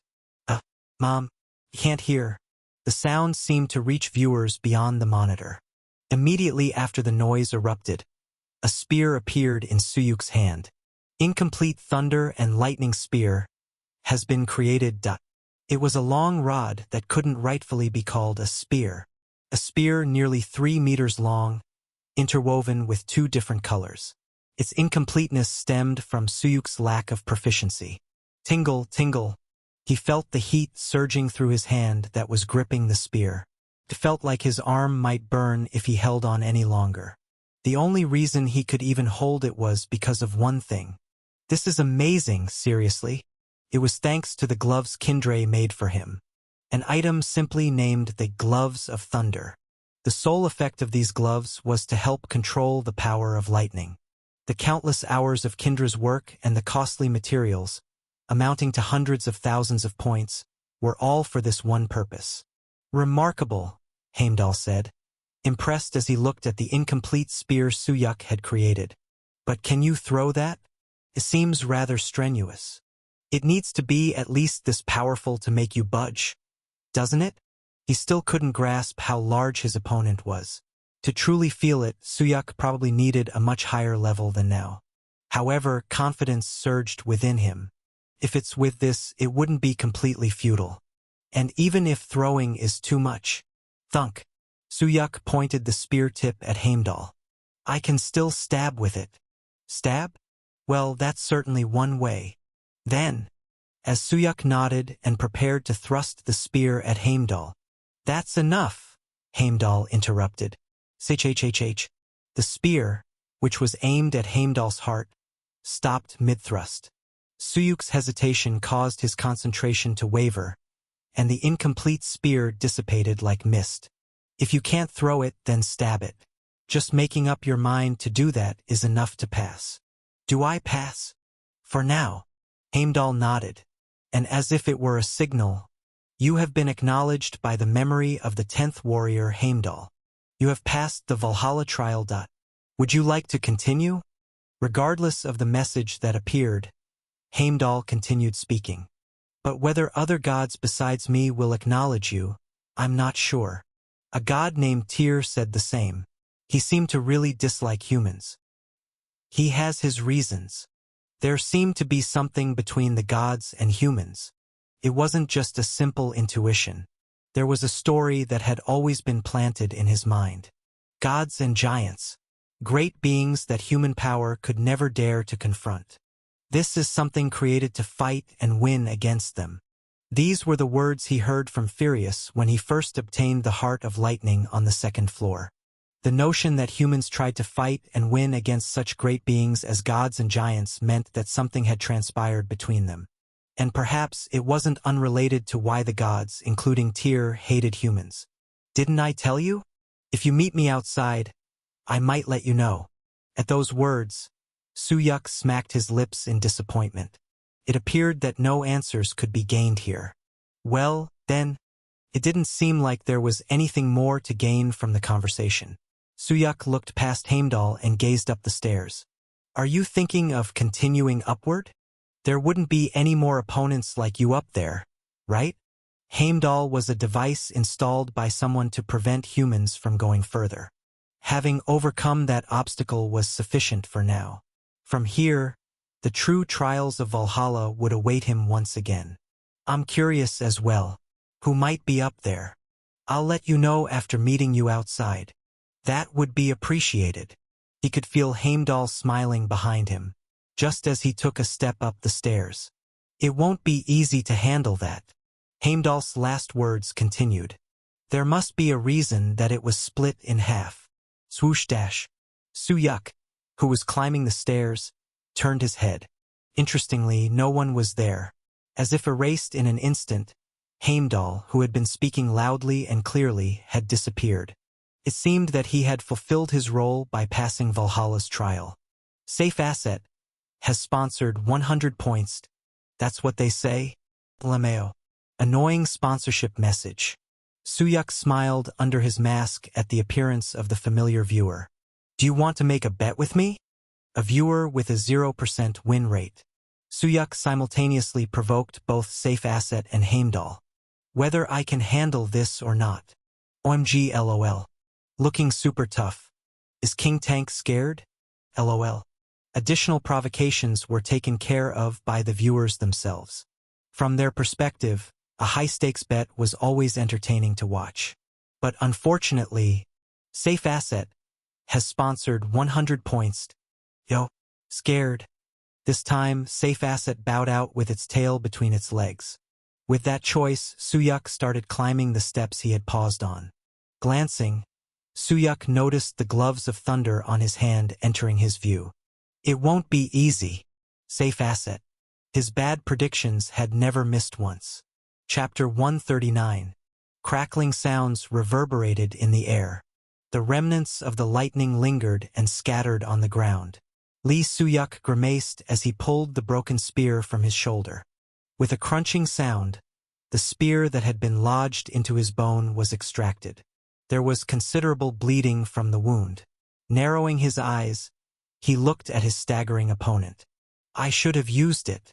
The problem lay in his attempt to conserve his strength by not utilizing the Lightning Lord. In this case, using it or not made no difference. The calculation was the same.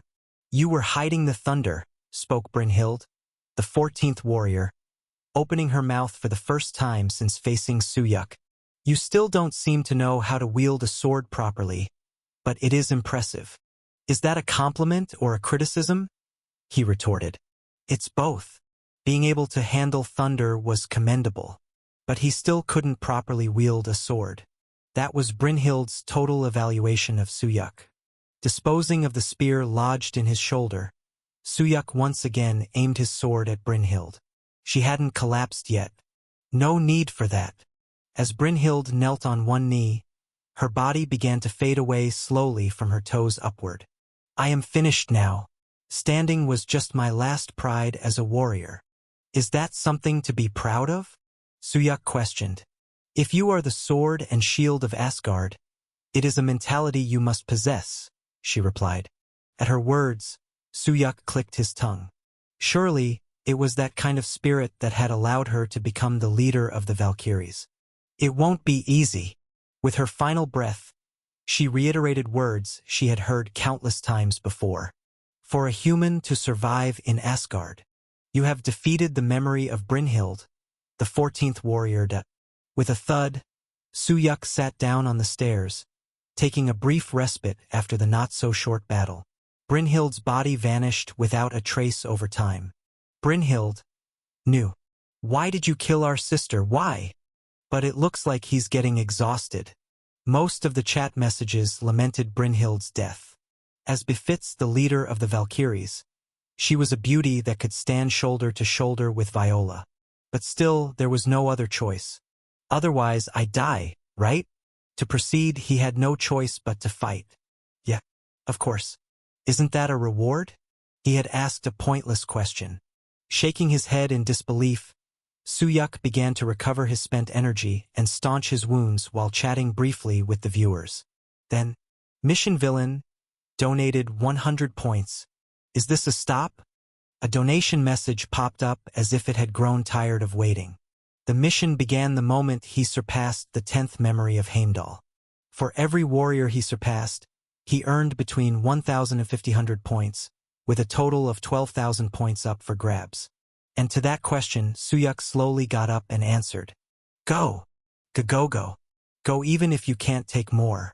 Who's next after Brynhild?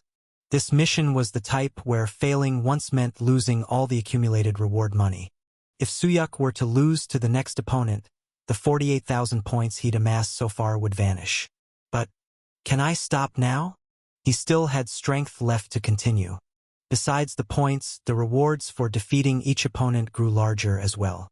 Moreover, as this trial continued, it was evident that the number of viewers was increasing. Viewers, 66, 291. The number had already surpassed 60,000. With the intriguing backdrop of Asgard and the imposing gods appearing one after another, no one left but more joined. Naturally, the donations and missions increased as well. Climbing the steps slowly, Suyuk reviewed the recent fight. Those were old records, right? He had just overpowered with sheer firepower thanks to the lightning. When it came to skill in handling weapons, Brynhild was a step above him. Brynhild, the head of the female warriors of Valhalla, the Valkyries. She truly had the skill to represent Asgard. I wonder how she is now. He was curious. If the memory of Brynhild from long ago was the skilled, how strong would the real one be? As he caught his breath, these thoughts ran through his mind. Come to think of it, that old guy hasn't shown up yet. One of the chat comments caught Suyuk's eye. Right? He had forgotten.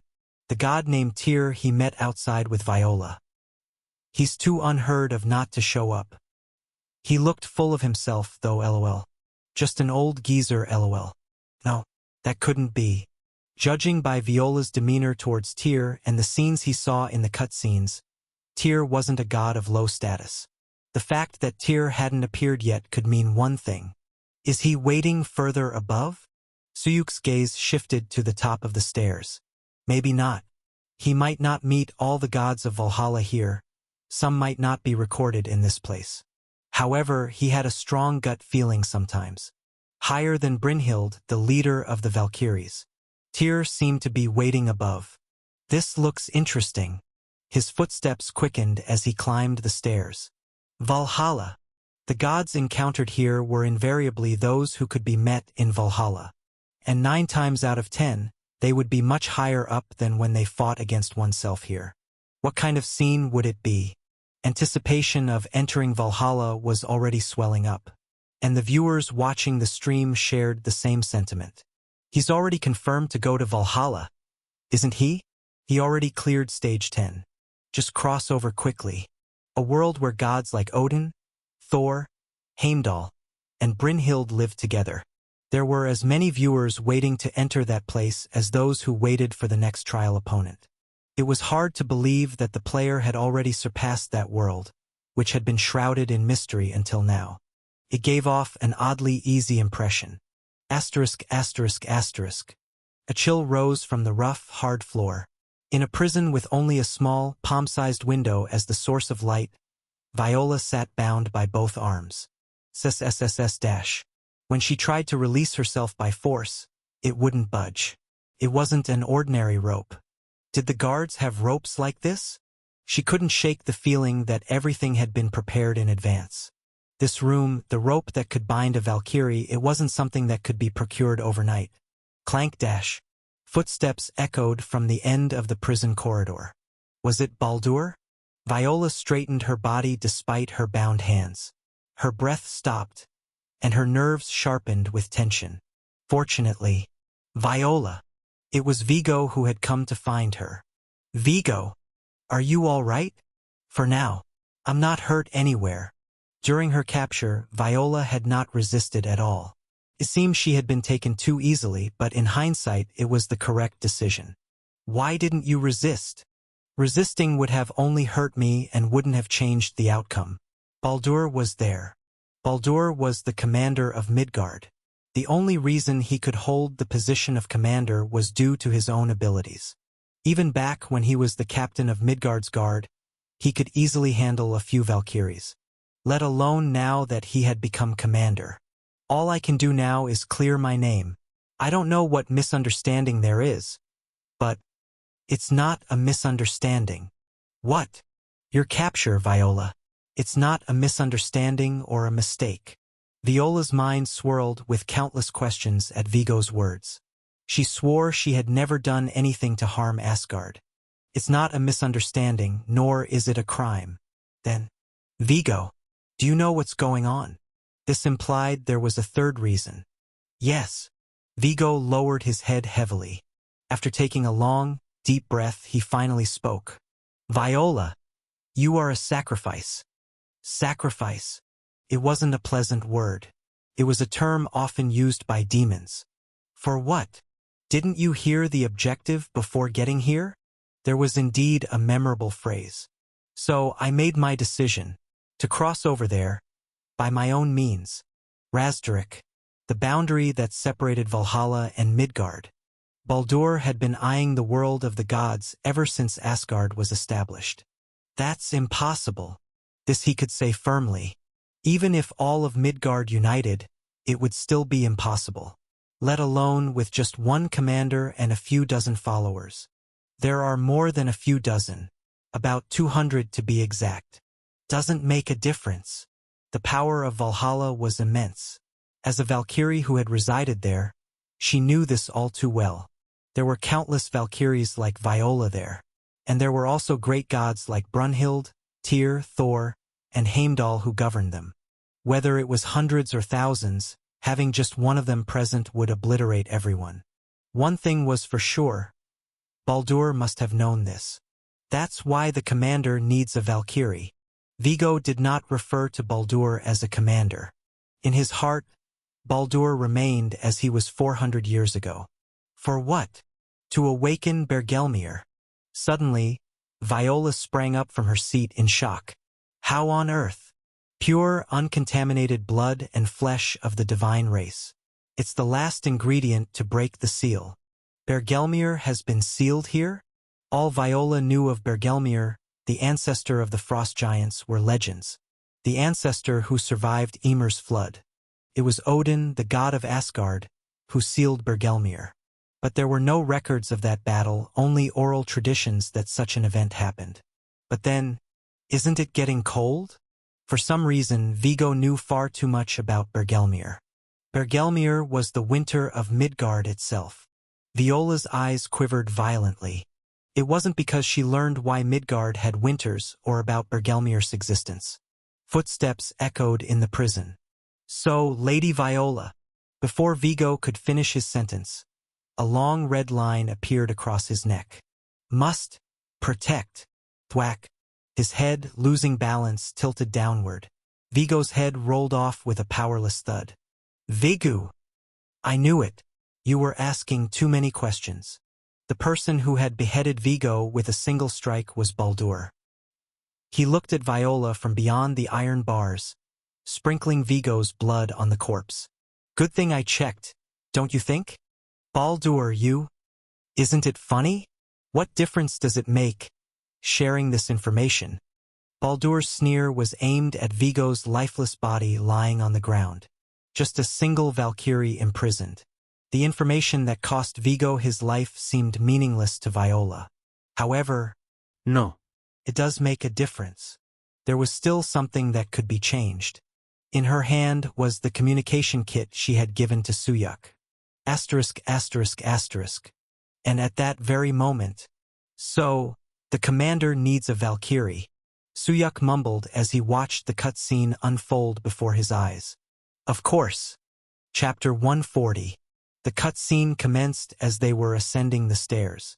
Viola, imprisoned. Vigo, facing her from beyond the iron bars. Huh? What's going on here? Another betrayal? This family's a total mess, seriously. It was reminiscent of the trial on the 5th floor. In that trial, Viola had been betrayed by Belvium, a fellow Valkyrie. However, whether fortunately or not, this time it wasn't a betrayal. Viola is a sacrifice. Sacrifice? For what? Didn't you hear the objective before coming here? Those words replayed kindly beside Vigo. A man with a kind appearance and green eyes, blurry like a mirage, appeared and spoke while looking at Razderik. Therefore, I've decided. I'll try to get past there in my own way. Suyuk, watching the scene, clicked his tongue. That guy, he looks like a villain, obviously. Yep, agreed. Guys who look kind are usually worse. In response, Viola spoke firmly. Impossible. There was no need to hear the following words. Suyuk, now vaguely understanding what Valhalla was, knew it wasn't a place for mere Midgard residents to set foot in. However, that's why the captain needs a Valkyrie. The trial, as expected, wasn't proceeding smoothly. Figured as much. Couldn't be as simple as just fighting and entering Valhalla. The trial on the 6th floor was not going to be that straightforward. There was still more to come, and this cutscene was the starting point for it. For what purpose? To awaken Bergelmir. Bergelmir. What exactly that was remained unknown. But judging by Viola's response, the man's words with green eyes didn't seem groundless. The subsequent cutscene featured the man with green eyes. A man named Baldur slashed Vigo's neck and ridiculed both Viola and Vigo from beyond the prison. Isn't it amusing? What do you think will change just by passing on such information? However, to his words, No. it will change. Viola responded confidently, holding the communication kit that had been handed to her. Hiss dash. The cutscene gradually faded. However, even after the cutscene ended, Viola's voice continued. It will definitely change. Definitely. A voice came from the communication kit in his pocket. It was a message meant for him. And at that moment, stage? Would you like to start, Bergelmir? When a new stage starts, Valhalla's trials will reset. An unexpected stage marked by a question mark appeared. Lee Suyuk showed a puzzled expression at its content. This is the first time I've seen something like this. Not knowing which stage it was made it difficult to guess its difficulty, especially since it was a choice-type stage.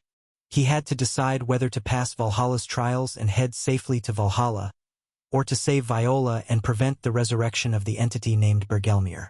Usually, such trials were measured to have high difficulty. Confronted with the new message, Suyuk asked, "Should I go back?" He asked as if he had a choice. "You're not going back? Are you kidding? Abandon Nuna?" "Yeah. Abandon her and see what happens, lol." The terrifying public sentiment. It wasn't a matter of any real choice for him. Half of the viewers watching Suyuk's stream were Viola's fans. Asterisk, asterisk, asterisk. 2 hours had passed since Vigo died. Baldur, who had called someone to remove Vigo's corpse, returned to the prison where Viola was confined. "It's time." Viola, who had been sitting on the floor, looked up. Baldur asked her, seeing the hope still in her eyes, "May I ask why you have that look?" "You will fail, Baldur. So, you still think you can survive?" Viola shook her head at Baldur's misunderstanding. "It's not about whether I live or die. What's important is that your objective will fail. Is your confidence perhaps because of that human you came with?" Viola chose silence instead of replying. She believed for sure her message had been delivered. But Baldur thought differently. He will not be able to return. He was certain. "Didn't I tell you? Those despicable gods have no intention of accepting us." "How do you know that?" "Because I have challenged Valhalla as well."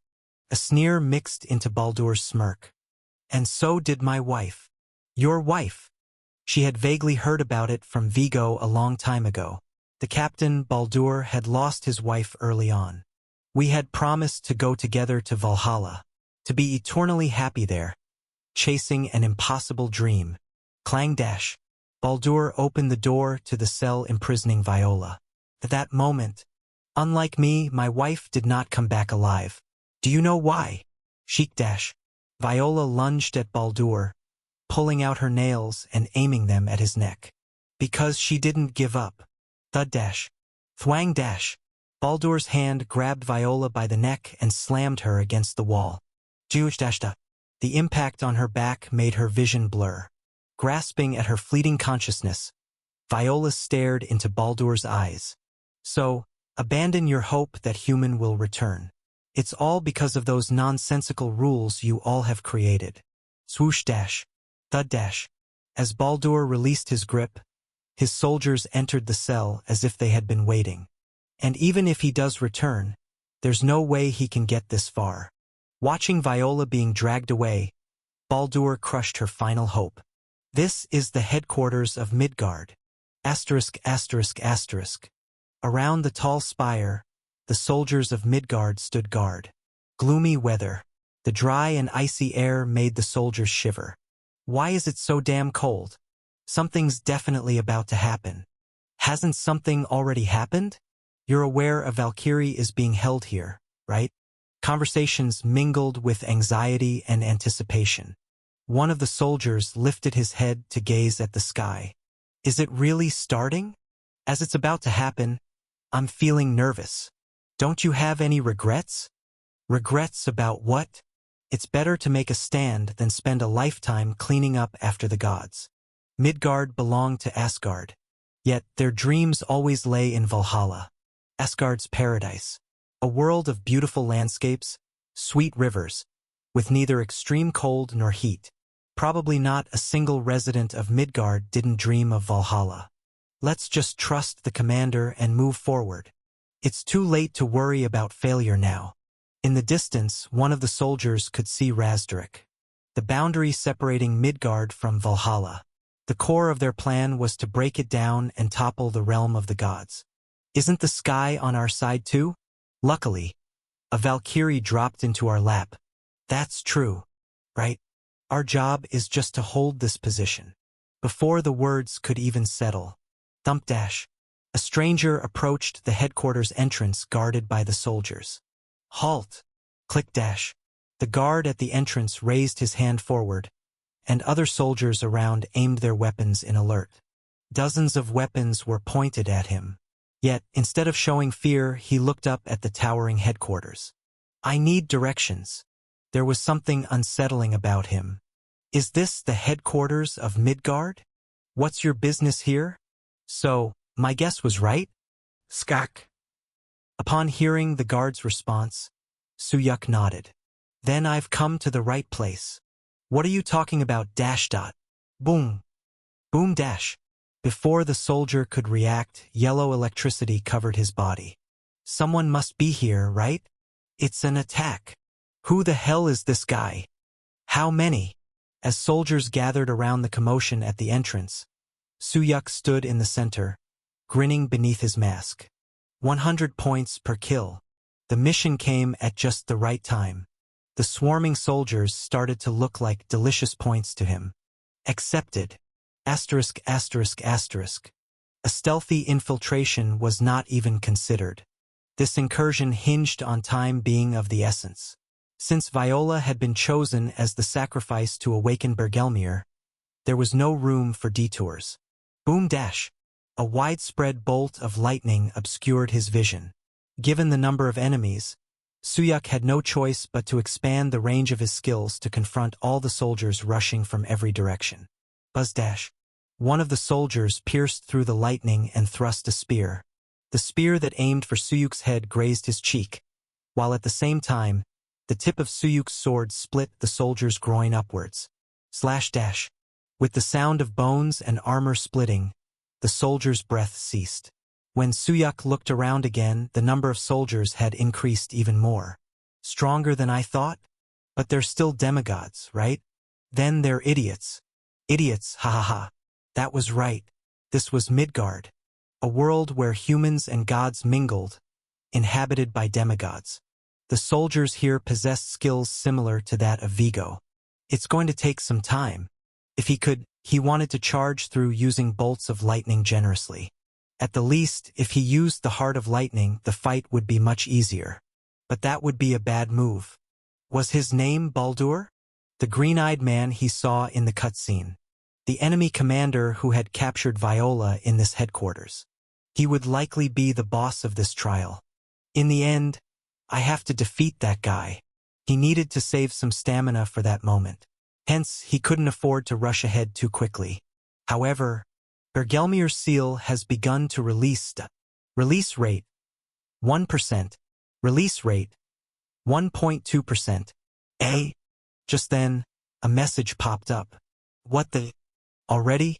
Is Nuna okay? At this rate, he couldn't afford to go slowly. He had no idea about the situation on the other side, and once the seal was completely lifted, there would be nothing he could do. It was obvious, wasn't it? Bergelmir was the countermeasure against the gods. Razdrik, who sought to break the boundaries of the world, was precisely Bergelmir. I need to change my approach. Energy surged to his head instead of his body. Squeeze dash. He tightly clenched his hand, which was wearing the glove of thunder. Continuing to fight through these soldiers while advancing was not the right choice. However, he couldn't ignore his stamina either, so he needed to find another way. Hiss dash. For the first time, Suyuk took a step back amidst his advance. Soldiers surrounded Suyuk as he stopped moving. Did he give up? Surrender quietly. Then there will be room for leniency. It seemed the soldiers thought he had given up when they saw him stop. Is this GG? Did he really give up? Aren't you going to save Nuna? Yeah, just play another round. The viewers seemed to think the same. In this urgent situation, Suyuk had taken a step back and stood still, making it appear that way. But if he were going to give up, he wouldn't have come back here in the first place. I'm going to give it a try. Suyuk's gaze shifted to the top of the command tower. Let's see if I can fly that far.